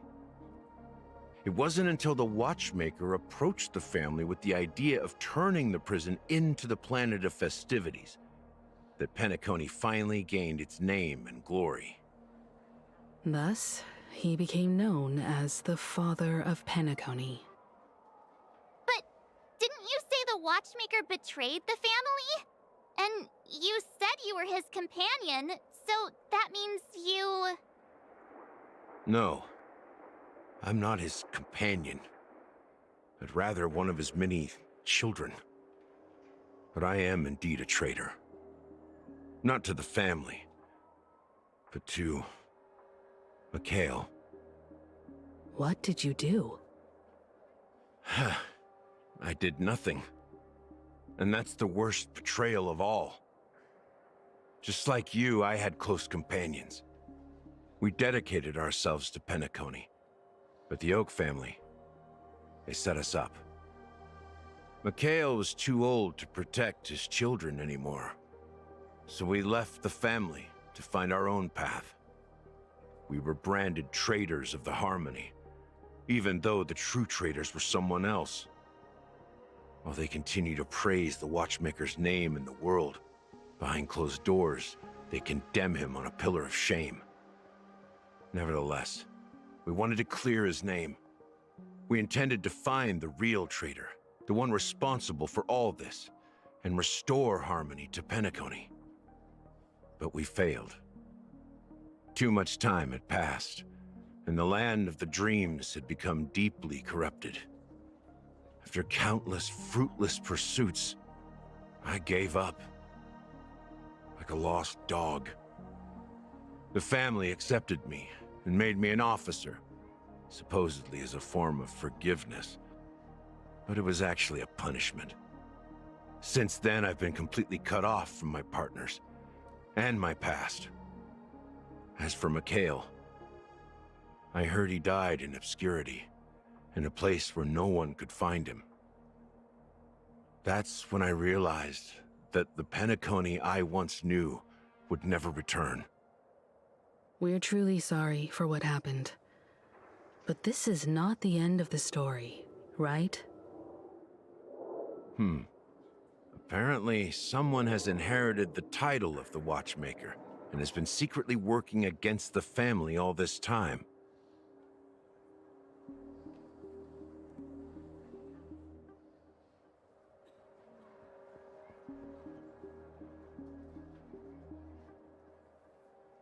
Unfortunately, after all these years, I have no idea who that person is, or if they're even real. Or just Mikhail's lost soul haunting the dreams. So, do you understand why I'm spilling all this info?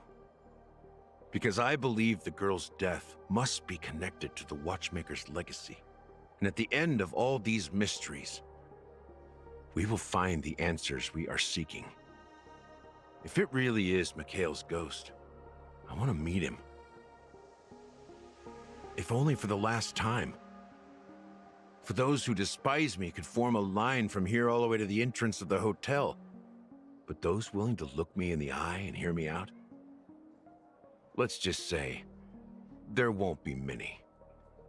I've told you all I know is a sign of gratitude. Thank you for listening to this old dog. Bark and all. Something just happened at the theme park. Now if you'll excuse me, good luck to all of you. How ironic.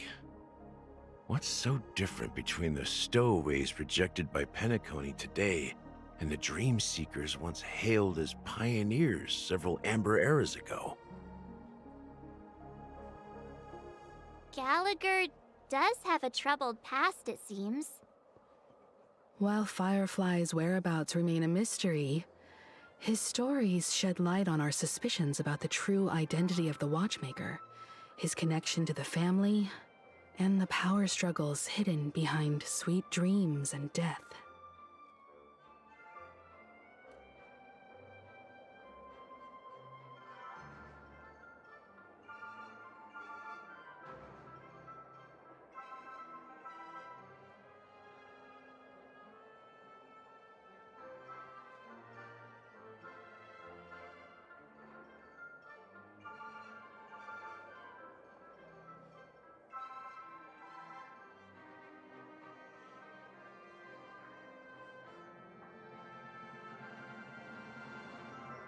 Exactly. Gallagher suggests that the real traitor is someone else, probably within the Oak family.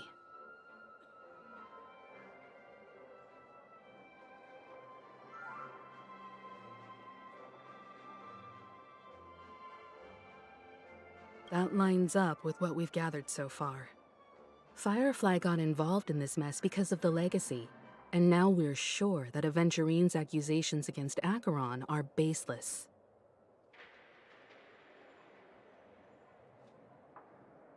You're really into Clocky, huh?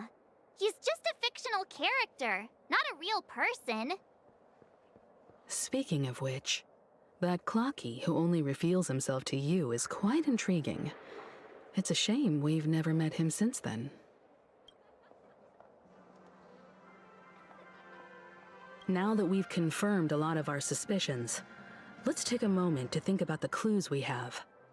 Send a message to Welt and see how things are going on his end.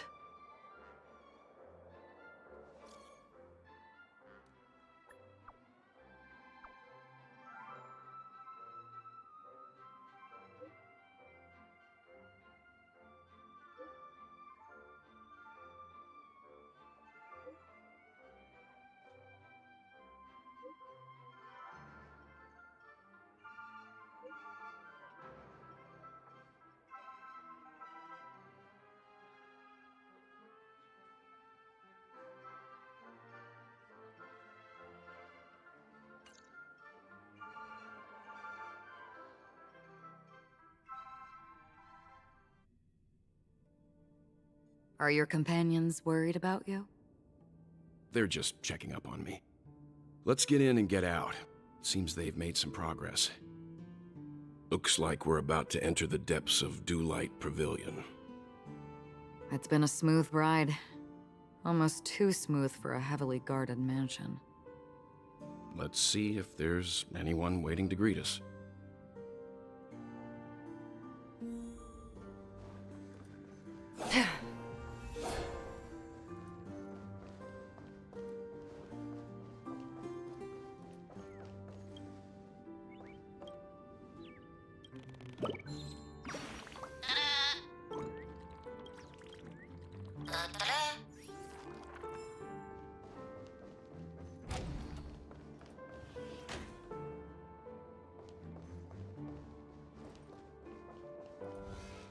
Something feels off.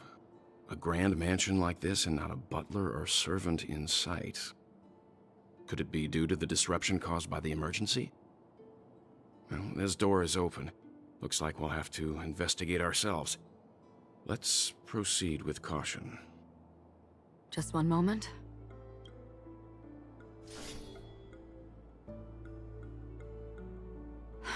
Light. I've made myself less noticeable. The crew can explain their presence as authorized by the family, but I can't come up with any excuses for being here. I see. What an interesting technique.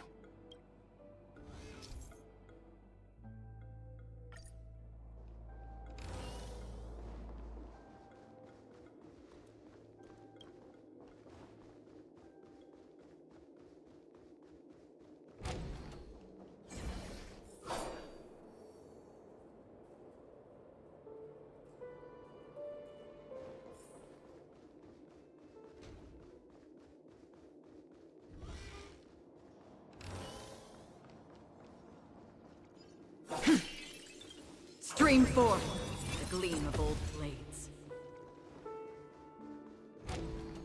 The model in the sand pit. It's the golden hour, isn't it? Maybe the heads of the family used that model for discussing important matters. The footprints here are different from the rest. There are 2 sets of them. Looks like outsiders might have passed through here not long ago.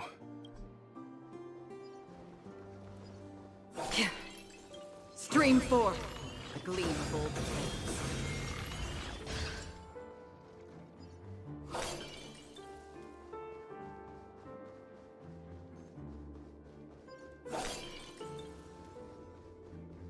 Stream forth the gleam of old blades.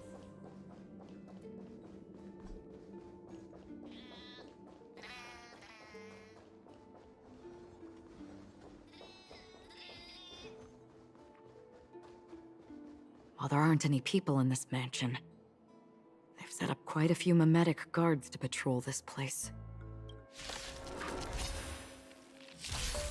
This is where it ends. Destined for oblivion. I weep for the departed. It too shall fall. Get them! Feeling spiffy? Too little. The fight is set. On the still waters of oblivion. I'll go easy this time. Can you find the answer? That's half the work. Destined for oblivion. I will dispatch you. I'm gonna hold everyone back again! Protect me! Protect me! Unnecessary. Let's play for a while. On the still waters of oblivion.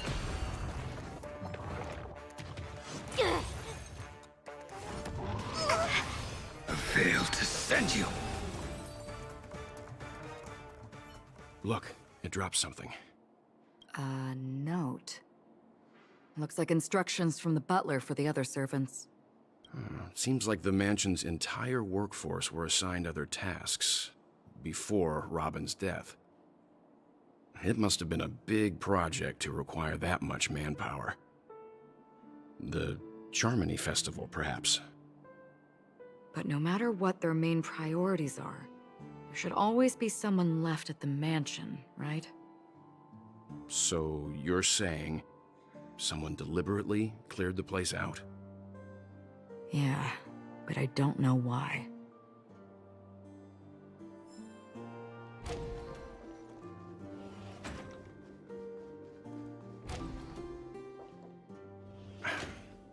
No one here either.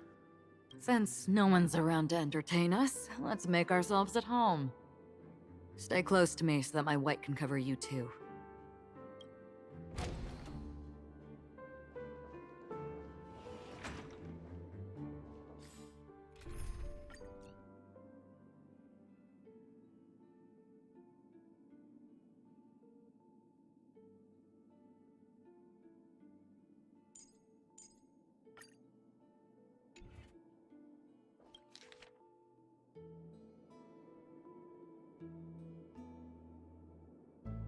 As soon as I and the rest of the crew arrived in Penacony, Mr. Sunday and Robin showed up to greet us. I remember hearing something unusual in her voice, and now it seems I was right. Robin believed it was because the harmony had been tampered with somehow. But as far as I know, there aren't many entities capable of interfering with the power of paths. Meaning?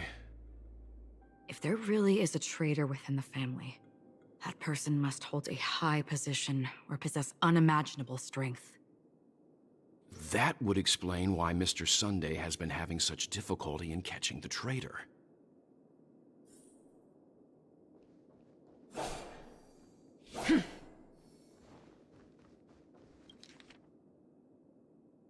The information about Robin, Firefly, and the other victims, I don't see any commonalities among them. Looks like the rumors were right. Death does seem to be targeting random victims. And based on Sunday's notes, he's no stranger to death. He's just surprised that it has resurfaced.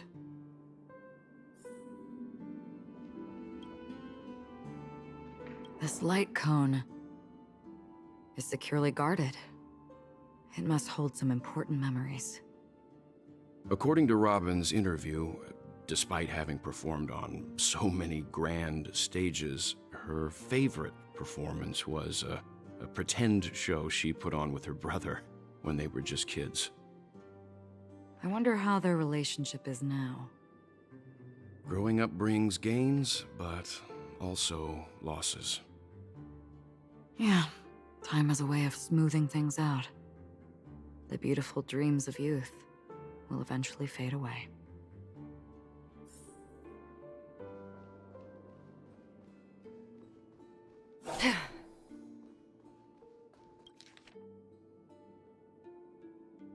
Mr. Sunday has done some serious research on his suspects.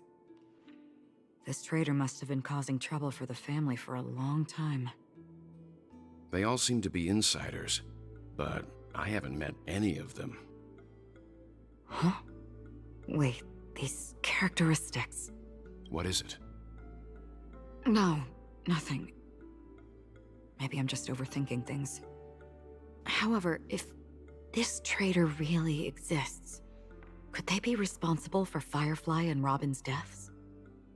Perhaps that's why Sunday is taking this matter so seriously.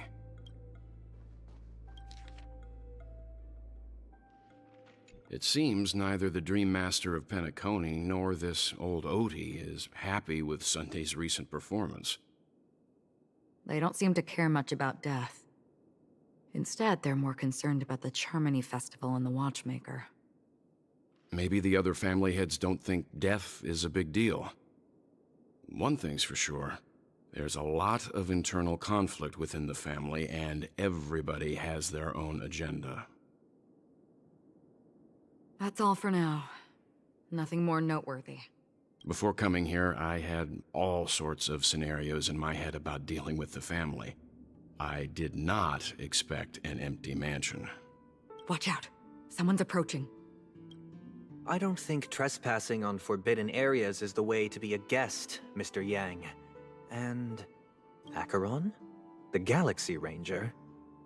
Our apologies, Mr. Sunday. Nobody came to greet us, so we entered without permission.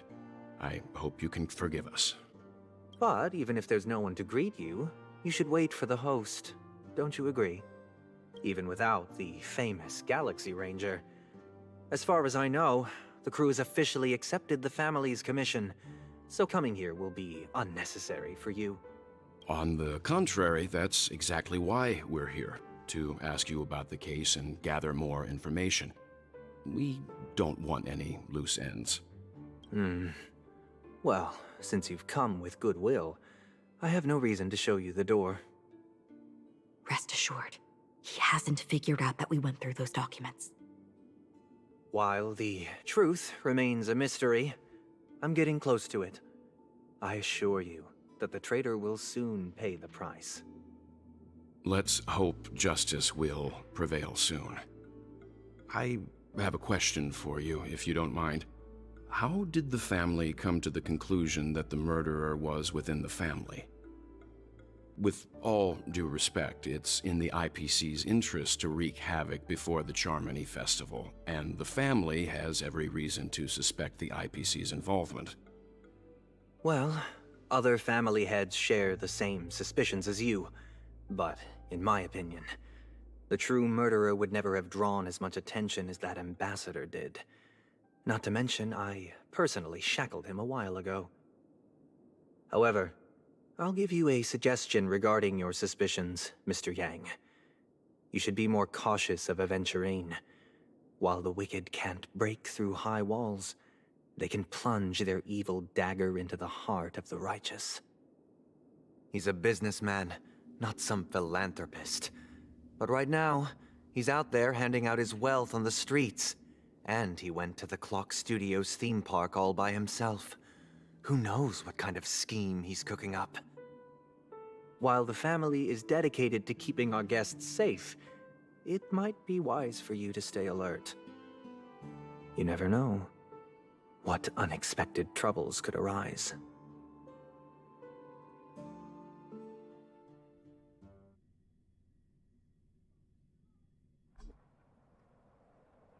According to a Pierpoint hotline tip, there was a major breakthrough in the shocking Ejhazio Aventurine case. The suspect has been arrested. This fraud case has been linked to many departments within the Interastral Peace Corporation and the Intelligentsia Guild, causing a large drain in manpower and resources. resulting in the IPC taking a massive loss. The case's main suspect originates from Sigonia 4 and is one of the survivors of the second Kataka Abjin extinction event, who does not carry an interstellar refugee travel permit. As per Strategic Investment Department Head Diamond's sentiments, the IPC has appropriately relocated the suspect in the spirit of the Charter and will continue to conduct further investigations as to the motive of the suspect. What pretty eyes. Tell me, do they shine in the dark? Well, if they did, I'd sell them in a heartbeat.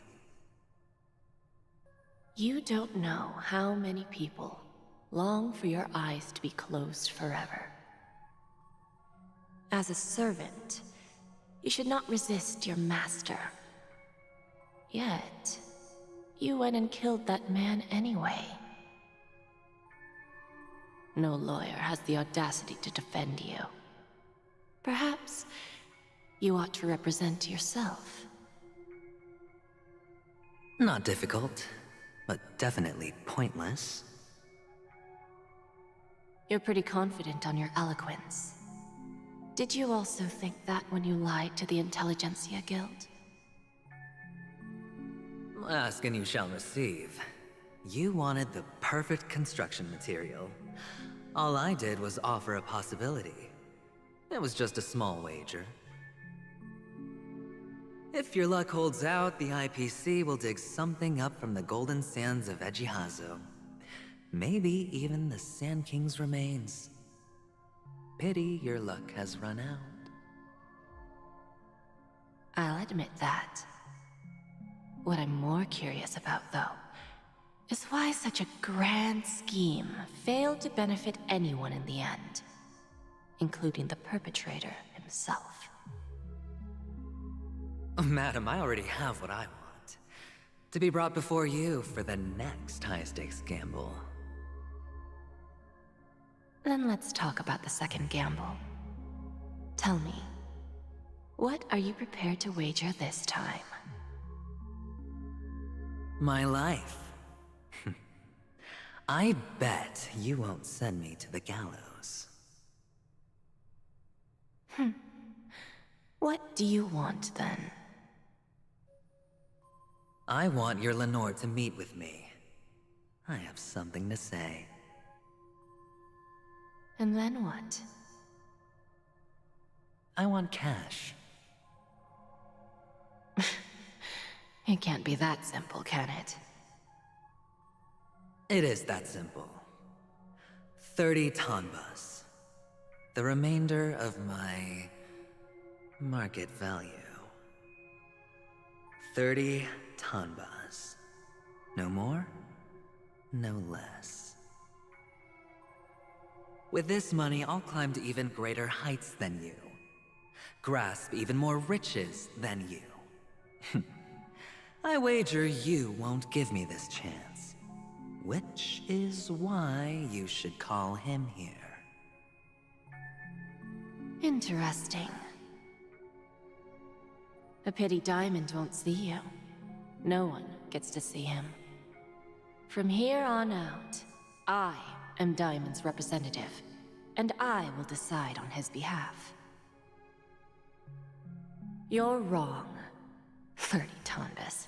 I'll give you that. And much more than that. Wealth, status, power. The IPC will give you whatever you want, even what you don't want. Kakavasha. A good name, but unfortunately destined to be buried in the dirt. You, though, you deserve to live, to create even more wealth for us. Go, pick the clothes you like, then choose your desired identity. And then, use them well, child. May your plans never suffer failure. Life is like a long-term investment. Those who choose correctly, do the correct things, reach the correct outcomes, and show the world their value. People can't always make the right choices in their lives. But luck has always been on my side. I've never lost. Is it because Gayathra blesses me? Well, if that's the case, she must also be looking upon me right now. My success is inevitable. But what then? Even if I overcome this difficult trial, what would come next? What awaits me after this glorious gamble? An even more glorious one? Will I return triumphant with unending riches after countless successes, or will I encounter failure, never to return?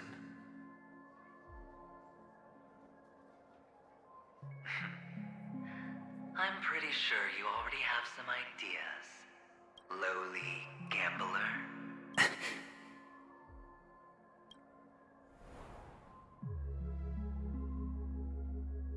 What? What? What?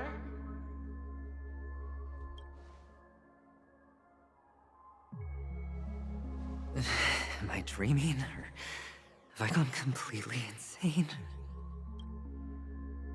Perhaps both. Forgotten me already? When you were strapped to that electric chair by a mannequin warlords, who was it that gave you the idea? Fine. I may be crazy, but I'm not stupid. Get out of my head, newborn of the Harmony. The Harmony? Oh, don't play the fool. It's not the first time we've met. No need to be so polite. I'm you, and perhaps even more aware of yourself than you. Of what exactly you want. You're dying. And you still want to drag a bunch of unfortunate fools with you through death's door. That's why you're here, isn't it? A grand unveiling. You really think you can pull it off? Why not? Well, you may have fooled everyone, but you can't fool yourself. I can show you. Before you're entirely gone, I'll be with you for the last stretch of your road.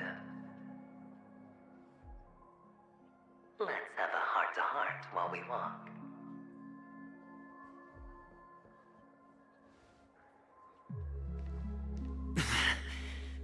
What exactly are you?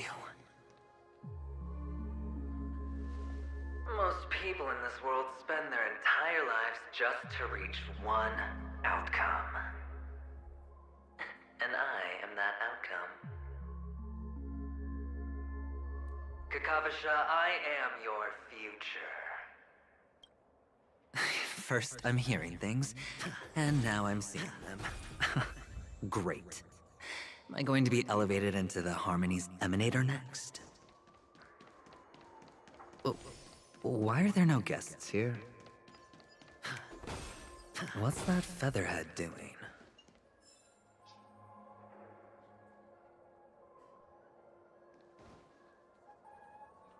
Just a Pepeshi? No. A child? Feeling lucky. Feeling lucky. I thought minors weren't allowed in Golden Hour. Hey, kid. You okay? Are you lost? What's wrong, mister? You don't look well.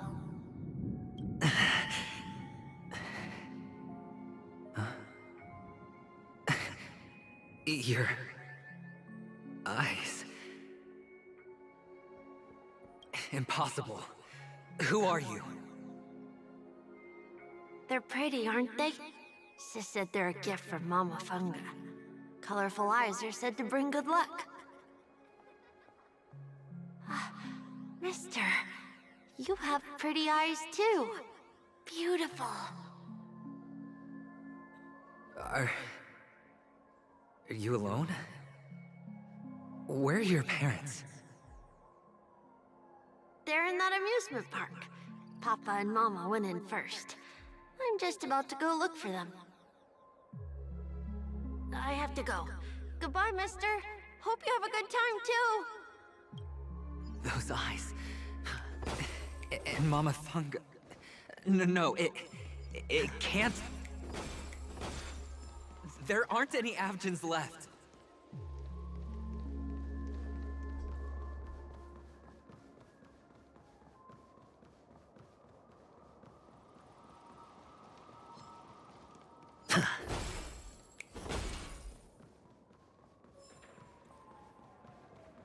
Papa, Mama, wait for me.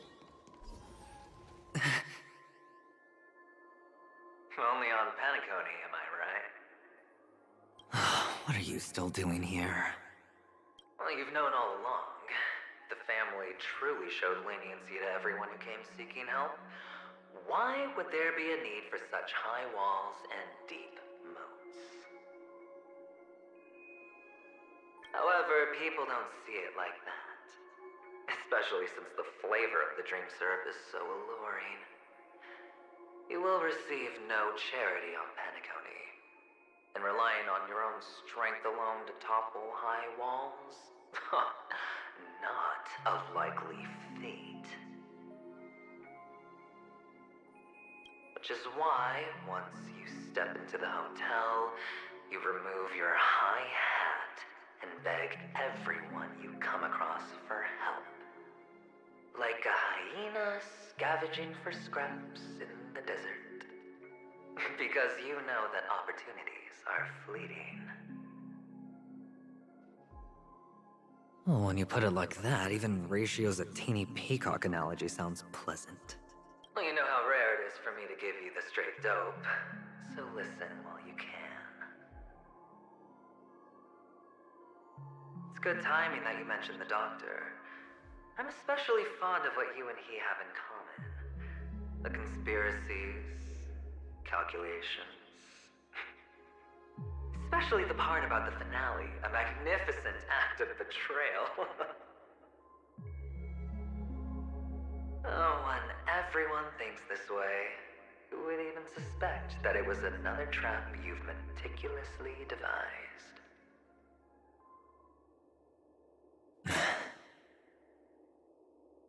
Go on. Tell me I'm right. You know who you really are, Mr. Cavalier Gambler. Uptight, overcautious, massive inferiority complex. You've won so much, and you're still so afraid of losing.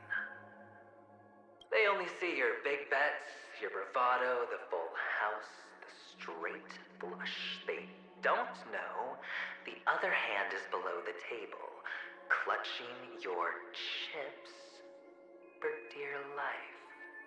It's a heck of an act. No wonder the tavern sent you an invite. You're a natural kid. You don't stop at fooling the audience, you fool yourself too. Well, the best way to prevent others from seeing your true colors is first being able to fool yourself. Of course. I know you all too well. But it's strange. Why did you decline that invitation? You had the chance to embrace elation. Was that not what you most wanted? But you chose the IPC instead. For the preservation? I doubt it. Do you even have anything in common with the preservation? Oh, I thought you knew. Didn't you say you had me pegged? We're done. Either stop talking or disappear from my sight. That's fine. But who exactly about to disappear here? Well, it's not going to be me, anyway.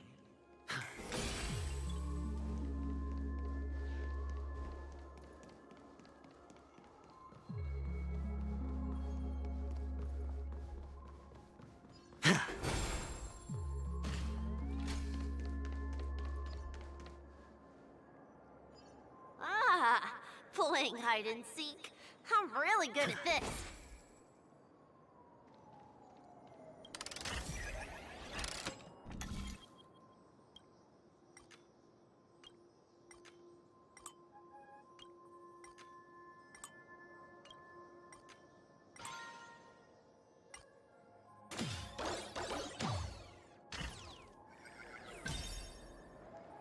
It's my turn to hide now. You guys can't find me.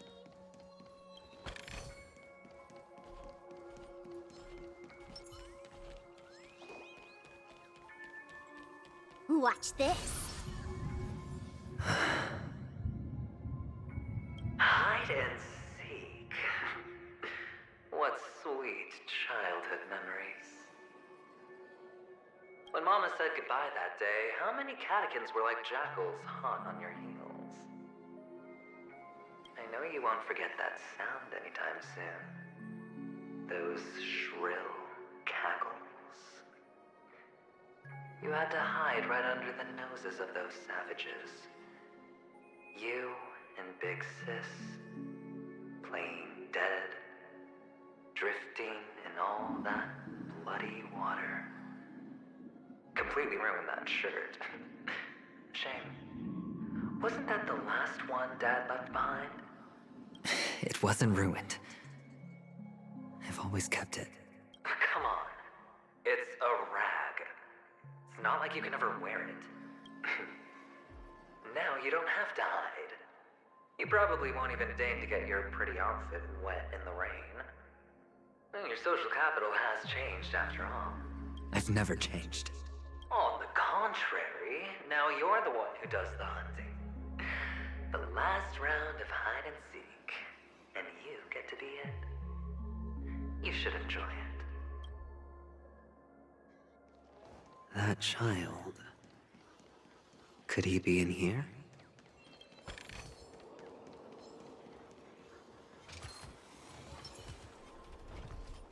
Watch this.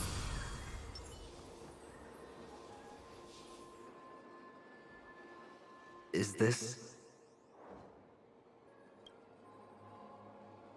a topaz? What is this doing here?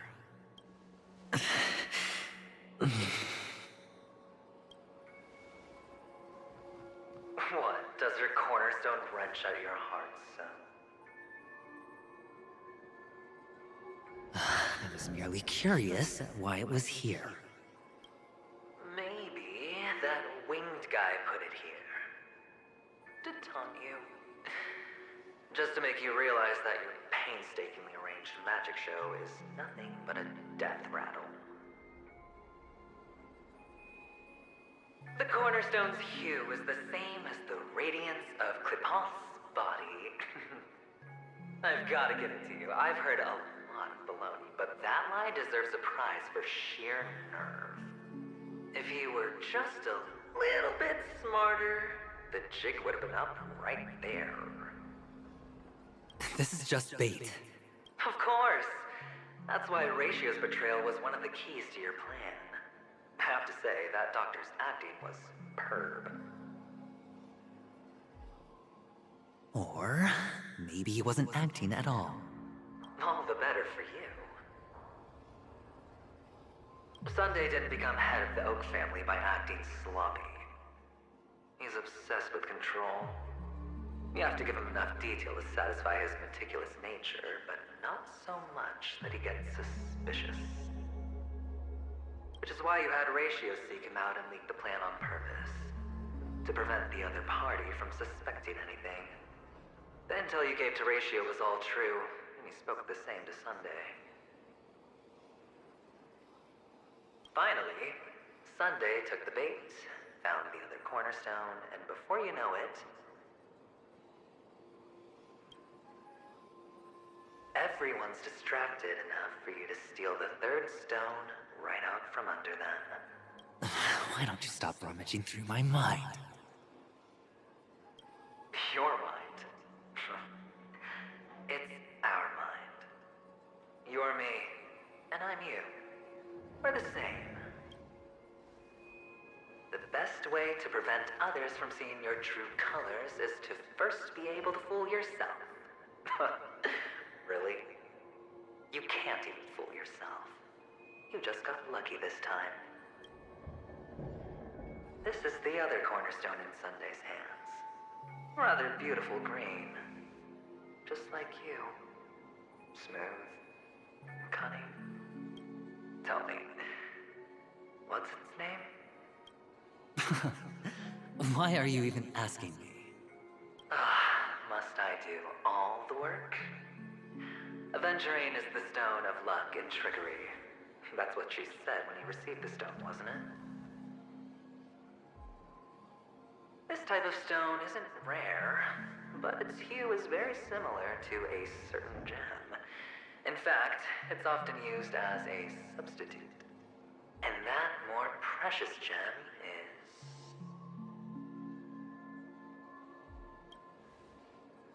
Jade. Even Sunday can't tell the difference. Oh, looks like Jade can be substituted for Aventurine, too. Sauce for the goose. Aventurine, Topaz, Jade. 3 elites, 3 cornerstones who, for a measly penny, offered their everything. Oh, you're even more united than the family. As I've said before, 3 chips are sufficient. All or nothing. But will it be the former or the latter? We'll find out soon enough.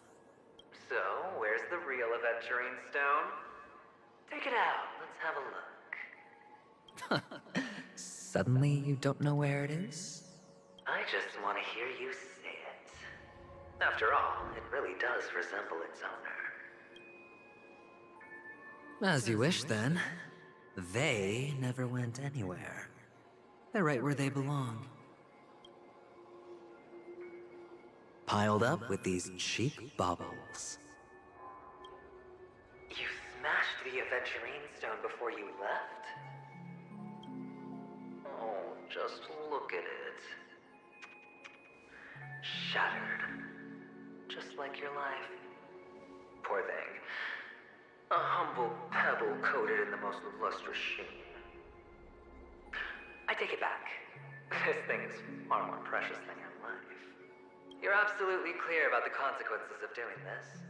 Blasphemy against Clipoth's body. You think the IPC will let you get off scot-free?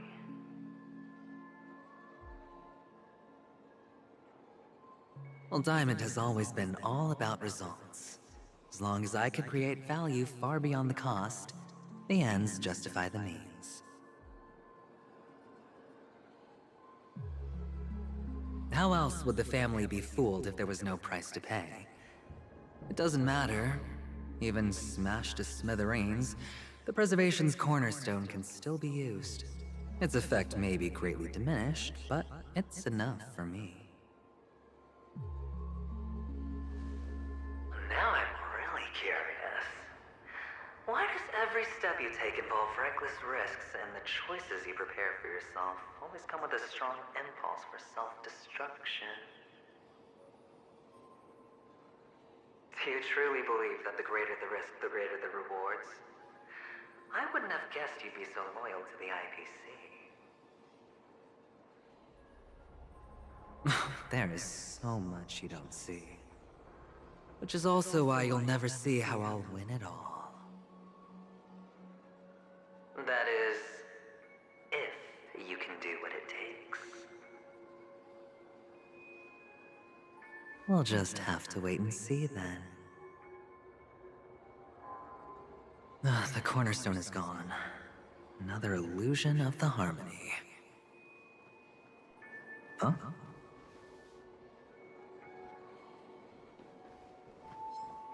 Watch this.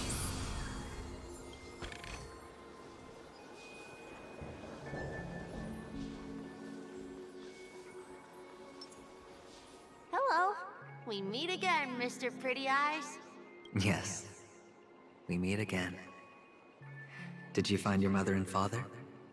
Of course! Big Sis is there too. The four of us were just playing hide and seek. I'm so happy. On our way here, Papa even brought me to see a blimp. I think you mean film. Yes, that's it. Putting many drawings together and turning them into a moving wall painting. They put me, Papa, Mama, and Big Sis together, turning us into one big family. You should give it a try too, mister. You look sad. The amusement park will cheer you up. Sure.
How's that? Not a bad score, eh? Boring.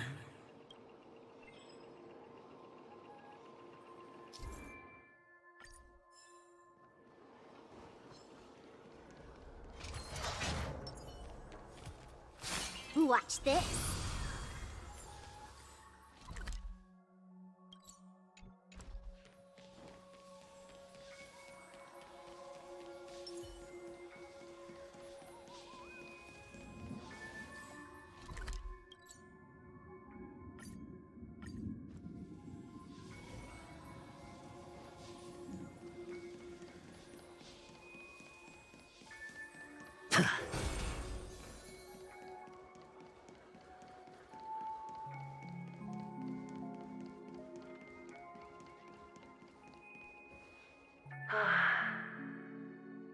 Why aren't you talking?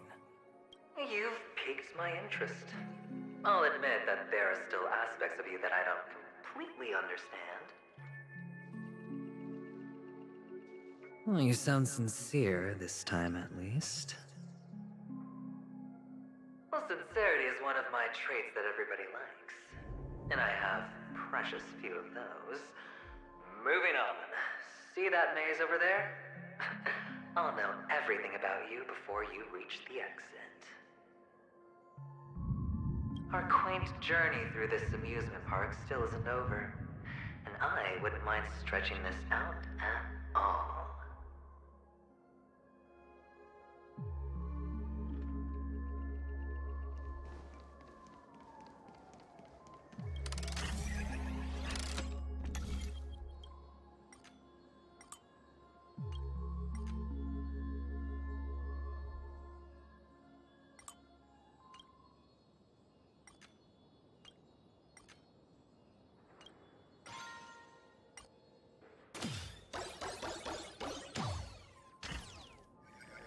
Whoa. This place. It's so tall. Even taller than the tallest rocks in the desert. And there are so many flowers here. Big Sis, this one's for you.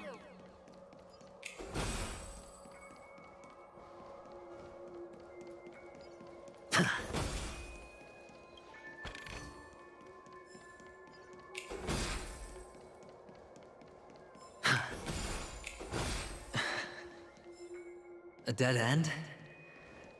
Oh. Oh, is this the wrong way?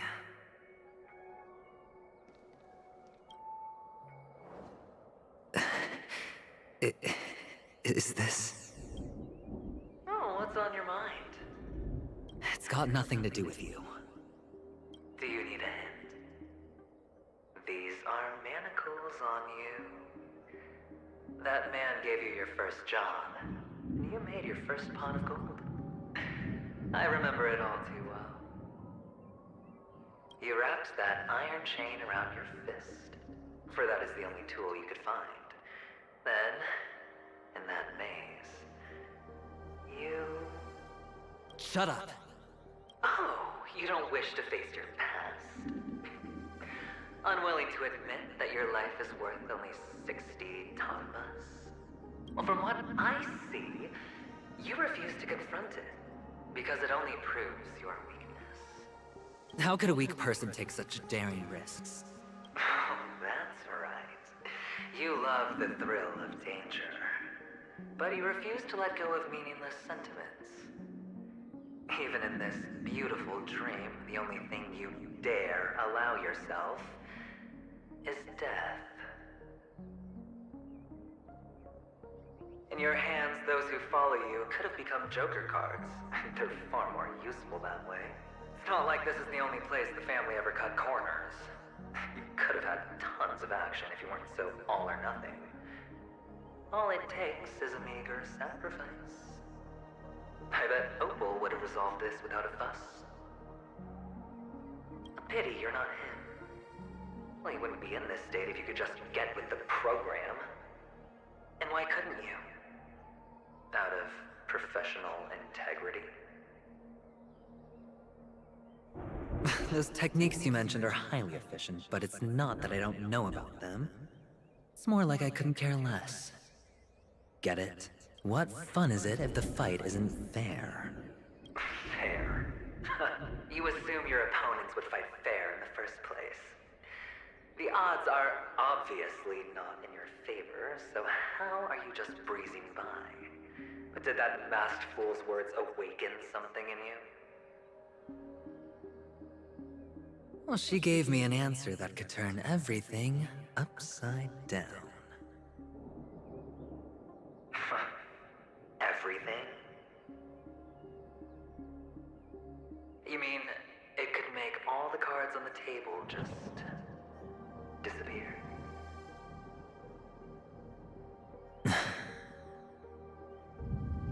That's cheating. If these leaves could be brought back, would they bloom into new flowers?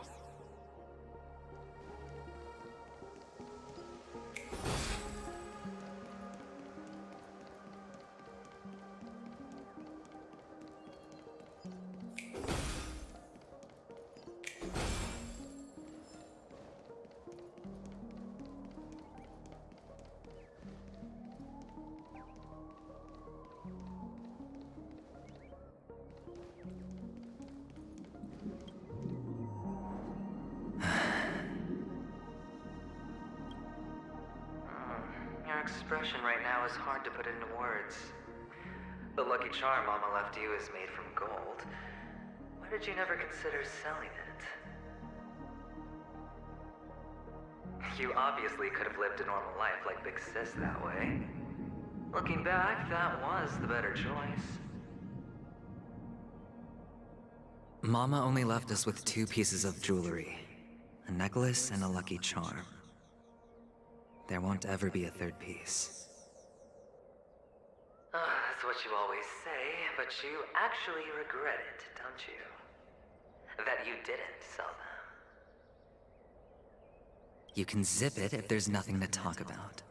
I know. You must remember what Big Sis told you.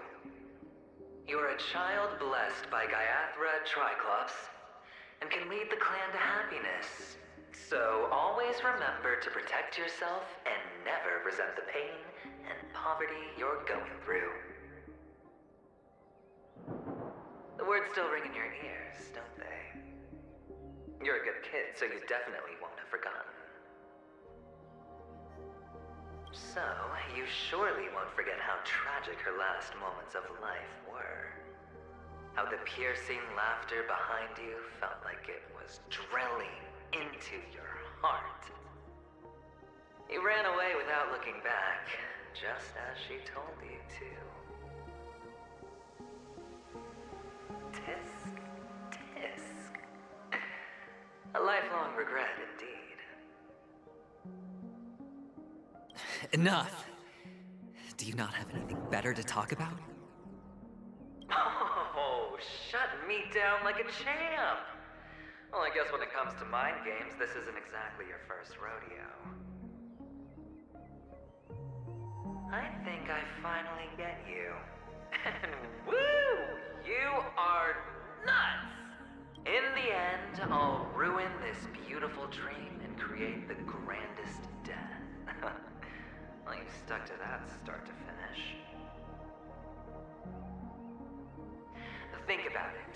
There's a Stellaron in play, the fabulous Robin loses her voice, 2 unsolved murders, cryptic messages from a masked fool, and a chance to go head-to-head with Sunday himself. The only thing to pique your interest is one word. The last word. A word that's right there at your fingertips. Death. But whose exactly? We'll know when the dice falls. All right then. Reserve a seat for me in the audience. I'm curious to see just how capable you are. Still, you never answered my question. If you could start over, would you still want to be the child who received Gayathra's blessing?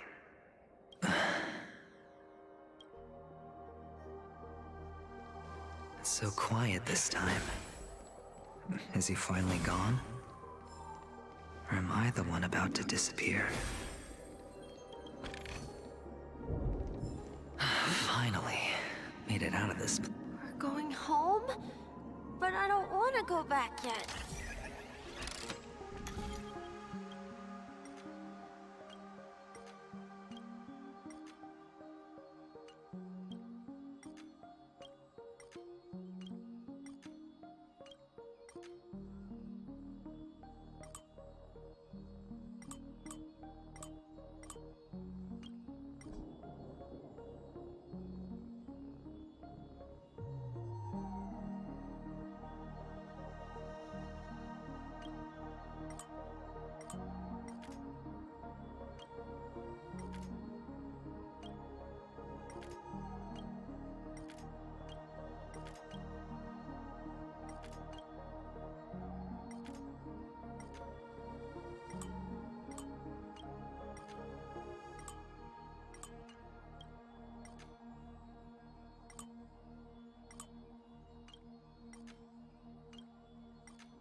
It's so fun here. I want to stay here forever.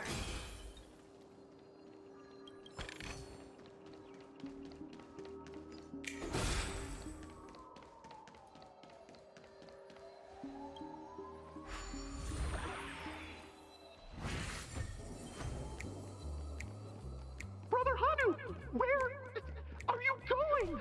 There's only one place.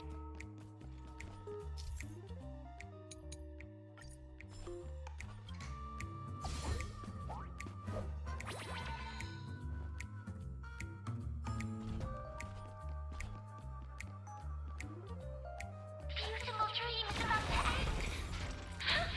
The beautiful dream will never end.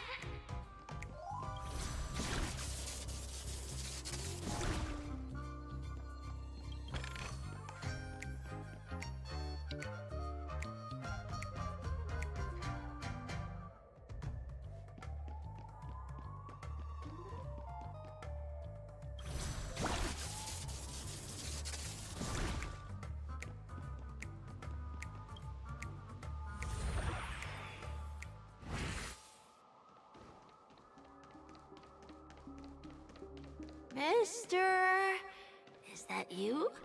I hear the sound of leather shoes.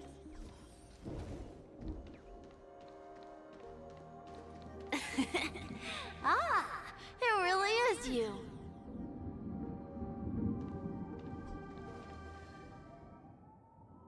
I don't know why, mister, but you always give me a special feeling that makes me more curious about you. It's sad that I can't get to know you more. We have to say goodbye. Did you have fun? You're going back? Yes, I should go home. The day's getting dark, and it's going to rain. I don't want to worry the others. You're home. Where is it? What a strange question. It's where Papa, Mama, and Big Sis are. In this dream. This amusement park. This beautiful dream. They really are peaceful. Everyone loves it. But, mister, why don't you like it? Because they're not here. Where are they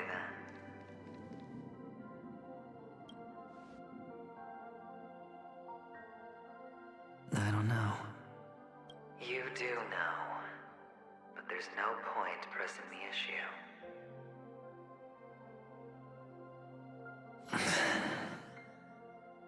Admit it.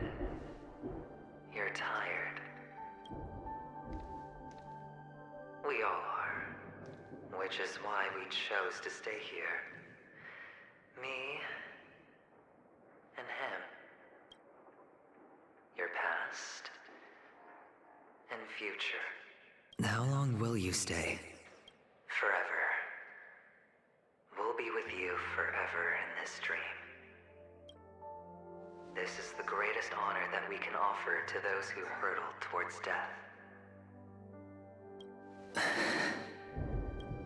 The road less traveled is less traveled for a reason. But you've never gone in any other direction. Your own life is the chip you're most eager to lay down. Always has been. You don't care who the real murderer is, and the Watchmaker's so-called legacy couldn't be more boring. What you want, what you need, is to be the smooth operator, the solid gold deal maker who doesn't waste a drop of sweat, even when he's up to his neck in danger, deep inside family territory. You want to be polished up, cuffed with red-hot chains, and spotlit center stage. You'll be the closing act, the final sacrifice. I can do it. And it will be flawless. Of course you can. Your luck will help you at the right time. A Stellaron and an Emanator. It's that simple, no?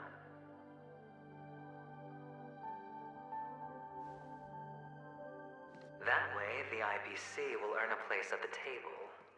And as for you, you'll just happen to slip the leash, leap the rat race, extract yourself from this endless debacle. You'll have the freedom you've always dreamed of.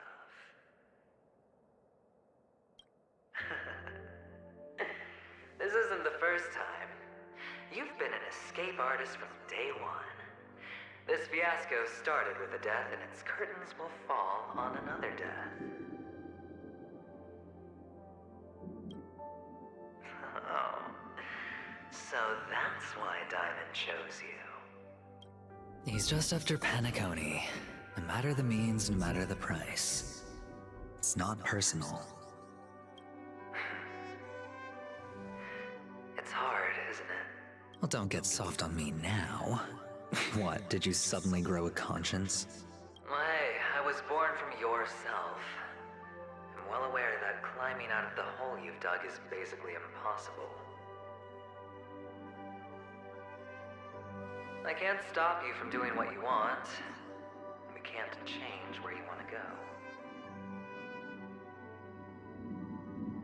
Well, what's done can't be undone.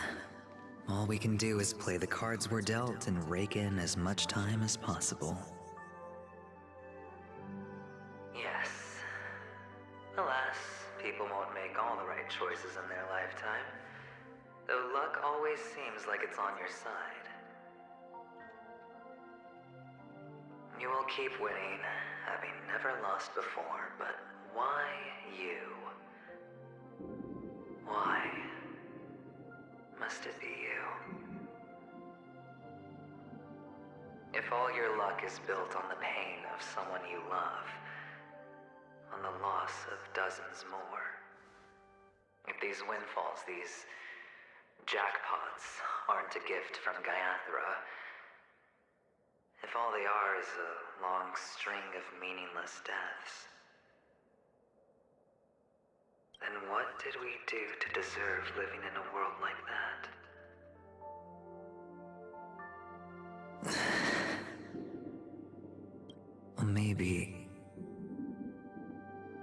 Maybe when I get to where I'm going and look back, I'll know what the trip was all about. Fine.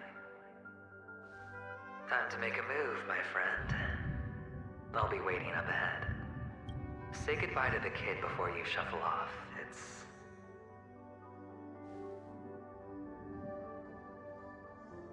It's best to die without regrets.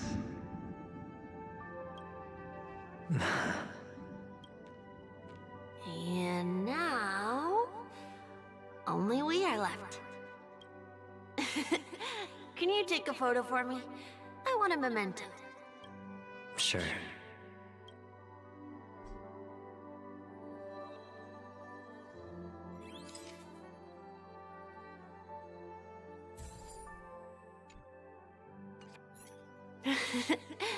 How nice. Now I can see what I look like too. Look at the lens when you're taking a photo the next time. Your expression will look more natural. Sure, I will. Then, mister, are you going back too? I can't leave yet. I still have a show to do. Oh, you're about to go on stage, aren't you? Let's go then. I'll take you to the stage. Sure. So you're an actor. No wonder your clothes are so stylish. I'm actually a merchant. But I do have a show to do. Watch this. Are you the same as those men in black in the sky? But you're not wearing black. Only ordinary employees have to wear that. My position is much higher than theirs.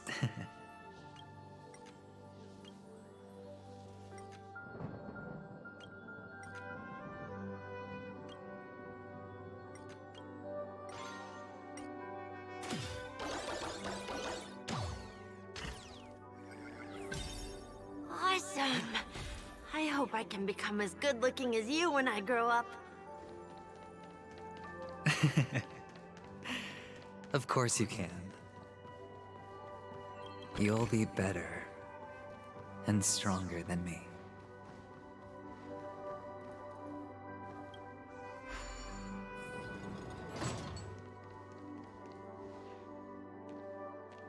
Behind this curtain is the grand stage.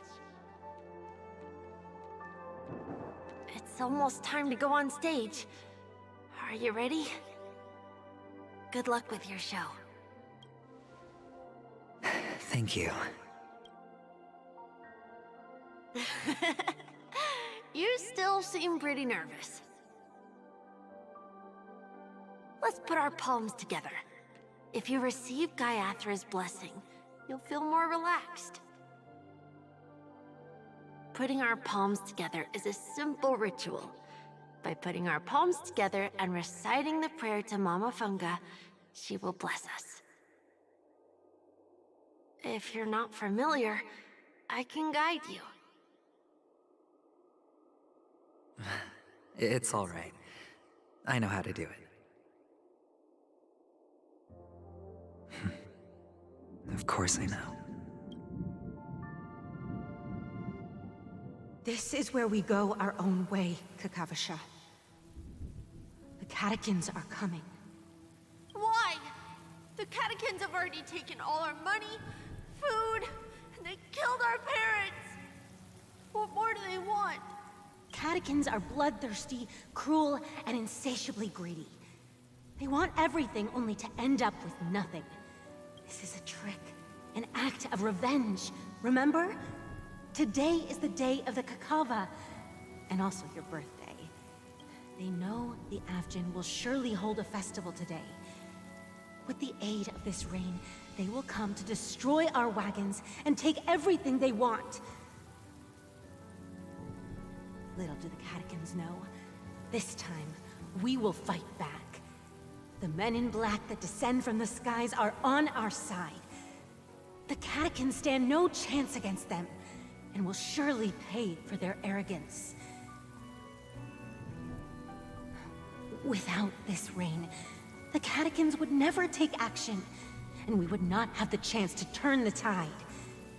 This is a gift from Gayathra, and you are Kakavasha, whose good fortune will bless your sister with success. But people will die, and you will be in danger. How is that good fortune? Why are you all doing this? The Avgin always return their blood debts. Gayathra calls for me, but Papa and Mama are waiting for me. I must answer the call. But she will bless you with good fortune and help you survive. As long as you are alive, the blood of the Avgin will never run dry. So run, Kakavasha.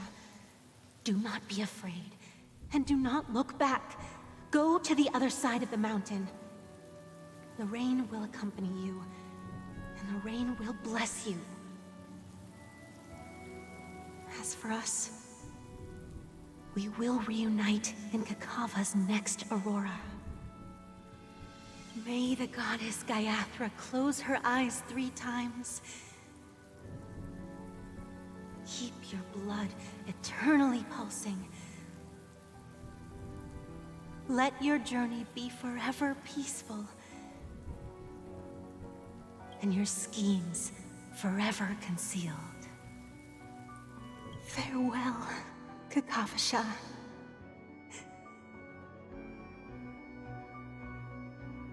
Newsflash from the Inter-Astral Peace broadcast. The IPC Marketing Development Department spokesperson confirms that a small-scale rebellion has broken out in the unclaimed region of Sigonia. The situation is now under control. The insurgents are from a local clan known as Kataka, which has a long history of disdain towards the IPC.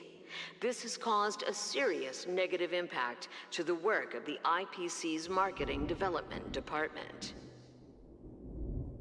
The clan launched a massive attack on the Avgin, who were under the protection of the IPC, resulting in 6,728 deaths and 3,452 missing. The casualties are currently under the care of the frontline trauma team. The spokesperson expresses his deepest condolences for this devastating humanitarian disaster. At the same time, delivering an important message on this matter to all interplanetary citizens. Finally, he proclaims, the hammer of preservation will fall on all beings, regardless of life or death, regardless of race, regardless of ideology, to uphold the basic rights we inherently possess.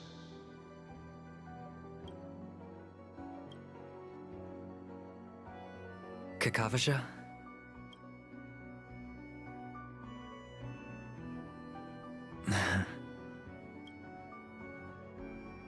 Bye.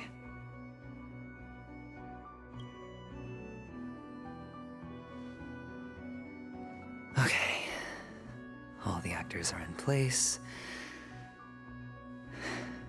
It's time for the show to begin. This act is dedicated to you.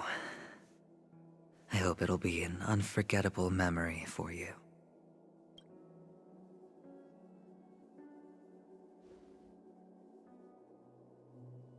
Kakavasha. By the way, before you go, I have a personal question. Do you truly want to destroy the world with your own hands? Let's assume, just assuming now, that every time I roll the dice, there's a possibility of achieving this particular outcome. Then I would be quite happy to make that wager.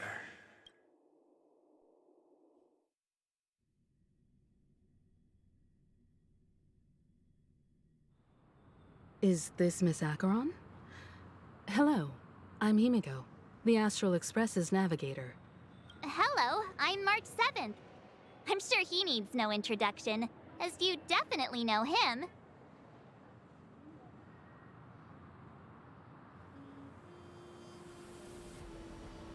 Hello? None of you seem surprised by my arrival. Since Welt has decided to travel with you, it means that he trusts you. And we trust his judgment. I envy your close friendships. Miss Acheron here doesn't present a danger, and she's of no threat to the Astral Express. Aventurine's prior accusation was based on nothing more than his own subjectivity. Which is why, before we continue working together, he has a duty to explain himself.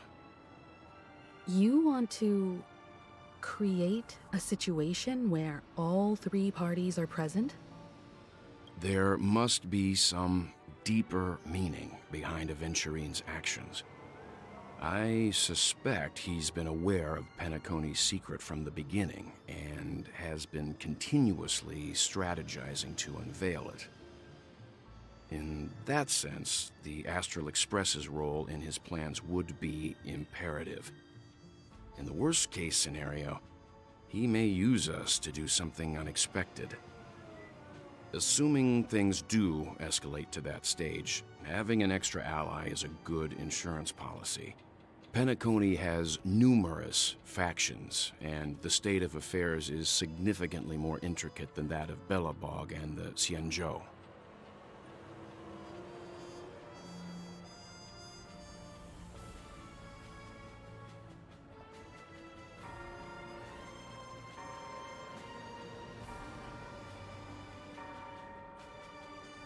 He's right. No matter what, we cannot ignore the safety of Penacony. To solve the mystery of the Watchmaker, it is crucial to get the IPC's intel. The path ahead is fraught with danger. But what's trailblazing without a little danger? Sounds like we've reached a consensus. Now, Miss Acheron? I will accompany you, of course. Let's move out then!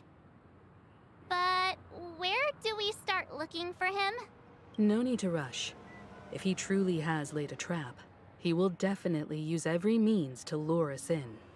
Ladies and gentlemen, the most wondrous, most magnificent show in Penacony's history is about to begin.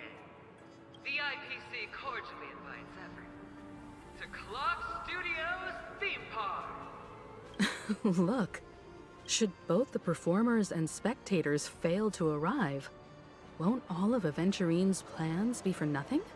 Let's get going, everyone. The hour of trailblazing is upon us.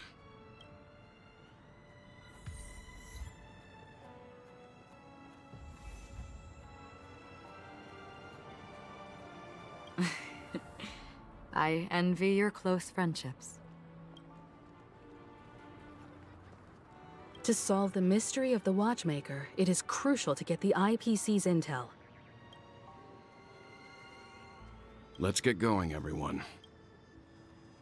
I have a bad feeling that something big's gonna go down. Are you ready? Let's waste no time and head to the theme park then. Mr. Yang.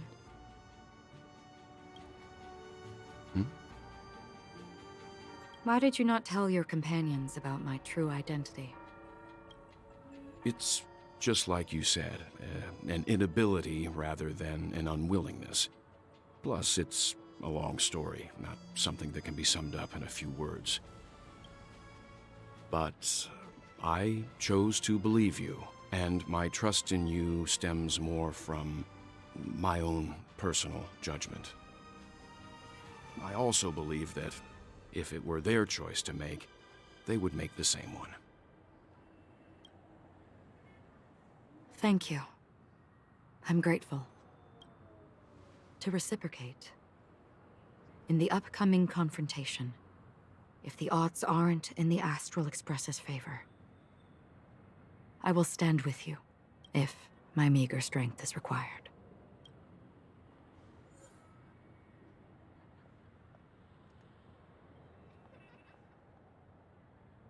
It's about time. Okay.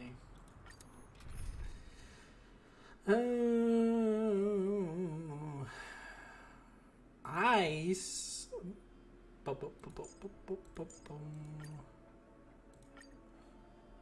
I guess she's on the team now. We're back here again. Aventurine actually chose a really conspicuous location. That guy's really taking it to a whole new level. Does he really think he's a superstar or something? Not a soul in sight. The hounds drove out the visitors, and now their whereabouts are unknown too. Everyone, pay attention. The other party has obviously come prepared. So, alright. Gotta lock it in. Ladies, gentlemen, dream seekers, tycoons, esteemed guests of the Watchmaker and the family. Also not forgetting the nameless of the renowned Astral Express. Welcome to the Interastral Peace Corporation live show!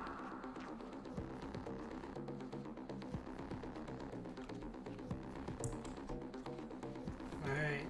Let's see what's going down. Astral Express, you're late.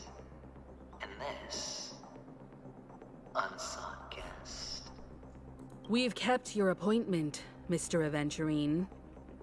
It is customary to show yourself as well. I will, naturally. But before that, I've got to introduce our guest of honor. Everyone, give it up for Mr. Stellaron!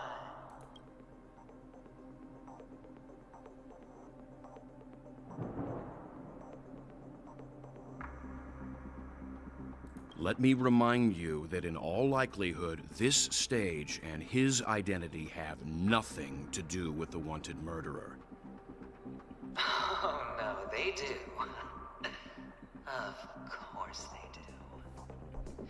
Otherwise, why would I work so hard to gain your trust and then invite you all here? Because he's the only one who saw all 3 homicides. He is the key to proving that the family's death does not exist in Dream's promise is nothing but a sham! 3 homicides? That's right, madam. The 3rd one is about to happen right now, right here, in Clock Studios theme park. A truly grand death. You, and you. All of you are going to die. And it's all because of you, Mr. Stellaron. Wait, you talking about me? Will become the personification of death.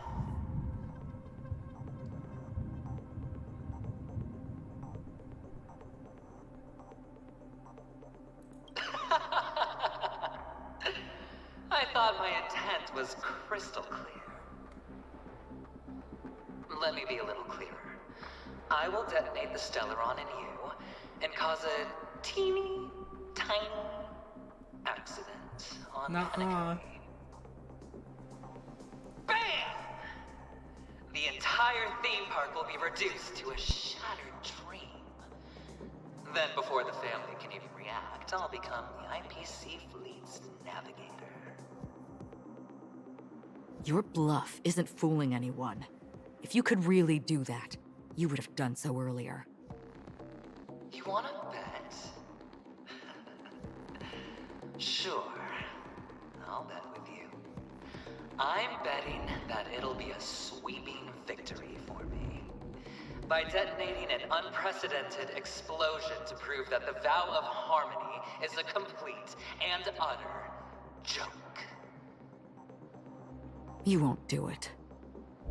Of course I can. It's just another gamble. I came from the wastelands of Sigonia. For just 60 red copper coins, people paid to brand me. Put me in chains. Place me in the gallows and bury me in the golden sands. But the sun could not kill me, and the quicksand sent me back to the embrace of the Guild and the IPC.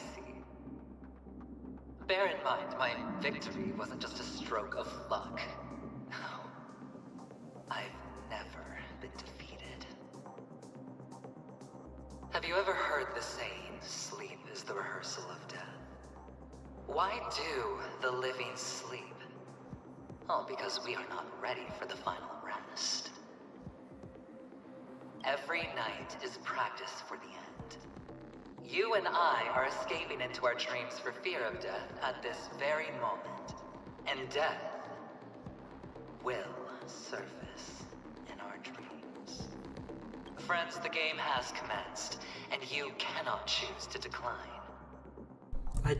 I don't want to play the game. Do you have any reason or grounds to? Oh man.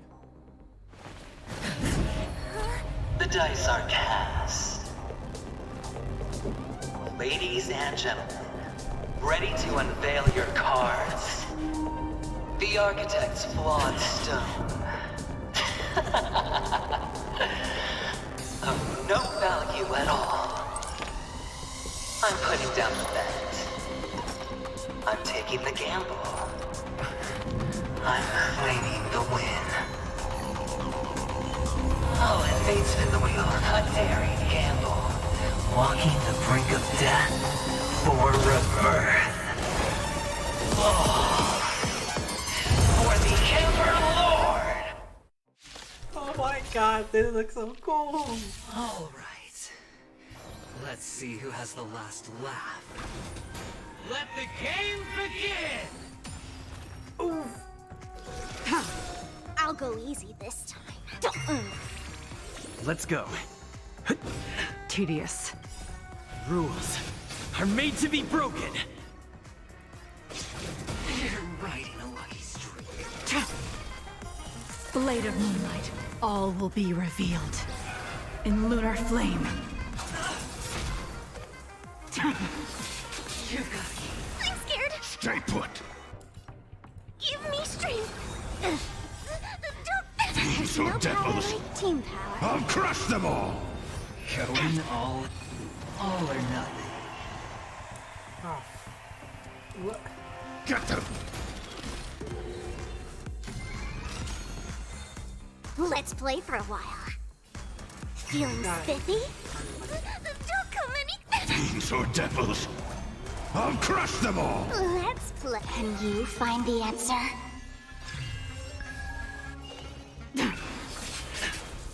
Let's make it quick. I can do this. Get them. Final play coming down from above.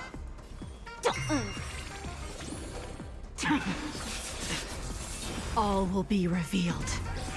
In lunar flame. I'm gonna hold everyone back again. Protect me. Protect me. like team power. Take everything I've got.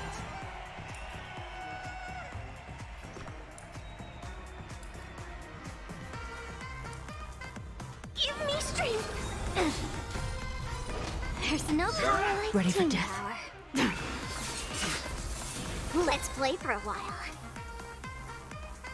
Feeling spiffy? Stand down. Get them! You've got it. Fiends or devils! I'll crush them all!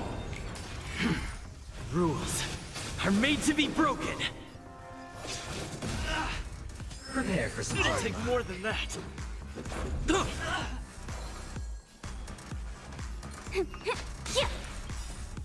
Can you find the answer?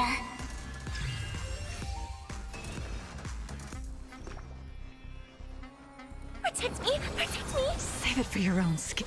You're riding a lucky streak. This is our chance.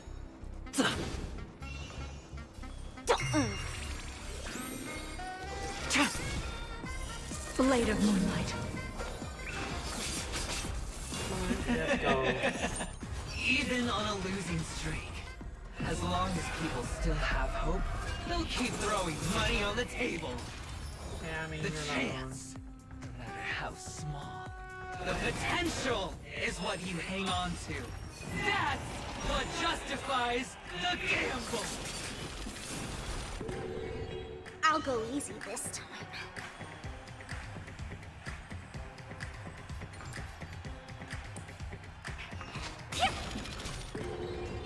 Let's make it quick.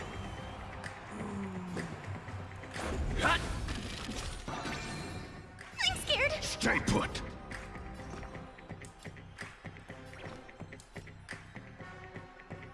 Get them! It's all or nothing! Whoa, whoa, whoa! Nowhere to run.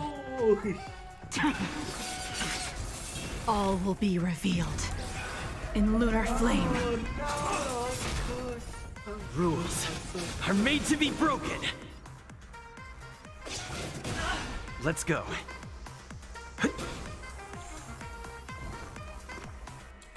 Protect me! Protect me! Save it for your own skin. Fiends or devils! I'll crush them all! Prepare for some hard luck. Scoundrels on board! Let's play for a while.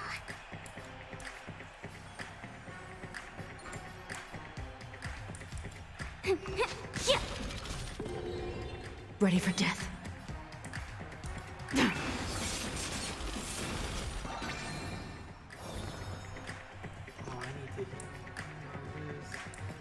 Give me strength. There's no power like team power.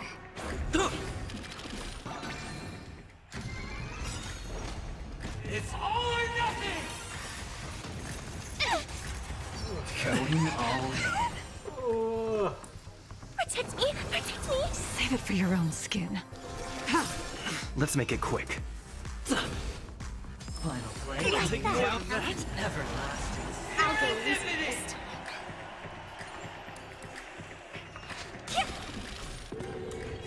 Let's play. Can you find the answer? Give me strength. Save it for your own skin.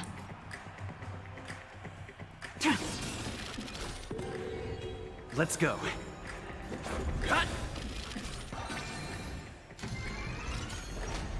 It's all or nothing! Double death! Let's make it quick. I'm scared. Stay put! Protect me! Protect me! There's no power like team power.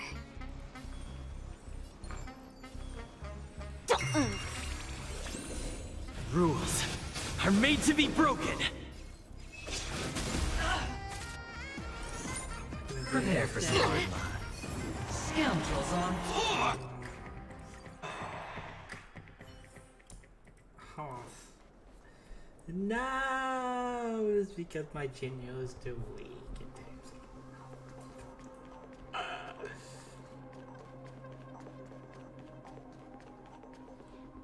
Astral Express. Now we know that.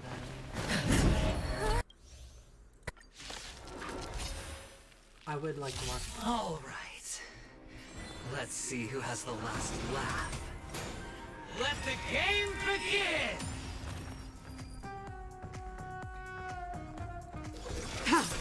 I'll go easy this. Feeling spiffy? Let's go.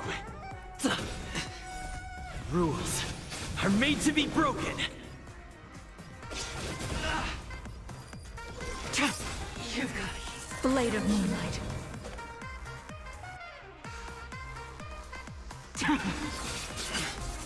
All will be revealed. In lunar flame. Give me strength. Don't come. There's no So power devils. like team power. I'll crush them all! Just You take all Take everything I've got.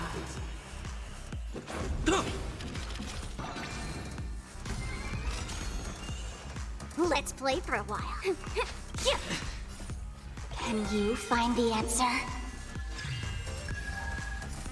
Rules are made to be broken.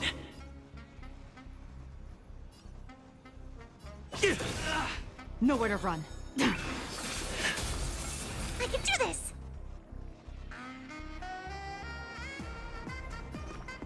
Protect me! Protect me! There's no power like team power.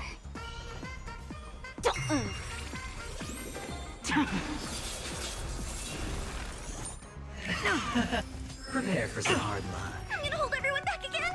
Give me strength! Save it for your own skin. You've got a keen Feeling spiffy?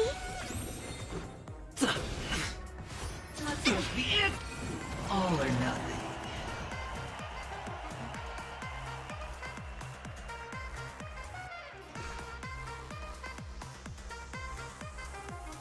Protect me! Protect me! There's no power like Tedious. team power. Blade of Moonlight. All will be revealed. In lunar flame. You're riding a lucky streak. Final play coming down from above. I'm scared! Stay put, get them! You've got a keen Fiends or devils! I'll crush them all! Ready for death.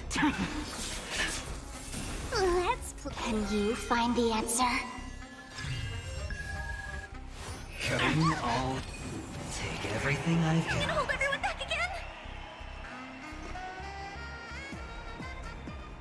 Give me strength! Save it for your own skin. Time to Let's play for a while.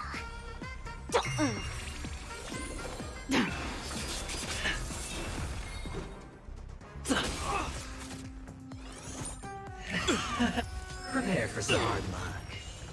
I'm scared! Stay put! Protect me! Protect me!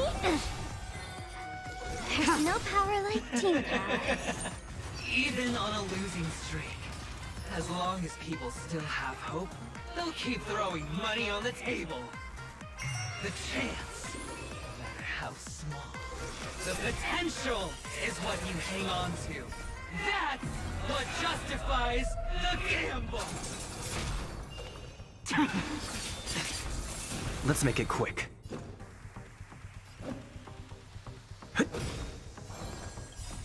Rules are made to be broken.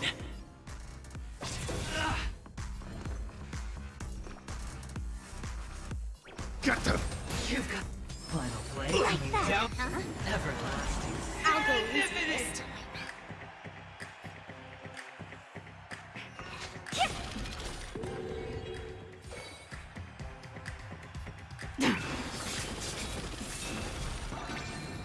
Let's go.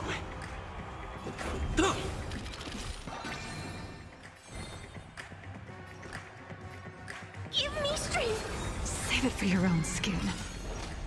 It's all or nothing! Don't come any closer! Fiends or devils! I'll crush them all! Rules are made to be broken. Going all I'm gonna hold everyone back again! Save it for your own skin. Let's play. Can you find the answer?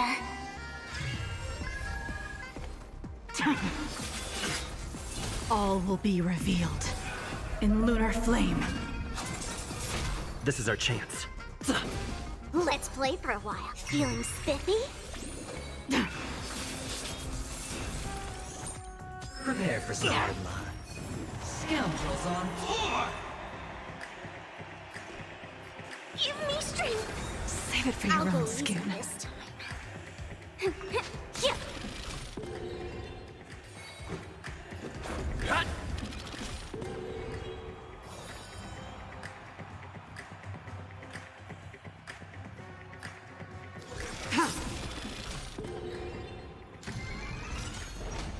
It's all or nothing! Rules are made to be broken. Just itchy this Scared? Stay put! Protect me! Protect me! Save it for your own skin. Fiends or devils!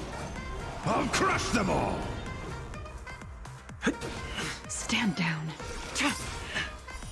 Blade of moonlight. You got it. All will be revealed in lunar flame. Don't move. Let's play. Can you find the answer?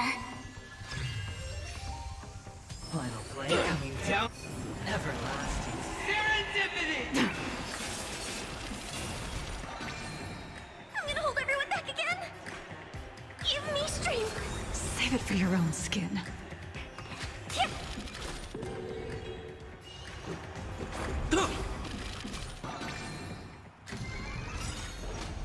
It's all or nothing! Rules are made to be broken. All will be revealed in lunar flame. Everybody's like that. Down to the last player. So why can't I be happy too? Why can't I feel that free?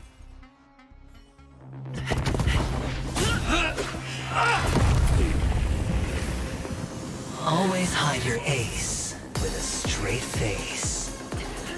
I'm starting to get a little impatient with you all.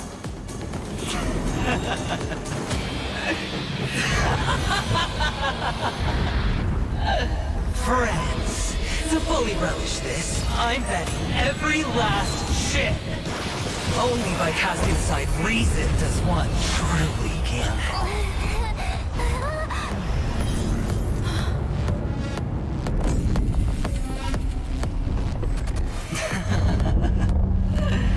Emanator, I know you'll match my wager, right? You're leaving? Perhaps. I might pass through the place you mentioned. Penacony. What do you hope to find within a dream? I'm not looking for anything. They aren't in a dream. I'm afraid the family will not open the doors for you. Why? Because the path you walk is not accepted by the Harmony. Even if... that's not what I want. Precisely because it's not what you want. Because they are not like other eons. They have never glanced at anyone. And they never need to. They leave woven strands of fate for humans to walk, and together, they weave a great shadow.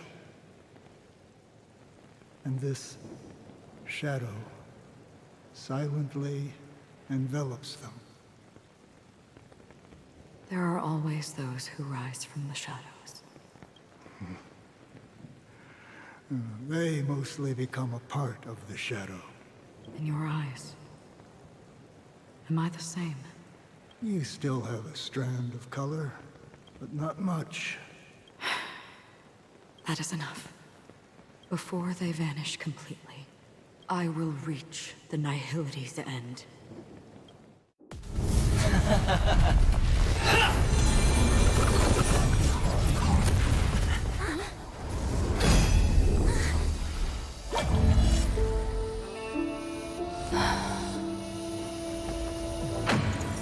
I wish to mourn the departed, weeping like rain, to swell the crossing stream.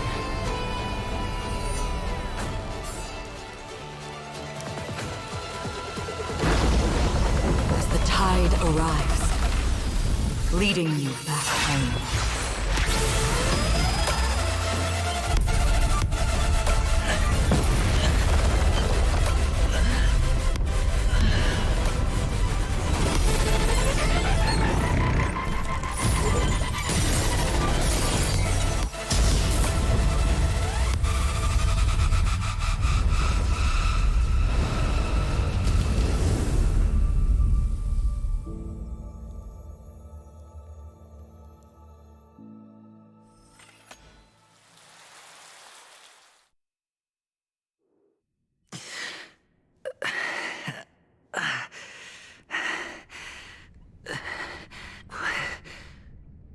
What is this place? A gigantic black hole. And see, have I succeeded?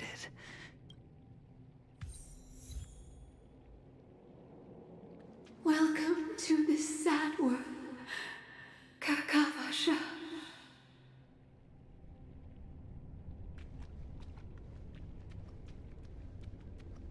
Feeling lucky. Your good luck is the most precious wealth we, all Avgin, have.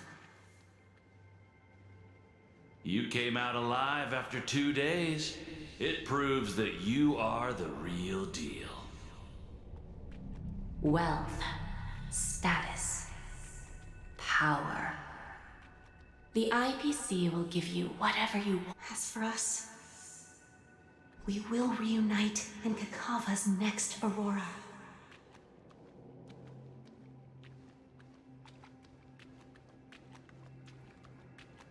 It's a pity this is not the place you were expecting.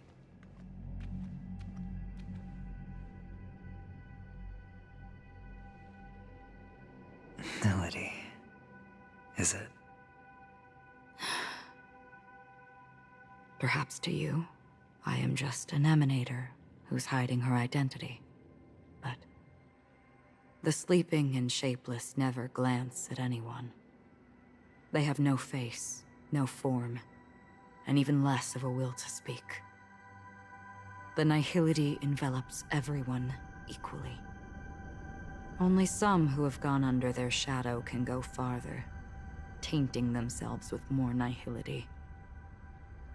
That's all. That's all.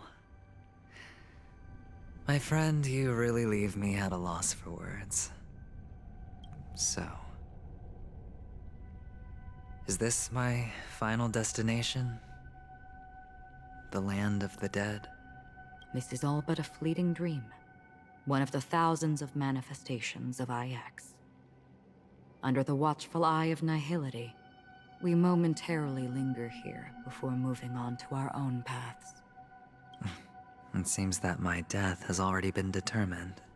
Even if you wish for it, I can't promise you anything.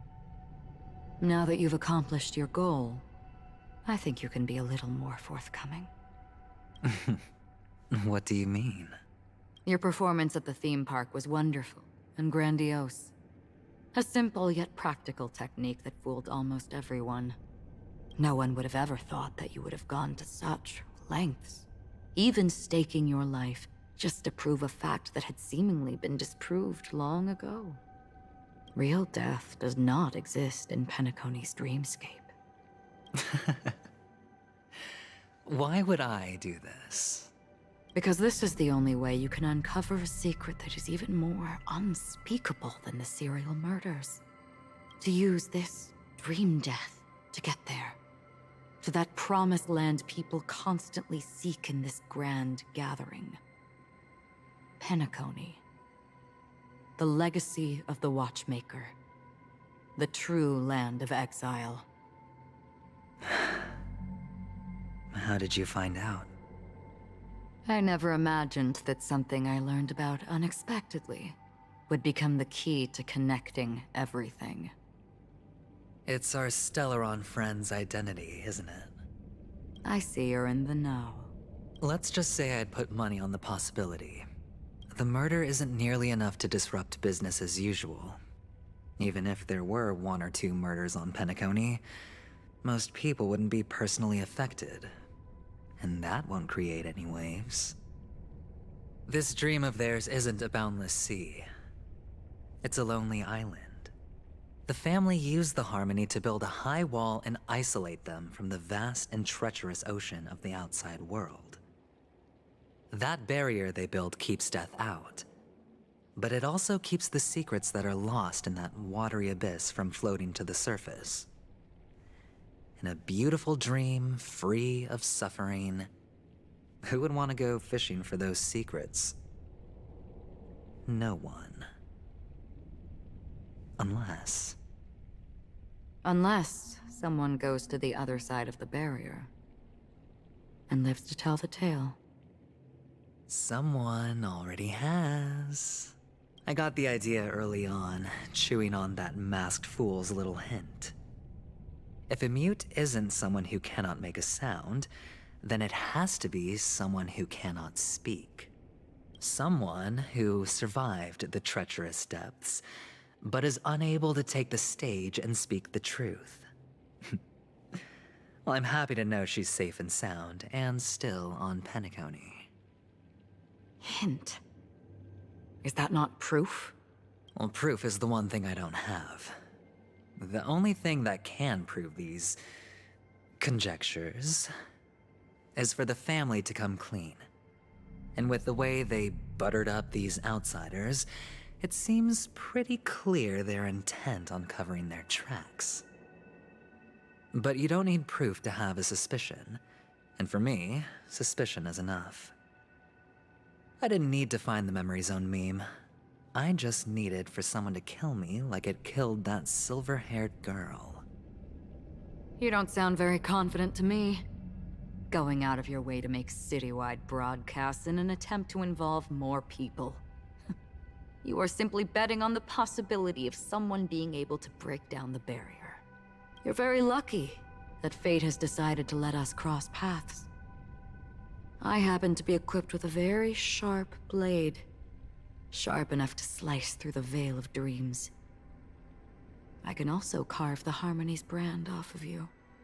You possess great cunning, deliberately setting us up to be on opposing sides, constantly repeating the words of the Emanator in front of others, leaving me no choice but to draw my blade against you. And that's how you win. Opportunity and strategy, both are essential. And in your plans, the IPC always wins. Even if you lose the bet. To the family, the life of an ambassador is still invaluable. Well, it's a huge gamble, isn't it? But allow me to point out a mistake. The IPC's success is not guaranteed. I, unfortunately, have no contingencies for such an important matter. Detonating a Stellaron. I can't do it. The Aventurine Stone is too broken to even safeguard my escape from the stage. If, at the end of the day, you did not unsheath your blade, I would have lost the bet.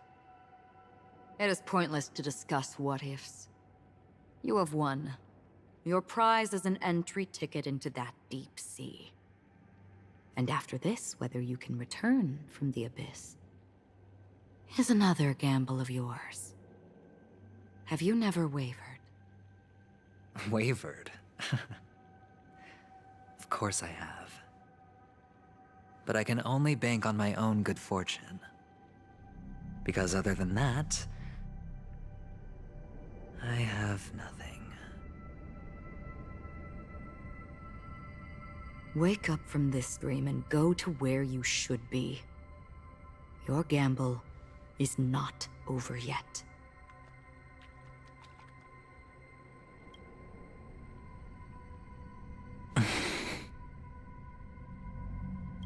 Before we part, can you answer one more question? As someone who has traveled on that road, can you tell me, why are we born into this world? If it's just to die. I don't think this, and never have. Nor do you. But the nihility envelops you and I. And everyone. And because of that, it's pointless.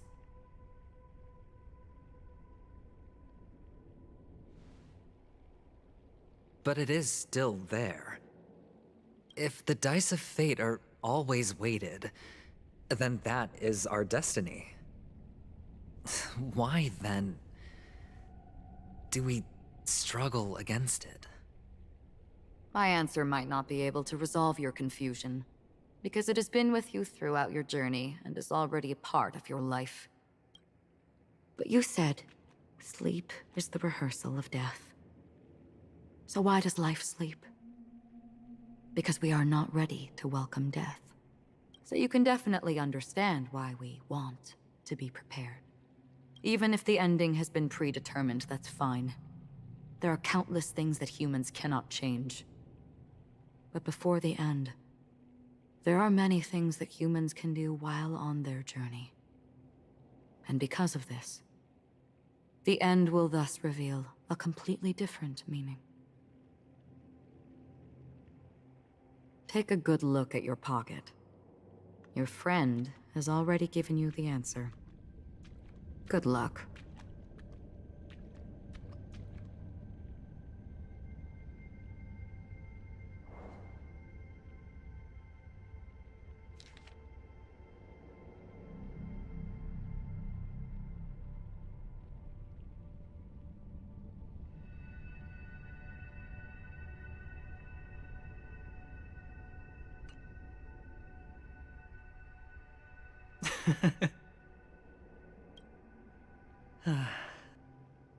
Then I shall get going.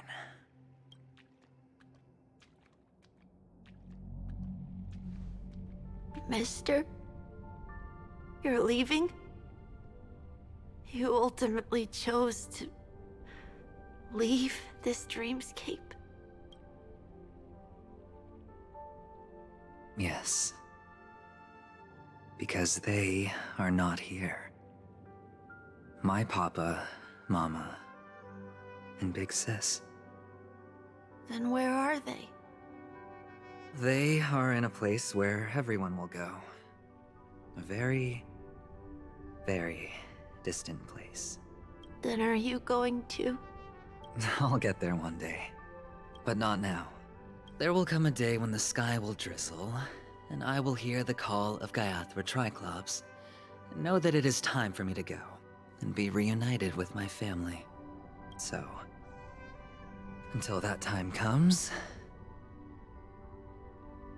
I should be preparing. Preparing for what? Well, preparing to face them, Kakavasha. And to make them proud. I know you'll be able to do it. Good luck. Well, of course. For I am a child who received the blessing of Gaiathra Triclops.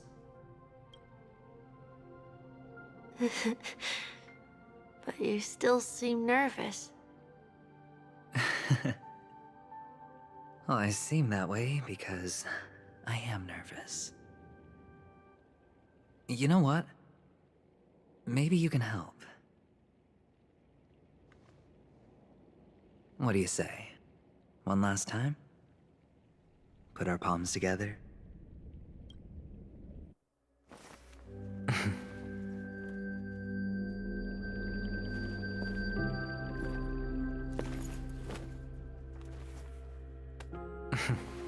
Are you going now?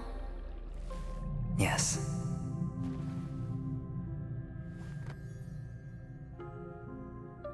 May the Mother Goddess thrice close her eyes for you, keeping your blood eternally pulsing. May your journey be forever peaceful, and your schemes forever concealed. Our paths will cross again beneath Kakava's shimmering auroras. Farewell, Kakavasha.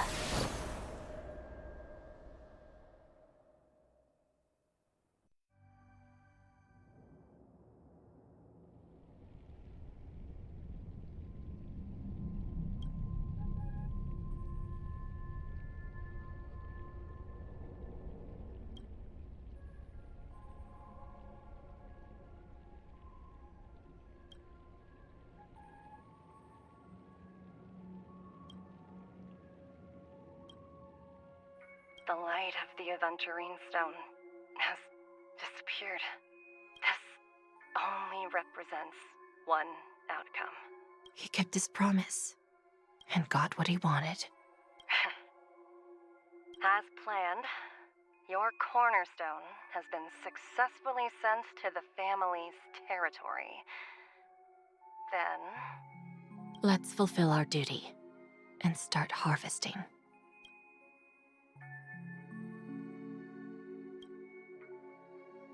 I come for an audience.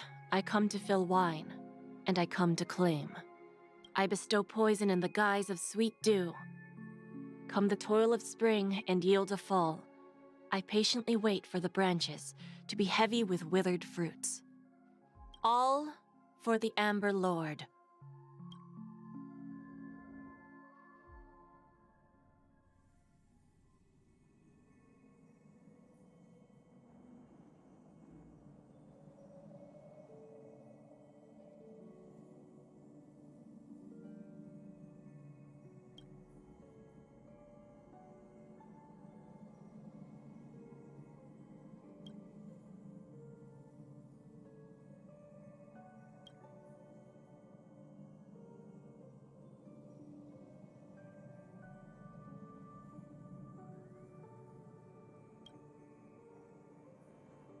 You're awake.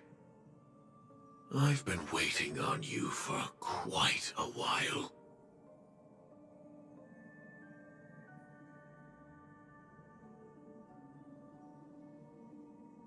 A crevice between dreams.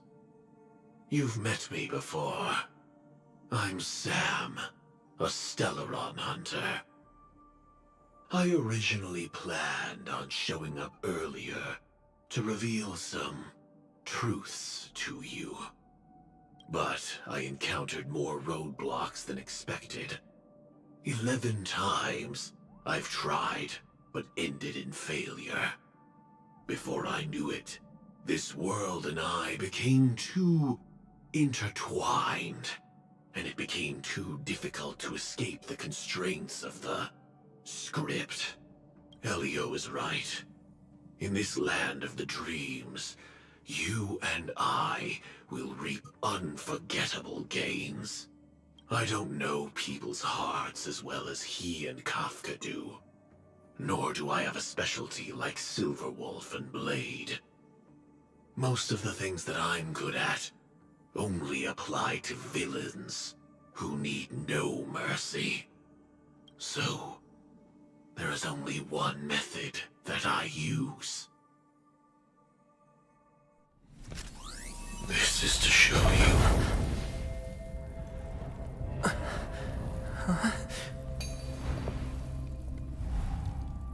All that I am.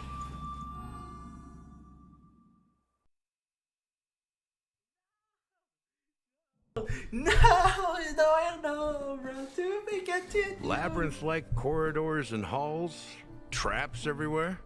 The owner of this mansion must be a bit paranoid. You are so funny, Mr. Security Officer. I hope that sense of humor of yours has helped you find the serial killer. Just expressing a personal opinion. Why? Did I hit a nerve? Mr. Gallagher, my patience is wearing thin. Neglecting duties will only make me more suspicious that you and the real serial killer are connected.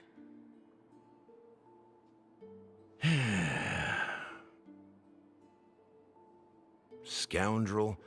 punk, drunk, hooligan.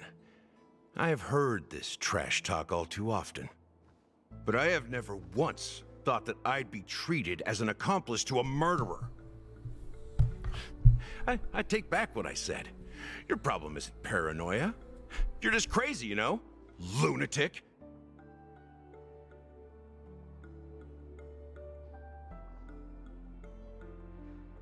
You, the family, you broke my spine and pulled out my fangs, and now you want to accuse me of murder?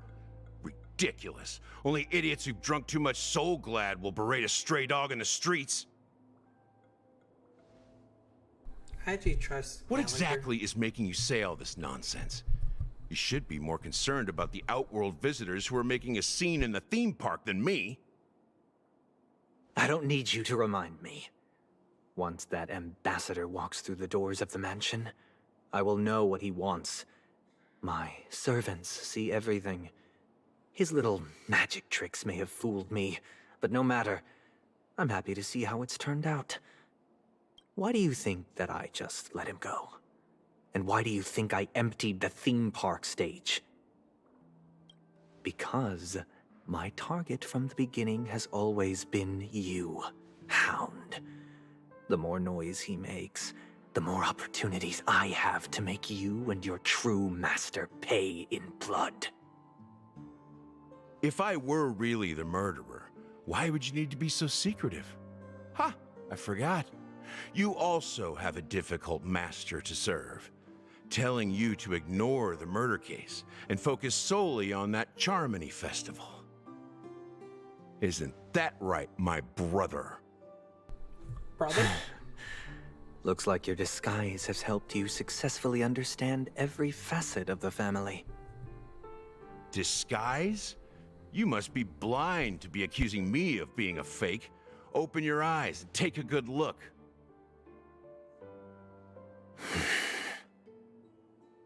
Indeed, every part of you is real.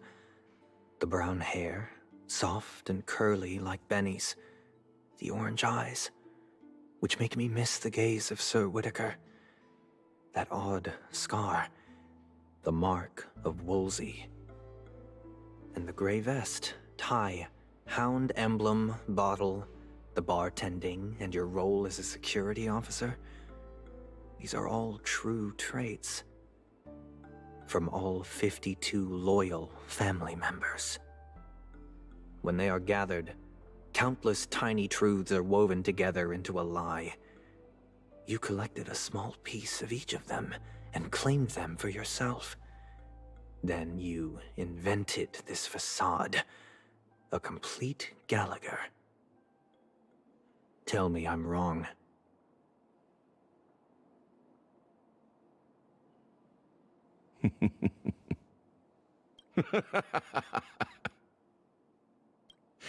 You have guts, I'll give you that.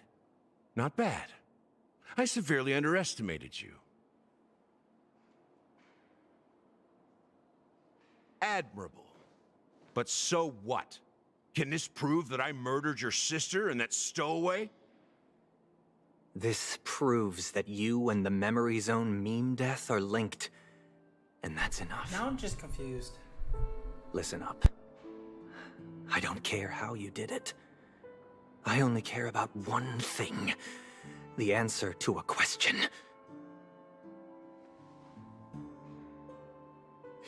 You devil. You wretched, despicable dog. Why did you kill her?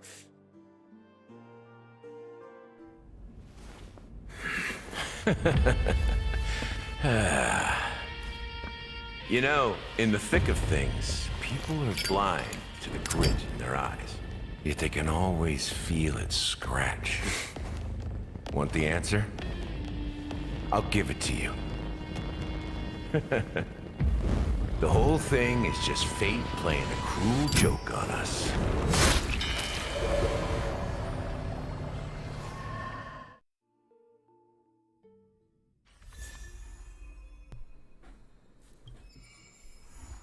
Oh my god, this story was so good.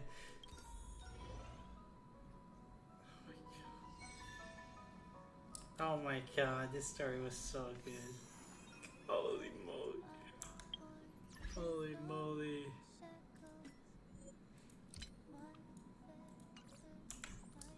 Oh my god. Bro, the next part is... Oh, dude, the next part is gonna be lit, bro. It's gonna be so good. We see Eddie Misha, which is kind of makes sense because of the not even in line with his work. So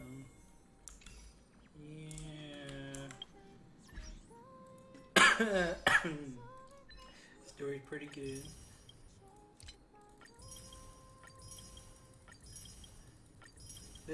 It kind of like answered a lot of things, and then also like gave us more questions, which that's how the story is. So.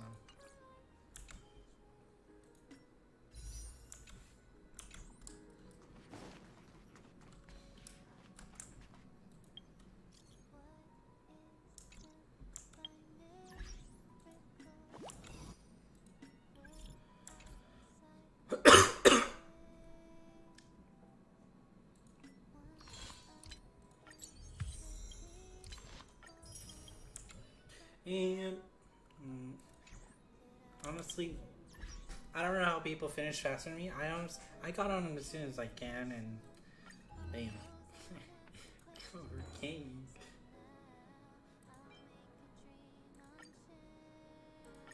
I'll do this later. Okay, well I am done here. So, today.